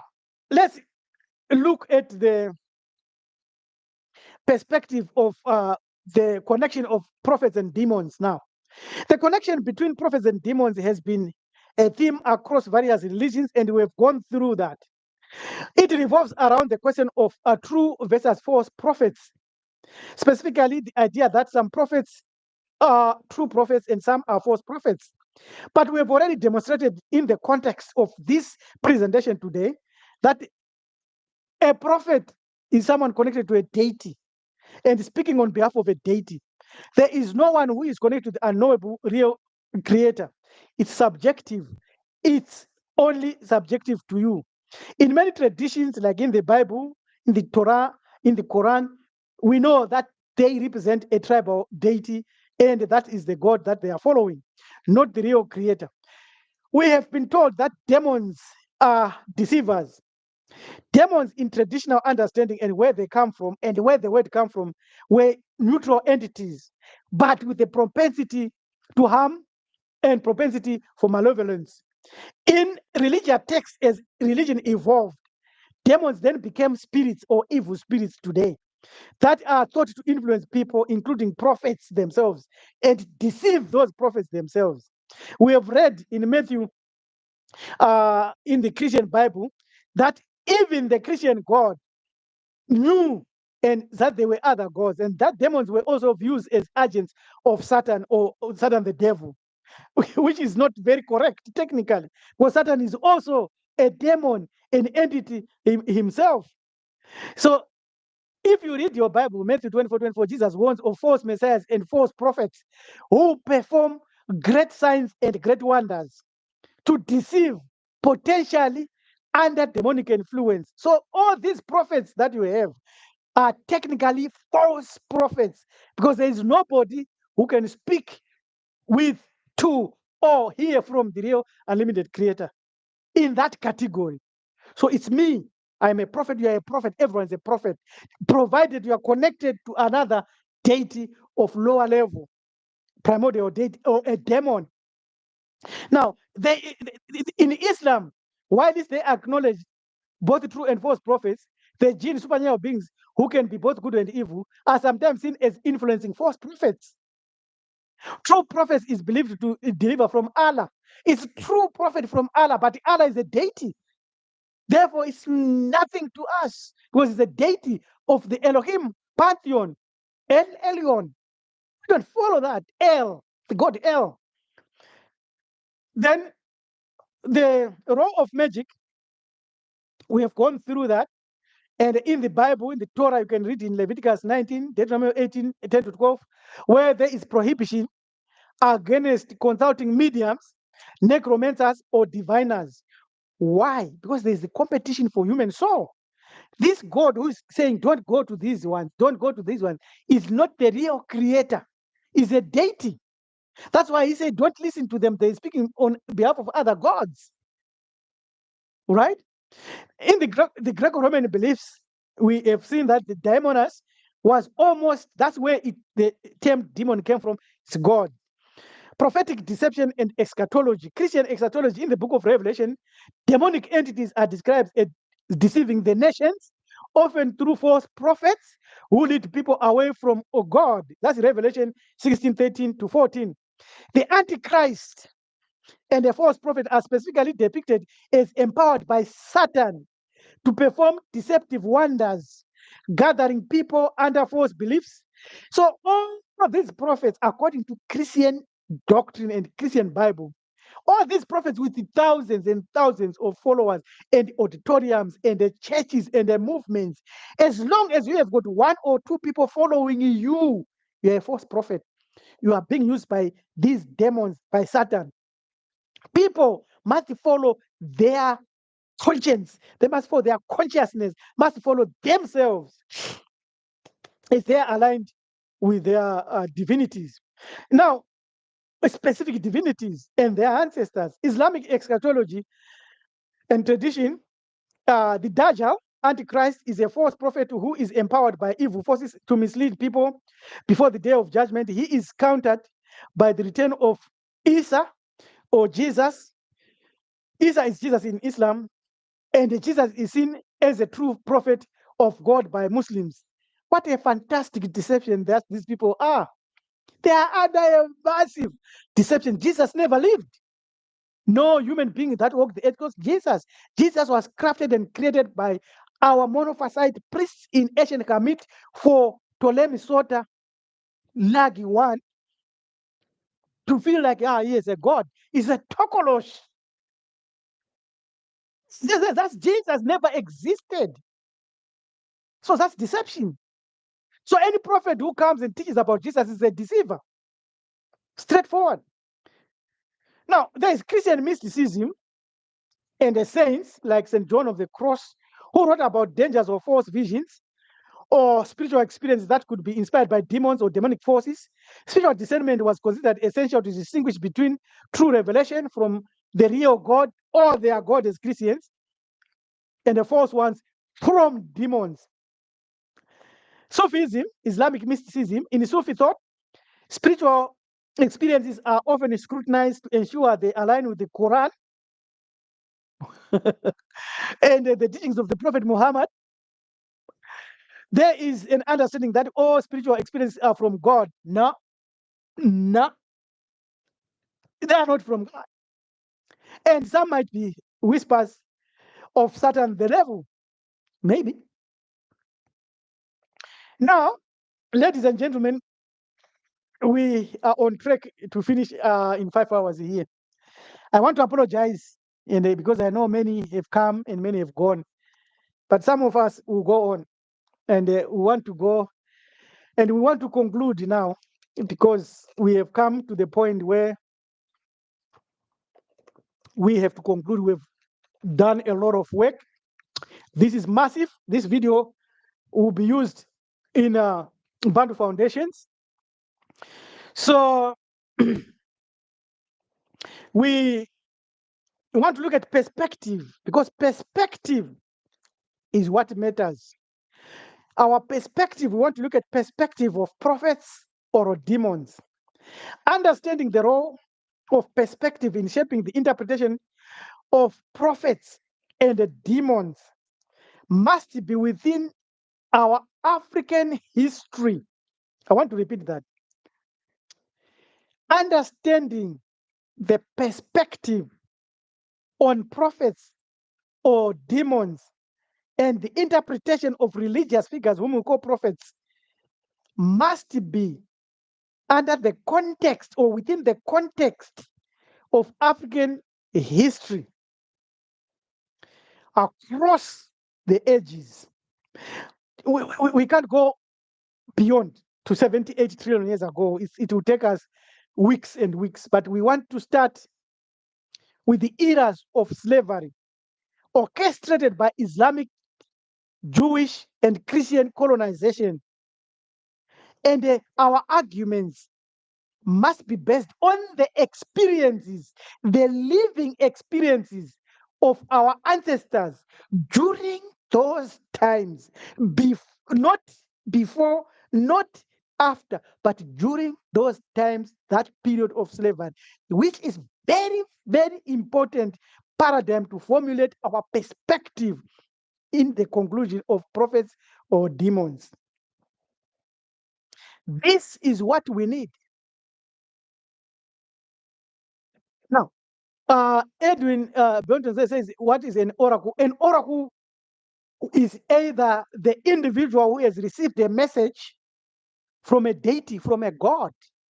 Now, we have got the oracle of Ziwa, which is oracle of knowledge. Ziwa means knowledge, where Alexander the Greek visited in ancient Hamiti. We have the oracle of Matopos or Mabgadziva. And in these oracles, it's not the lower level deities that speak. It is the higher deities, the primordial deities, Makomre. And they don't care. If you besmirch that place, they disappear, they go away. They never use it. So that's I wanted to answer our one of our old fellas there, our leader there, Edwin Horesita Edwin Benton there. Now, the context is what we are dealing with in our conclusion.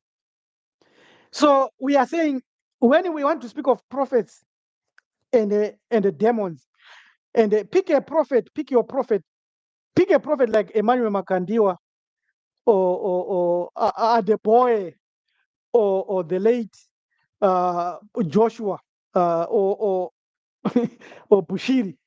You must understand that prophet and his message under the context of demons, but within the moments of the Islamic, Christian, and Jewish colonization and enslavement of our ancestors. Not before, not after, but within that. This is what we are projecting, and this is what we are asking you to embrace. So, the experiences of Africans and melanin dominant human beings during these periods profoundly must have influenced their perception of the so called Prophet Muhammad, the Prophet Moses, and the Jesus, whilst they were seeing their ambassadors harassing, destroying, killing, and maiming them.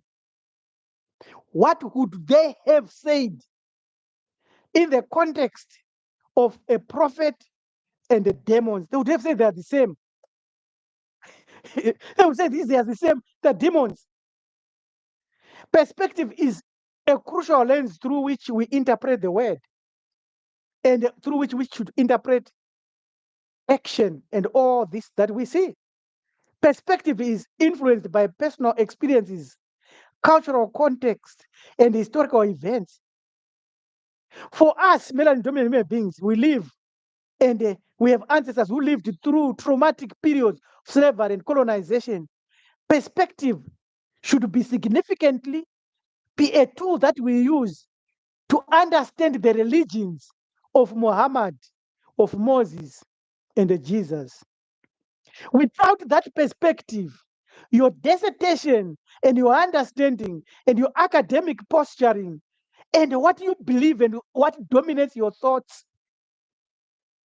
around these figures will be demonic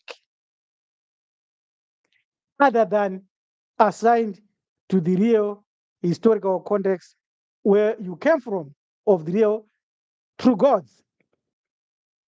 During the eras of slavery and colonization, it was marked by immense suffering, displacement, and cultural upheavals due to Islamic Christian missionaries who were prophets of their gods, who came not to enlighten, but to deceive, to destroy, and to continue to suck our divine spark psychic knowledge and energy. Of course, they forced us to convert to Islam, to convert to Christianity, to convert to Judaism, and now we boast that these are our religions. They are not. These are our gods. They are not. These are our prophets. They are not. Their psychological impact, these missionaries, both Islamic, Jewish, and Christian, is still there today because it came through slavery and colonization on Africans who were not prepared to challenge them because they had the army, the guns, and the weapons. The trauma experienced by our ancestors and our communities would inevitably shape their perceptions of the colonizers and their religious teachings. The concept of cognitive dissonance plays a crucial role here. An awakened African will go through the dissonance phase and come out liberated. Those that follow Islam, Christianity, Judaism, and think that the black Muslims, black Christianity, and black is our religions are still suffering under a lot of stress. They may not know it, they may not accept it, but they are. Because these religions treated us with brutality and the evil because they are demonic. Religious figures like Muhammad, Moses, and Jesus hold significant places in their perspective religions. This perspective is not ours. However, their portrayal by the missionaries and the colonizers was then to force our ancestors to perceive them as a good for us. But that was the wrong lens that our ancestors used. Muhammad, as the prophet of Islam, his teachings reached Africa primarily through the Arab slave trade. So it is not ours because we are not slaves. We are free people. The association of Islam with slaves traders taints the perception that Muhammad is potentially a prophet of God. He's not. It's demonic. Moses in Christianity was seen as a liberator of Israel from Egyptian bondage. However, from an African perspective, enduring slavery, the juxtaposition of his plight and their plight and the biblical narrative of liberation doesn't create anything because we know they destroyed and stole knowledge from our sources.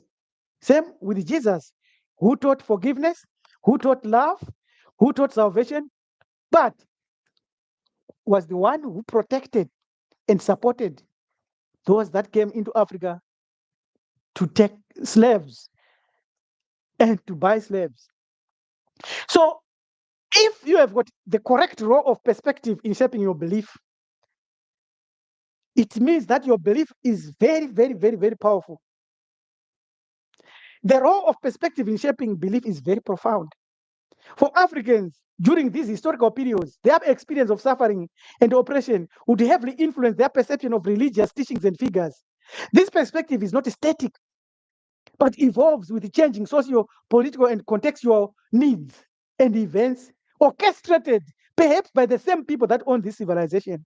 So that at the end of the day, we whitewash the evils of these prophets and then say, oh, these are prophets of God. Which God? The God who colonized and enslaved us. We can't. We can't follow them. How did we accommodate demons? The evolution of perspective among Africans and their love for Islam, their love for Christianity, a love for the prophets, from an initial resistance to now widespread acceptance, is a very, very important study that anyone can do. Either, as we have already seen, syncretism, where we have seen our own people taking our own religious perspectives and taking our own understanding and then syncretize them with these colonial religions. So, how does your shaman, how does your nganga, how does your prophet in the African context accept Jesus and then continue to teach African spirituality? They can't. It's impossible. Perspective matters. So, adaptation and syncretism is the greatest danger we can have when we look at all prophets and demons. Because African societies began to integrate the new religious teachings with their indigenous beliefs and practices. These syncretisms allowed for a smoother transition from where they really saw these people as demons to now when they see them as prophets of God. They are gods. Then they say "Mskaban di Jehovah." It's not. It's not. So our traditional beliefs must remain traditional, should not be syncretized. Education and literacy the missionary schools. So the missionaries came and established missionary schools and held sway in education. That's why when you were getting a name, they said Christian name on your birth certificate. So these missionary schools played a crucial role in spreading literacy and education that has allowed the modern prophets to teach Jesus and all these false prophets. These schools often provided the only formal education available, and through them, many Africans gained literacy in Arabic or European languages, enabling their deeper arrests and deeper imprisonment into religious texts of those religions. So today we have got black people like the Nation of Islam running around that Islam is an African religion. It's not. Never has been. Of course, the Nation of Islam has produced the figures that we have to respect in terms of nationalism, like Malcolm X, yes, but his religion was false. He was following a false prophet. It's a fact. Community and identity. Then these missionaries built communities, started to build nations, started to build borders, and under those borders, then we have nations that claim to be Christian nations today. And these three syncretization, missionary schools and community building, helped to mend and to build a transitional bridge of our perspective of suffering that introduced these prophets, Islamic prophets, Christian prophets, and Jewish prophets. So then they brought in the narrative of redemption, which in it has a suffering, and then the hope of Islamic and Christian teachings, which was then portrayed as powerful teaching for your salvation, and specifically the Jesus story of crucifixion and resurrection. And when we say Jesus was resurrected from the dead, and I come and say my ancestors was resurrected from the dead, they are alive, a Christian will say, I am lying. And I will say to a Christian, give me proof. He can't give me proof. The proof that he gives is the possible proof that I also give.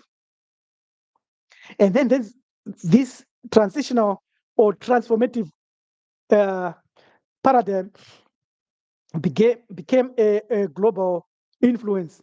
Up to today, we see the global spread of Islam, Christianity, that embedded these religions into African societies today.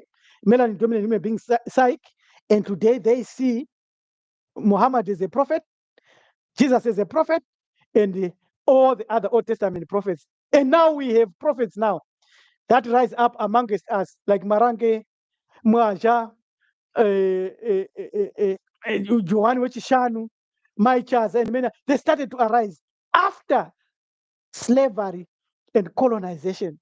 Before that, no, we had sages like Jaminuka, smart. They were not prophets in the sense of what we are saying.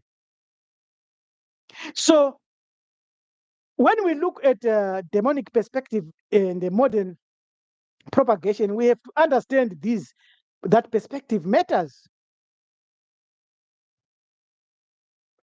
There's no other way you can deal with that. Perspective matters. So demonic perspective and modern propagation. Initial skepticism, the perspective that these religions and religious figures were demonic, persisted in some African communities because of the perspective of how it was introduced. Because remember, they came not to enlighten but to colonize. Christian missionaries, Islamic traders, and all they came to colonize, to soften us to accept colonization. Their religions never empowered us. Their religions caused cognitive dissonance. And when Moses is thought of under the aspect of perspective matters, what do you think the 7 nations felt when the Israelites under Joshua invaded them? Did they say really there is a prophet of God coming? No. In the Hebrew Bible, there are passages where God commands the Israelites to conquer and destroy certain groups. In Deuteronomy 20:16-17, it says, however, this God, in the cities of the nations, the Lord your God, Yahweh, a deity, is giving you as an inheritance. Why didn't he create another at another place for them. Why a specific place where other people are living? He says, when you go to that place, do not leave alive anything that breathes. Completely destroy them. The Hittites, the Amorites, the Canaanites, the Perizzites, the Hivites, the Jebusites, as the Lord your God has commanded you. So if he commanded this, and the prophet comes and commanded this, and you don't have perspective matters in your mind, why then would you accept that this God is yours? When he decimated your people. Same thing with the Muhammad in the Quran. There are verses or surahs, ayahs that teaches warfare and treatment of non-believers.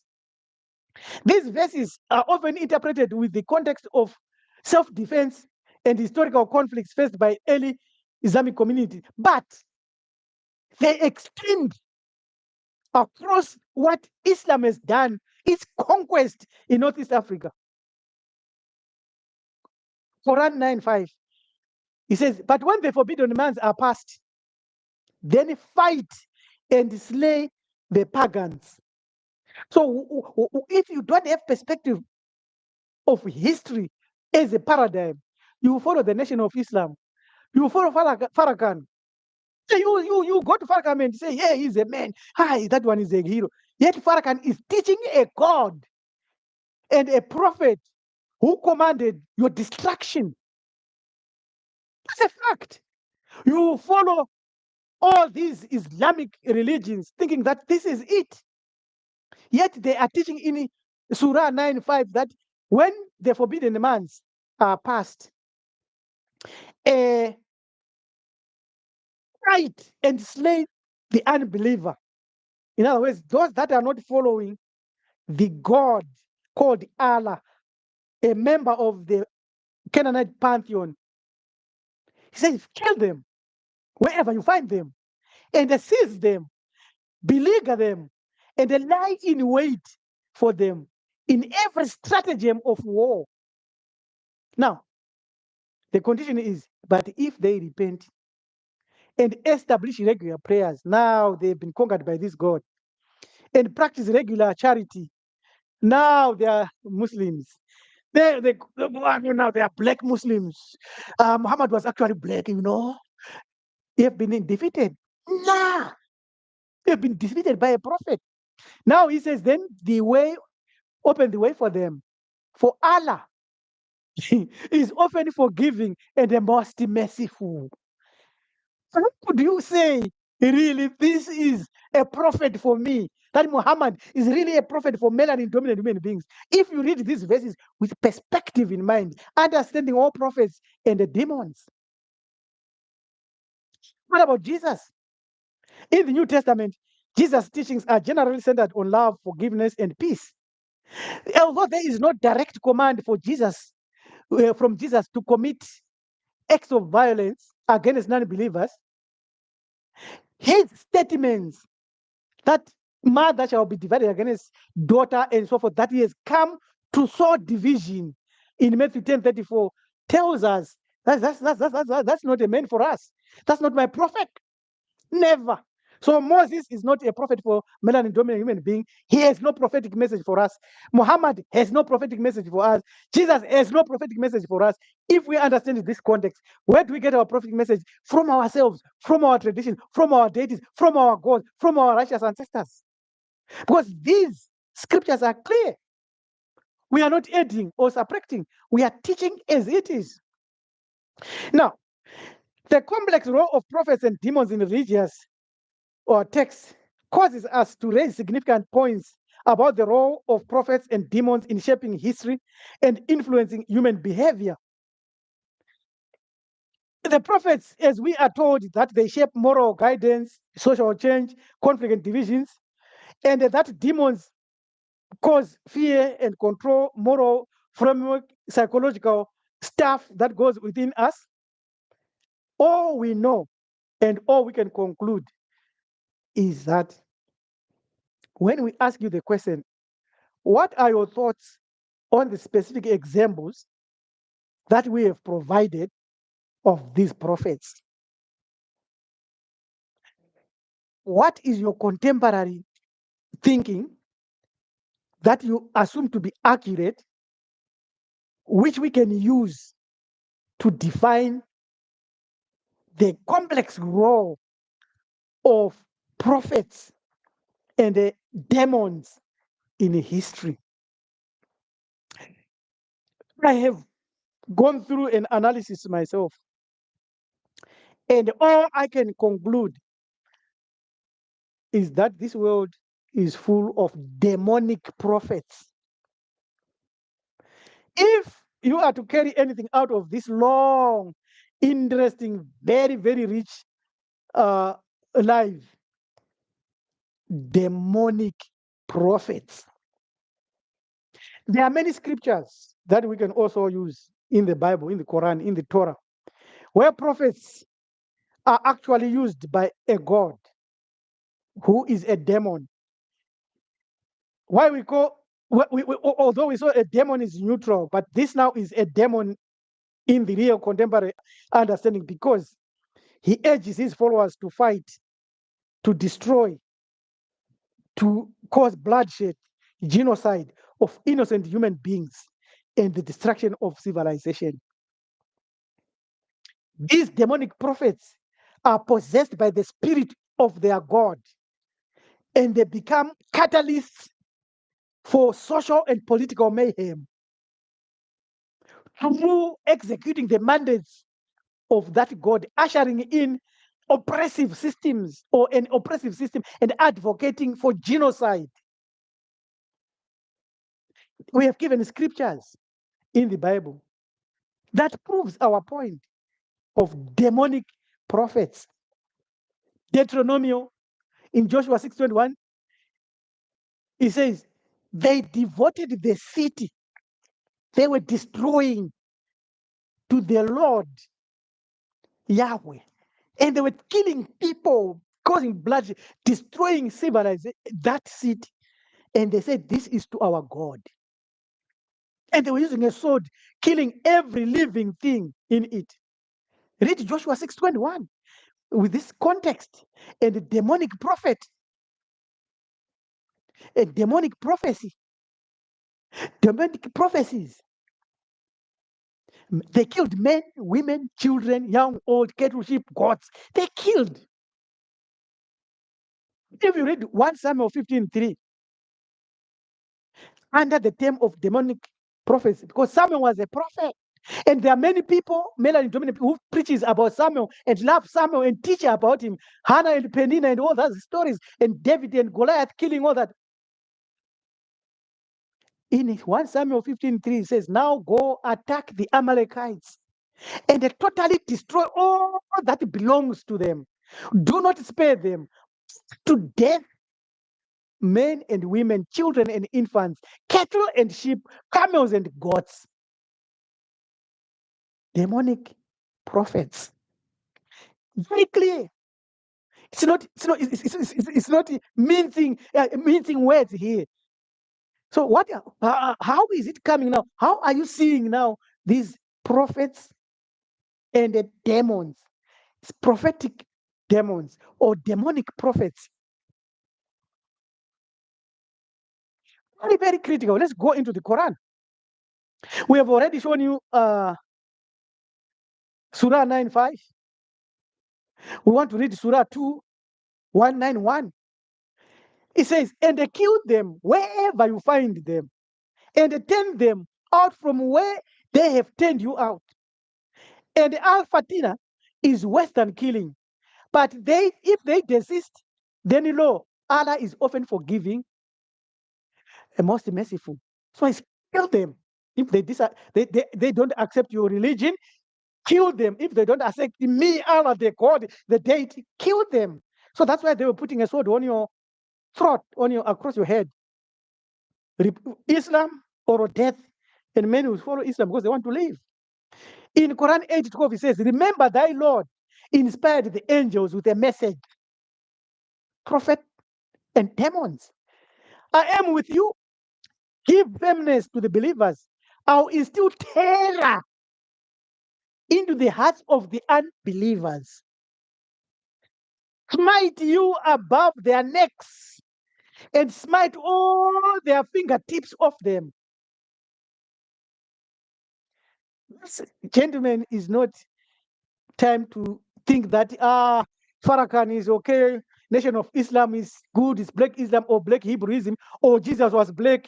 Putin showed that Jesus was black. Gentlemen and ladies, we need to go beyond perspective. We need to go beyond perspective because perspective matters. In the Torah, we have given a lot of scriptures in the Torah. But Numbers 31, 17 to 18, it says, now kill all the boys. This is a deity, a God, inspiring his prophet Moses to teach his followers and his community. And now we have got melanin dominant human beings who are following this God and following this prophet and teaching this message. In Numbers 31, 17 to 18, it says, now kill all the boys and kill every woman who has slept with a man, but save for yourselves every girl who has never slept with a man. In all honesty, can you follow this prophet? Can you follow this book? Can you go with this book and say, this is a spiritual guide that I have?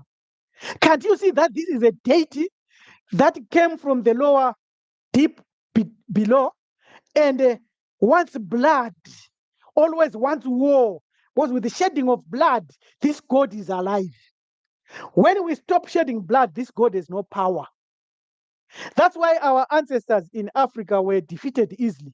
Because the Europeans, colonizers, and enslavers knew that if we continue killing these people, as what was done by Ptolemy Soter, these people will say, no, no, no, let's just do what these people want. Because in our culture, shedding of blood is not acceptable because it opens the portals for the evil ones. That's why when they went to start the war in Zimbabwe for the liberation of the country, so-called Zimbabwe, they had to ask for permission from the oracle at Matopos Mabgadziva, and they were given the laws and the taboos, what they should do and what they should do to close that war as a closure, to cleanse the land of the blood. Because this blood brings in these deities. And these deities love that. If you are to go to these religions and say, don't kill anybody, leave everyone else, they have no power, these religions, Christianity included, Islam included, Judaism included, and Hinduism and many others. Because they are not from the deities of the primordial nature. Now he says, oh, kill the boys, kill everybody. Now, Exodus 23, 24, he says, my angel, a deity will go ahead of you. Now, this deity called Elohim has his other deities under him. And you call them angel, and the deities, higher angels, they want to call them archangels or something like that. But this one, it says, this angel will go ahead of you so that it fights all those other deities that supported the Hittites, the Gigazites, and many others. So he said, my angel will go ahead of you and bring you into the land of the Amorites, Hittites, Perizzites, Canaanites, Hivites, and Jebusites, and I will wipe them out. I will wipe them out through bloodshed, through burnt offerings, burnt sacrifice, burning them up. Do not bow down before their gods or worship them or follow their practices. You must demolish them and break their sacred stones to pieces. Why sacred stones? Because that's where that's where the vortexes or the doors that these Canaanites used for their gods to come, like we had Matopos. Those are our vortexes. Since John Rhodes knew that, and they're buried to lock that vortex. These are prophets and demons, demonic prophets or prophetic demons, whatever you want. So that's the Torah. That's the God of Moses that you teach. In Deuteronomy 7:2, it says, and when the Lord your God has delivered them over to you and you have defeated them, then you must destroy them totally. Make no treaty with them and show them no mercy. Well, PH says, what about a lying spirit that comes to deceive the person? It's a deity, it's a demon.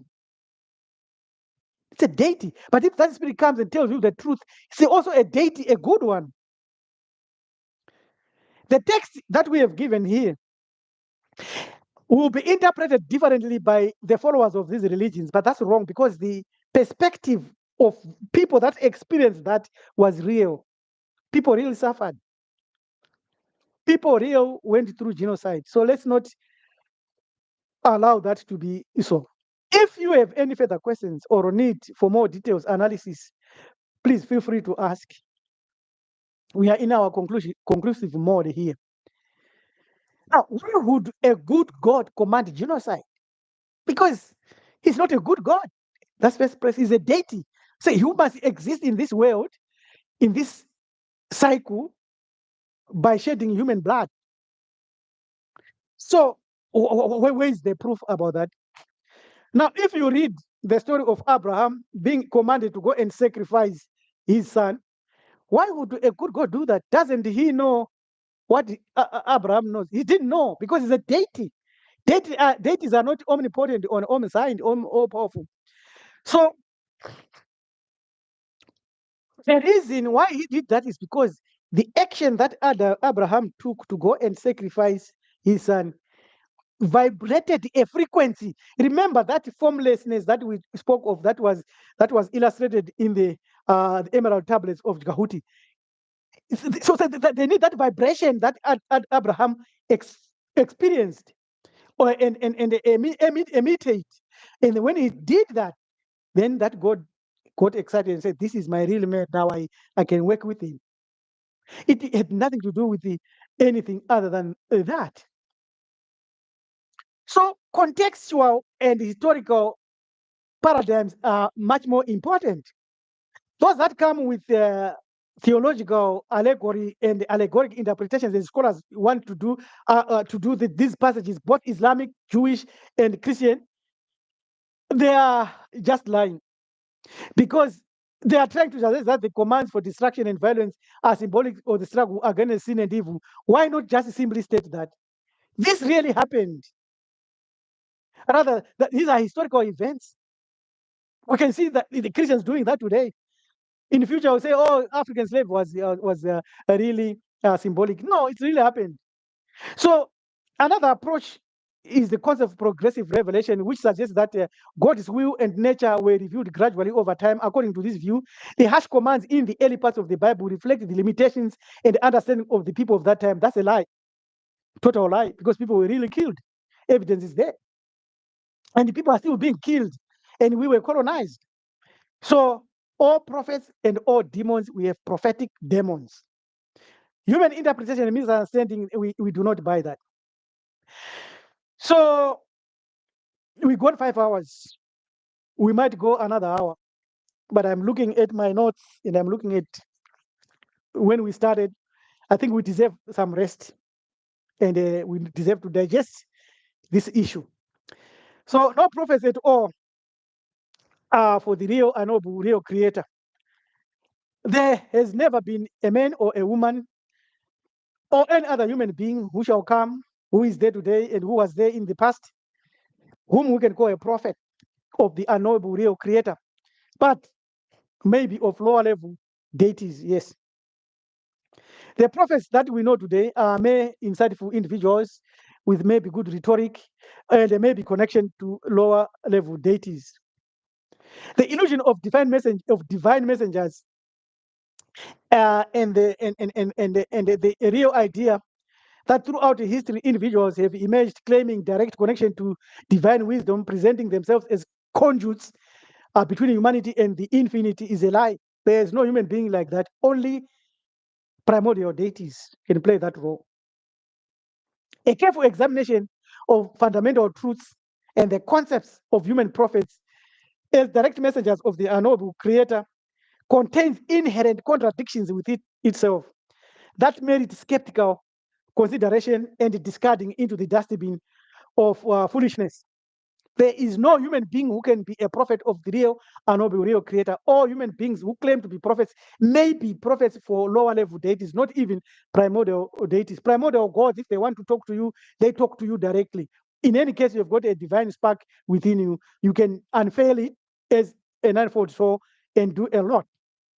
So let's look at the paradox of limited messengers. Consider that true divine communication would entail that we also need a genuine prophet who is connected to the Creator's infinite wisdom. If that is a scenario that we have, it would be necessary for us to pick characteristics that transcend human limitations on that individual. Now, that individual wouldn't go to toilet, wouldn't have a family, wouldn't be an individual, wouldn't be a human being, so there's nothing there. Now, but their message would have these 5 qualities. Now, according to prophets and demons, now these qualities includes even the demons, even the gods, even the righteous ancestors.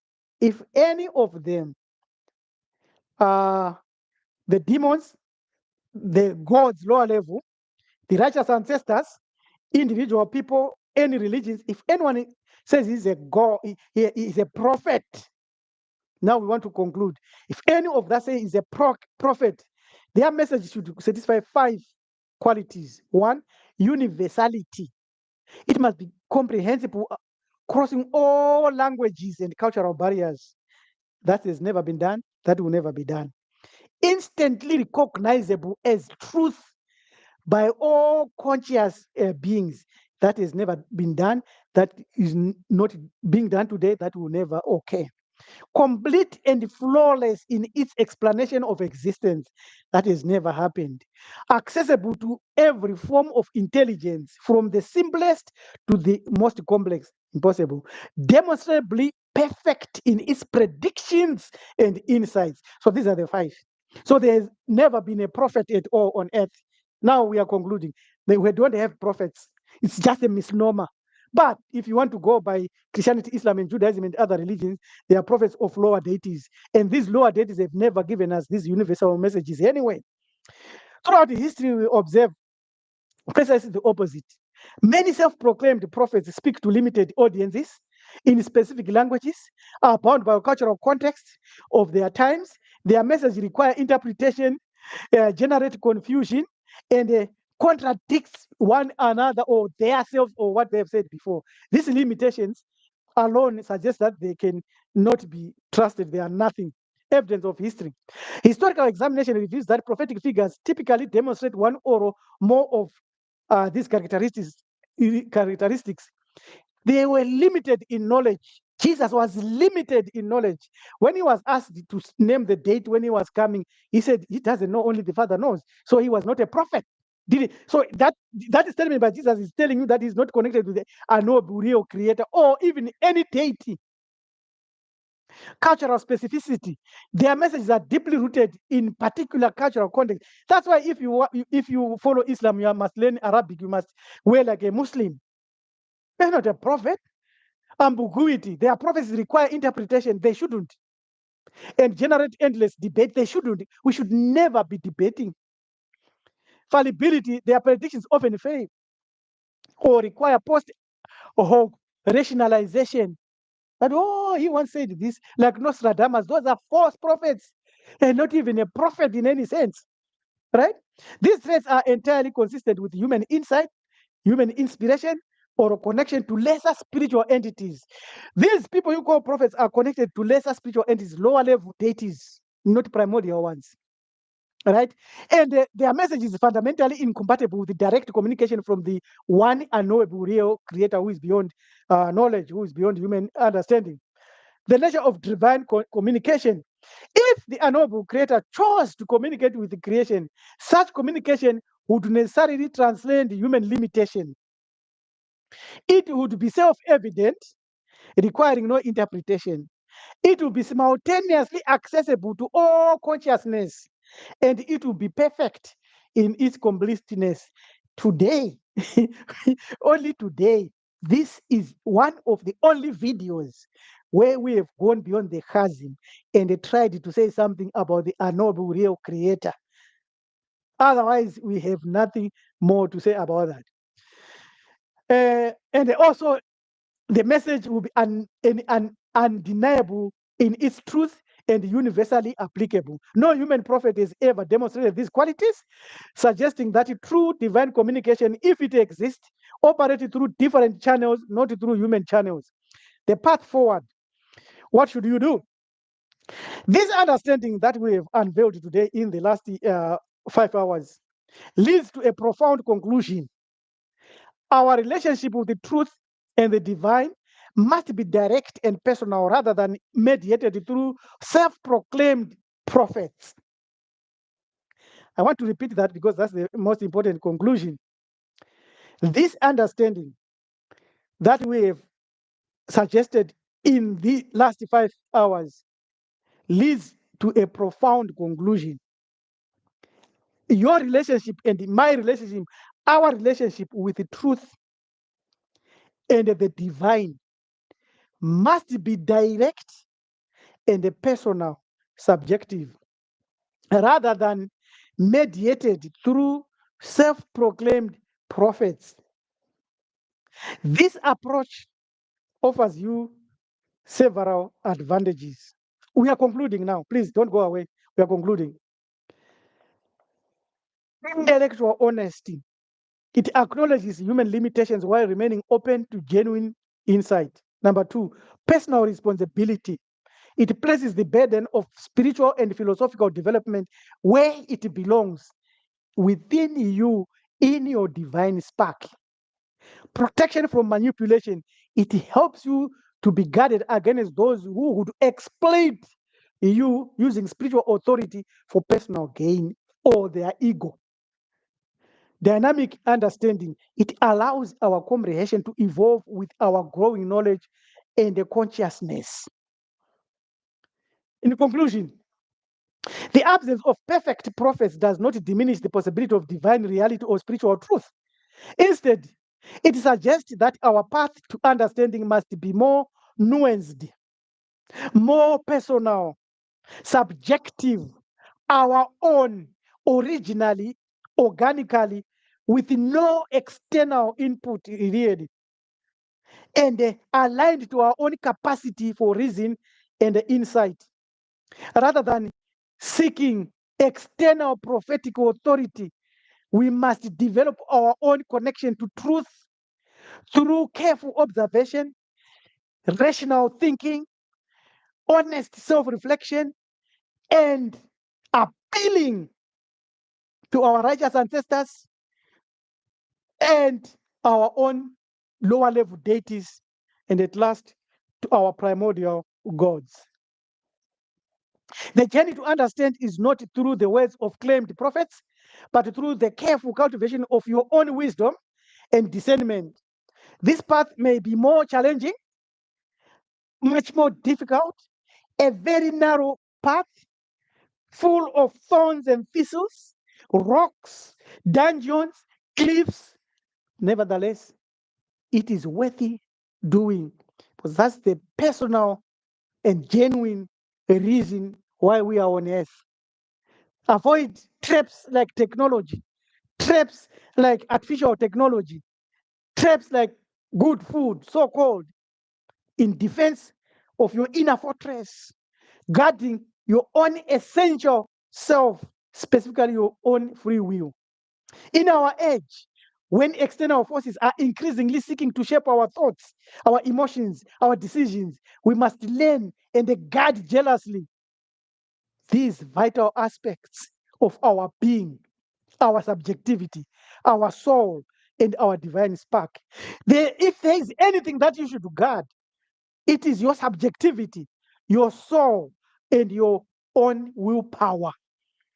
Let no God, let no prophet, let no priest, let no teacher, let no church, let no government, let no religion, and let nobody come and authenticate themselves on top of you and subsume your subjectivity rights, your soul, and your willpower.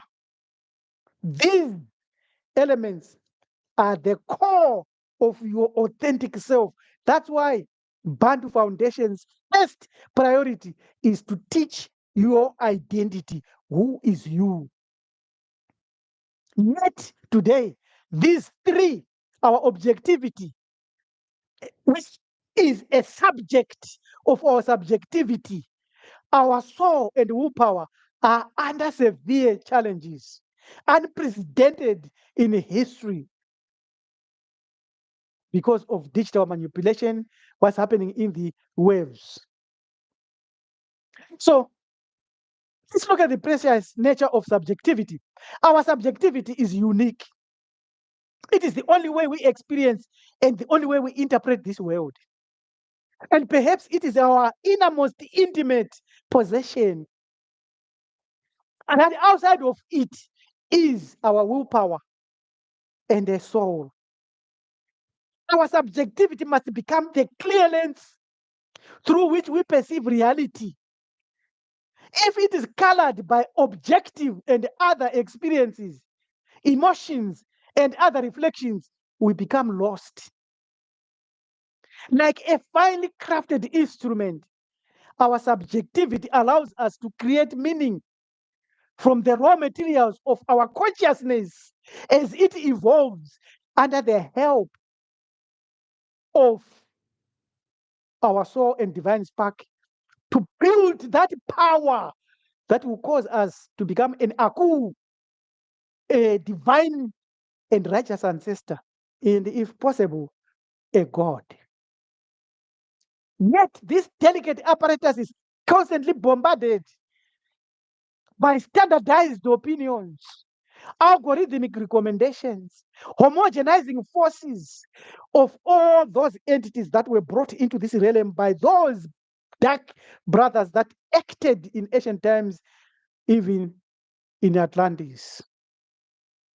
And many are surrendering their subjectivity to so-called prophets.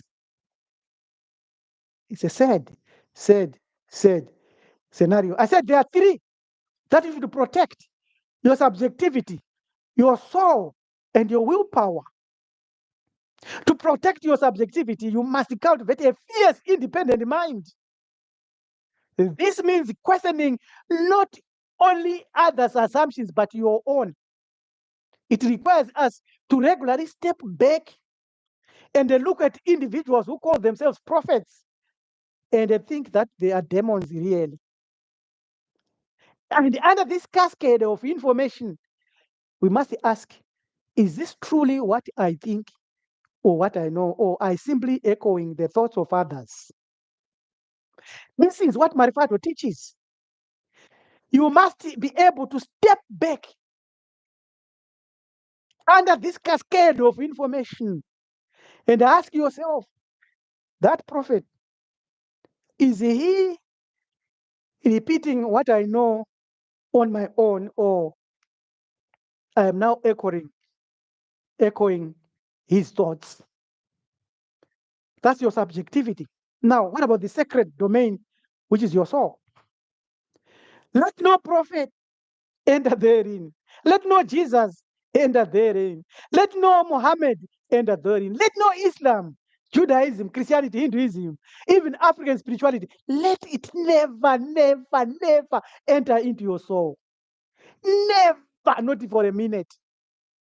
And in embrace with your soul, that domain that we call your soul, science has come now and said there's nothing like that. This was prophesied in the Hermetica that they will teach that there's no soul. Christianity teaches that. If you read Ezekiel 18:20, Ezekiel 20, it says the soul perishes. What a shame. What a shame. Whether understood under any religious terms or as the seat of our deepest values and aspirations, the soul requires equal vigilant protection in a world that increasingly reduces human beings to economic units or data points. Maintaining the sanctity of our inner life becomes an act of rebellion. There are those prophets that teach you to bring your soul to Jesus, to bring your soul to Muhammad, to bring your soul to someone else. Gentlemen, ladies and gentlemen, resist that with every fiber. Because our soul houses our capacity for wonder, our ability to love, and our sense of purpose, and our potential of connecting with righteous ancestors, the primordial deities, and enjoying our swim in the waters of Nyunyu as we watch and proceed towards the chasm. These qualities cannot be quantified or commodified, yet there are people, celebrities, stars that are selling their souls to the devil, to a deity of entertainment, to a deity of sportsmanship, to a deity of mammon or money. The precious resource of willpower.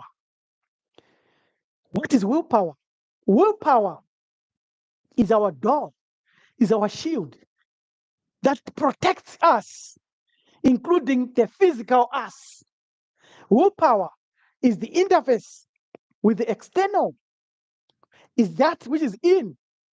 Willpower is our capacity to direct our own actions and resist external pressures. It is perhaps the most practical aspect of our inner fortress. That is where we can say, if you want proof whether human beings have a soul, find their willpower, find their will. I'm not saying free will, I'm saying willpower. So, willpower is the most practical and evidence of our inner fortress.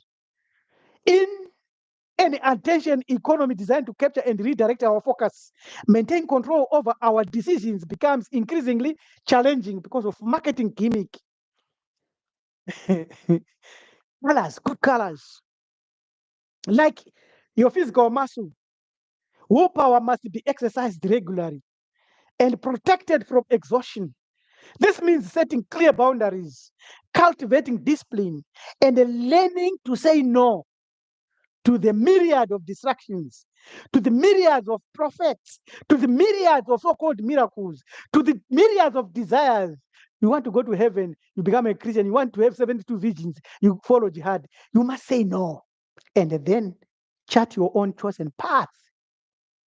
These three, ladies and gentlemen, are under siege from demons and the prophets. So the practical steps of protecting yourself to guard these essential beings, essential elements of our being, create periods of deliberate solitude for reflection and self-communion. Self-communion. So Christianity and Christian theologists and Christian thinkers and those that created Christianity created what they call the Holy Communion, where they force you to leave your home, not to drink your own beer, not to eat your own bread, to go and eat the body and the flesh and drink the blood of a deity. Where you go to the Hajj to do some rituals. They say you should go to the Hajj once. Why? Because they want to break your will, to penetrate your soul, and to control your subjectivity. You must develop a strong filtering system from external influences. This is where Marifado Family Network is super. It's number one. I've never seen in another organization like that. It will develop your strong filtering system for external influence and redirect you back to yourself. We don't want you to follow Marifado. We don't want you to follow this. Be yourself. That's why we say, may the gods appear. That's why we say deeds, not mere words. Your deeds, how your free will has been strengthened by your deeds. Regular audit of your beliefs and decisions for authenticity. Yes. That's why we, as Marifado Family Network and Band Foundations in Band University, we do not restrict you from reading anything. Read the Quran, read the Torah, read anything. We don't really. Marifado doesn't care because you have to cultivate that regular audit of your beliefs and decisions for authenticity. When you do that, your free will, your soul, as well as your subjectivity becomes strengthened. Cultivate deep relationships that respect and nature and nurture your individuality. Practice saying no to demands that compromise your inner integrity. Honestly speaking, this is gold. The stakes are high. The cost of failing to protect these three aspects of ourselves is profound. Without a guarded subjectivity, we become a mere echo of popular opinion or of what that prophet has been teaching.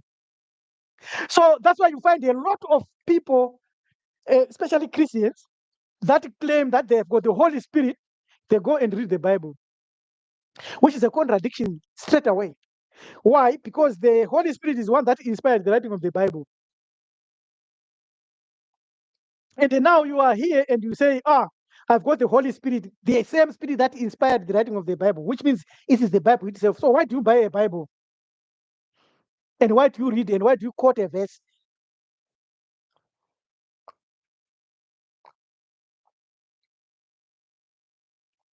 That's some help there.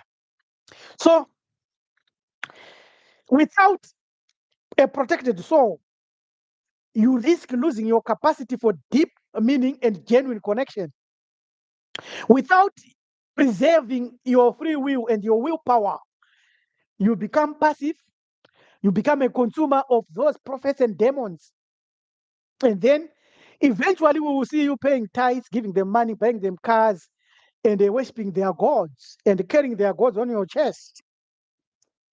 In conclusion, guarding our subjectivity, our soul, and our power is not mere self indulgence. It is essentially a survival tactic in this age that increasingly threatens authentic human experience. Like a garden, and like a garden wall that protects delicate plants from harsh elements, we must build and maintain strong boundaries around these core aspects of our being. Only then can we hope to live truly authentic lives and make meaningful continuation, make meaningful contribution, make meaningful abilities to chart our own path, not mimicking and repeating what others have taught, whether in psychology, whether in philosophy, whether in religion, whether in hermetics. It is you and your three elements that we are looking at. That's what Manifesto is offering and giving you, gifting you that, yes, your identity is number one. That's the definition of your identity. That those that are enrolling to study Bantu Foundation in Bantu University will encounter in a manner and in a way that is much, much more meaningful. So all the actors that Carl Jung has given us, all the psychological things that we have met, the prophets, the myth, the mission, the miracles, matters not. Jesus does not matter here. Muhammad is not here. Moses is not here. The Torah is not here. Nothing is here. It's you and your core center with three primary goals. But this task of guarding your subjectivity, your soul, and your willpower requires vigilance and regular renewal of your commitment to self-preservation. Yet the rewards are enormous. The rewards are autonomy, being autonomous, authenticity, and a deep personal fulfillment. You really do not care much whether you understand the real creator or not. You live a happy life. Whether you die today, you know that the archons will never harvest your energy because you have built a strong wall around it. These prophets are teaching you to open up your doors, and the archons are entering and taking control and driving your soul. This makes it one of the worthiest endeavors we can ever undertake in any lifetime. All prophets and demons, between the realms of light and shadow, stand the prophets and demons. This is our conclusion now. This is our conclusion. I drink this herb. I could go on another 5 hours, but now I have to stop here, and I'll continue in another presentation. I feel like I want to continue, LMT continue, but let me conclude. Let me conclude. I have to go to my notes and conclude. Yes, let me conclude. Between the realm of light and shadow stand the prophets and demons, eternal adversaries in humanity's spiritual journey.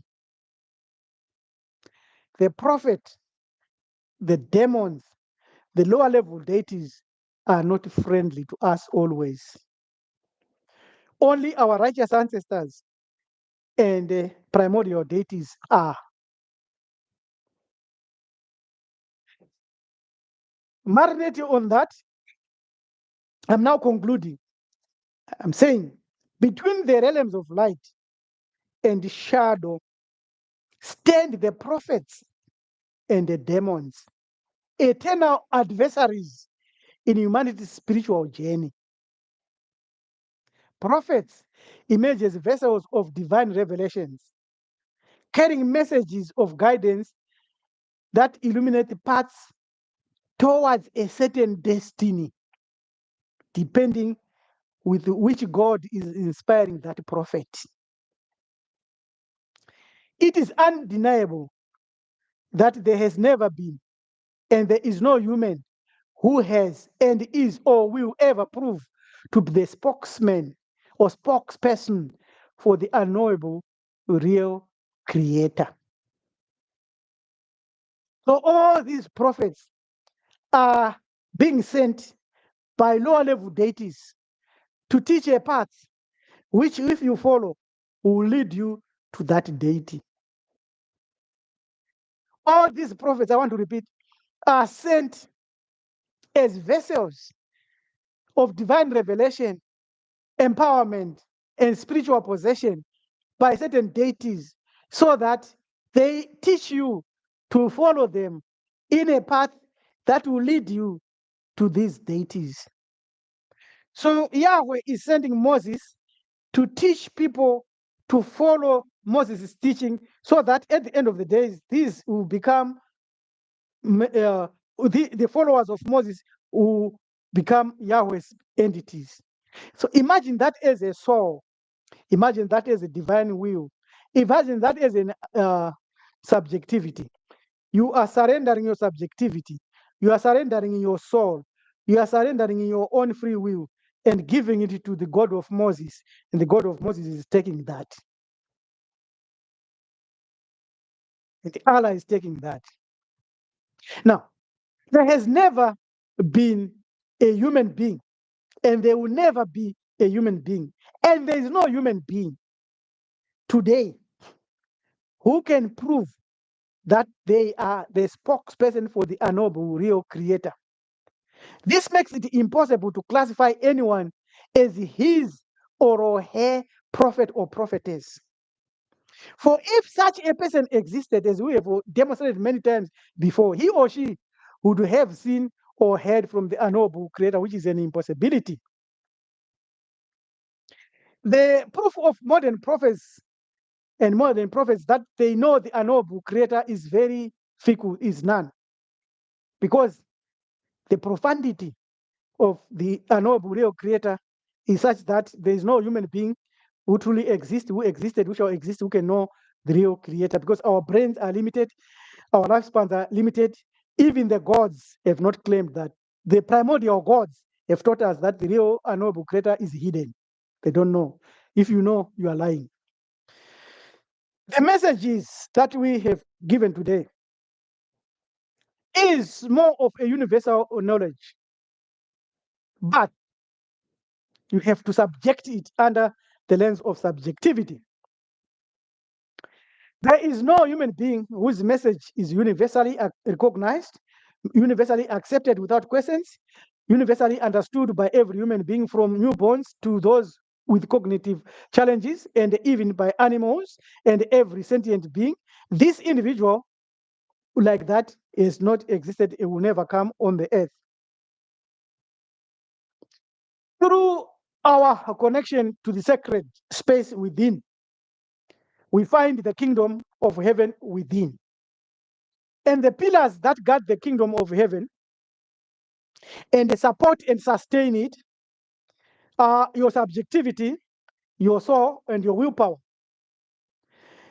That this great impartation gives to you from these three entities will impart wisdom and knowledge, which will eventually shape your morality and ethics, which you need to cultivate your soul, a divine spark. In contrast, demons and their prophets embodies forces of corruption, wielding power through temptation and deception. They blur the lines between truth and illusion, offering false promises while seeking control over your human soul, human subjectivity, as well as bending your free will. Behold, I stand at the door and knock. If you open the door, I shall come in and dwell inside you. You said, no, I don't want you to come in. You have been saved. Yet their presence serves as a test that would force us, you and me, to discern between good and evil, between authentic spirituality and enlightenment and seductive falsehoods. Yes, maybe. This eternal dance between prophets and demons reflects the deeper struggle within our human consciousness. The quest to distinguish reality from illusion, to choose between divine guidance and darker impulses, and to establish authentic belief in the face of doubt through our lives is a challenge that we need to navigate. And to assist each other, we ask you to subscribe to our channel, to like our videos, so that we can crack through the shadow ban that has been placed on our channel and that's placed on our videos. We also ask you to comment, to enroll into our Bantu University, to master and learn Bantu mysteries. Let's meet again in future. Your manager Topi, Priest Teacher Rabbi LM Tumizu Kunikanim Jaganja says, this journey has just begun. Let us not get tired in looking into the myths in our religions, in philosophy, in psychology, in our true history, in our culture, in our society, in our human nature, our consciousness, our subconscious mind, the archetypes that we have learned, the symbols, the demons, the divas, the spirits, as well as the temptations that are there, good and evil, gods, and many, many other topics that we will look into. Have a great day.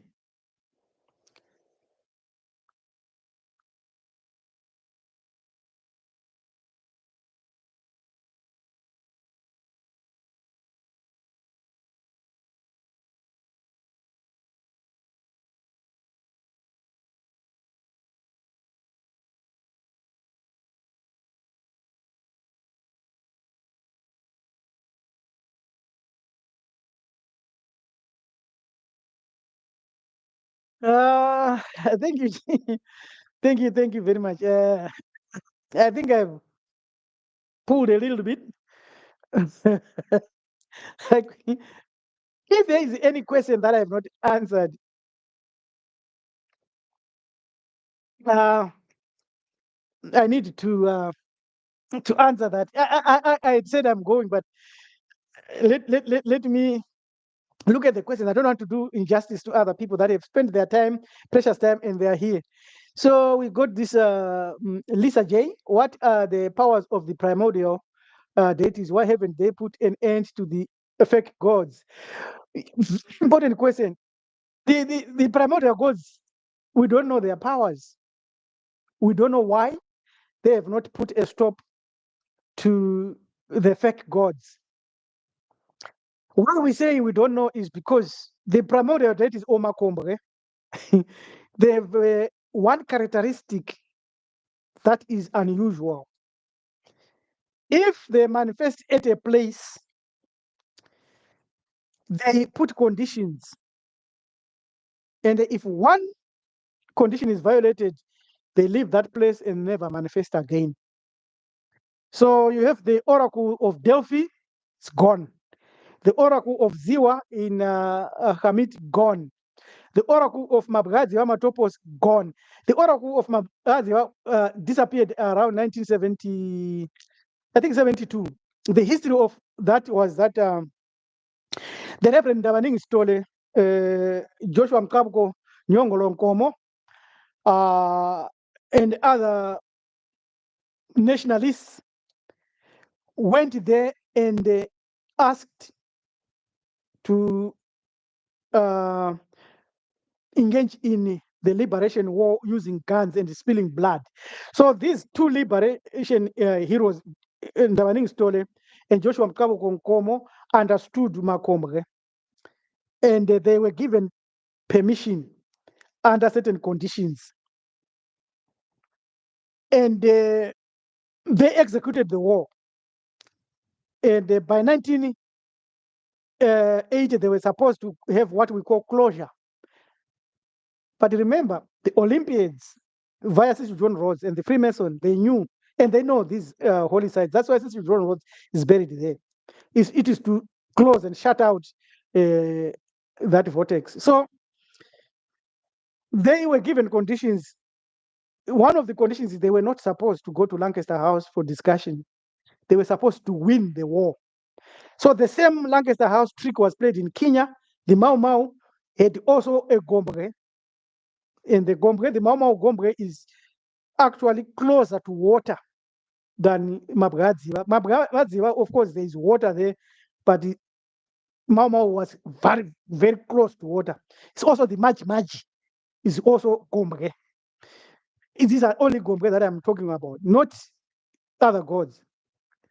And when our liberation heroes and fighters were tricked through the Lonro offer to sponsor them to go to Lancaster, and the hotels were booked for them and so forth. And Lord Carrington, who is a Freemason, was a Freemason, Grand Master of Freemason, working with Henry Kissinger. They knew what they were doing. And then they technically placed one of our own leaders, Robert Gabriel Mugabe, who was a Jesuit. And once you're a Jesuit, you can no longer communicate with Makombe. And that was the end of Mabgadziva, to no longer communicate because we violated a condition. And until that closure is done, then that Gombre is going to disappear. So that's a Gombre. So Lisa J, we don't know the powers of the primordials. All we know, and this we are confident, is that the primordial deities created the universes, plural. And we know the primordial deity that created the earth is called Gufu. We know the primordial deity that created the air, that created moisture. In other words, this primordial deity created the ability for us to have rains on earth. And those are the primordial deities that we know. And those are the things that they created. And they told us, the primordial deities, that the real creator is unknowable. I've done lots of videos about that. Now, why haven't they put an end to the fake gods? Because inside me and you, your willpower, your soul, your subjectivity, you have got power. Power against any primordial deity, against even your righteous ancestor. That's why some people are not worshiping their righteous ancestor and revere them. They worship Jesus. So that's your power you are using. So you can use it that way. So you can resist these primordial, or you can resist these gods.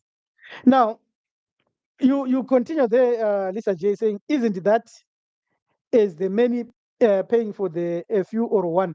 No, no, no, no, no, no, no, no, no. When you say sema nebeja, that's the only term that might for us be directed to Amen. Amen means the hidden one, the unknowable one. That's what Amen means. So let's not deal with that. So we are not discussing the real unknowable creator who is beyond the chasm. We don't know. I'll be lying. I'll be using my subjectivity to pass information to you. I rather stick to objective things that I can prove and say this is what the ancestors say and so forth. I think that's Lisa J. I think that is the one. So if there is any other question that I didn't attend to, I've got 30 minutes here that I want to start here.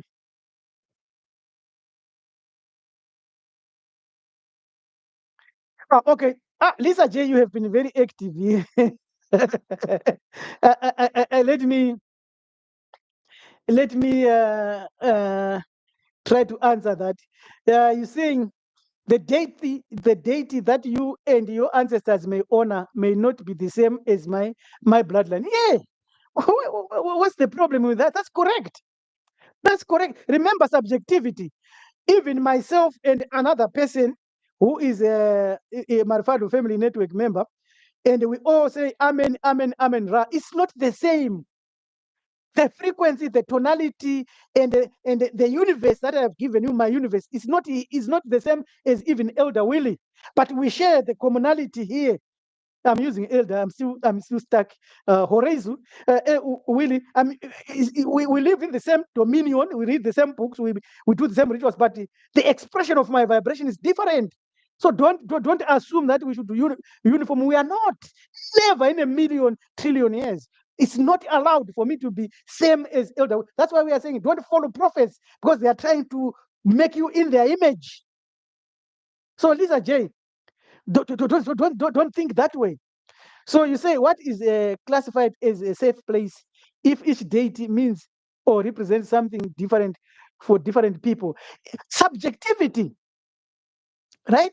And the commonalities of the primordial deities. That's what gives us objectivity. The objective is that we are on earth. That's the objective, end of story. Subjective, why am I on earth? When am I on earth? When am I? Is subjective. Now we've come out of the objective. It's straightforward.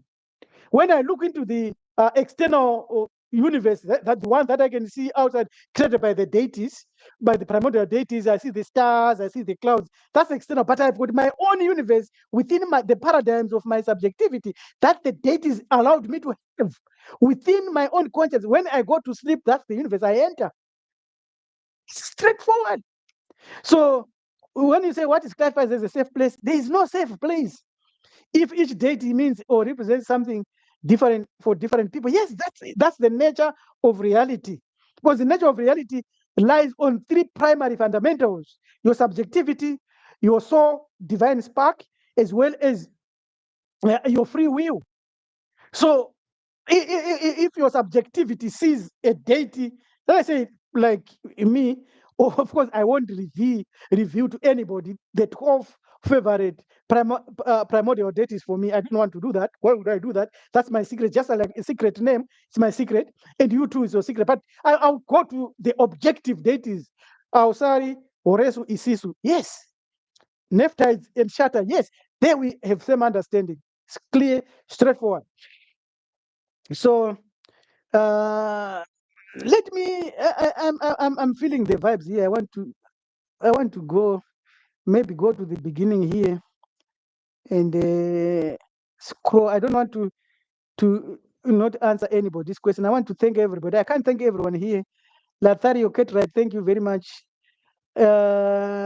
Cesar, as an Arab man myself, I'm learning so much from you. Thank you very much. Hopefully, what scripture is this? Hopefully, it's this. All right, the Emerald Tablets of Gahuti, and also there is also the other book of Hermetica that is not here, and the book of Coming Forth by Day, so-called Book of the Dead, by Egyptologists. Then let me proceed. I'm answering questions in conclusion. Can you do a segment on Anunnaki? Yeah, we have already demonstrated the Anunnakis, that they are deities or demons, to simplify. They are gods, lower level deities. Then before said, yes, I answered that by Leo Phonics. Thanks, Leo. Lisa J. Right, Lisa J. We have got musings in bloom. Now, how should we pray? Should we pray to the waters of Nyunyu, and does a nature account towards the waters of Nyunyu? Who is musings and bloom? That will take us another hour, or maybe another 4 hours. I want to say you should pray to the gods, lower level gods, and you should do rituals to the lower level gods. If you want a list, which ones are for melanin dominant human beings, because the lower deities of us melanin dominant human beings are the most ancient ones. You can also reverence the higher primordial deities in a way that is not same as those going to church and kneeling down. You can also pray to your righteous ancestors directly. You kneel down and you pray to them and you talk to them. And when you talk to your ancestors, you talk to them as if you are talking to them alive with respect. You don't have to harass them. And then you can pray to yourself. In other words, when you there's a level, we will deal with that later. I think I might need to diarize that so that we can revisit that question, how to pray, that has been given by the question that has been asked by Bloom here. I'll diarize that. By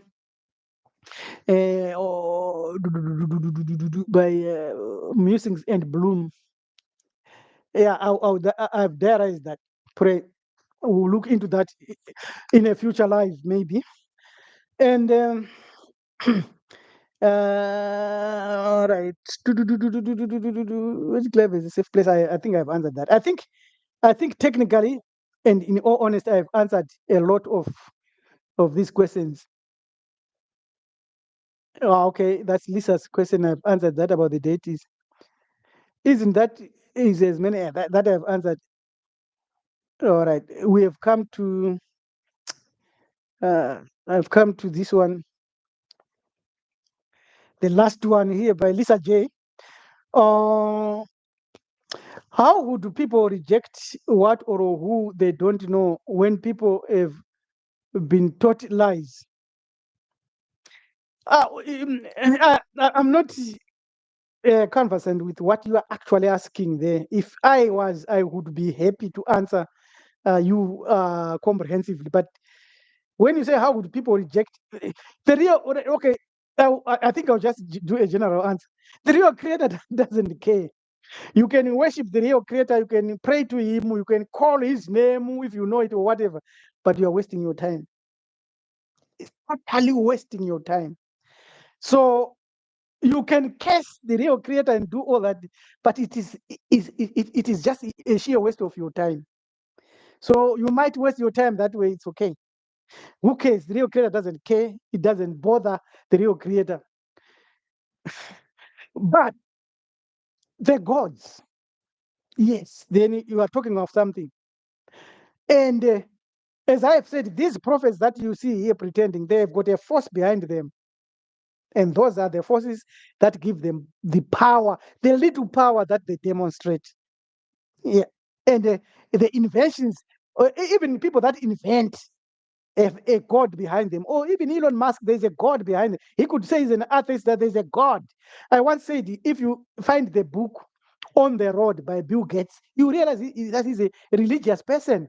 But he thinks he's an atheist, but he's a religious person. And he does something religiously. Mudra. Anyway, so we have given, I think, in the conclusion of our talk, the free will, subjectivity, and your soul, how you can be able to know the truth. I think we have given that many times. Hey, I think I've answered a lot of questions here. It's time for me to relax, to rest, and thank you very much. Maita basa siyabonga tatenda. Hayi kuyabongeka lokho. Thank you. Let me do this, and this is stream.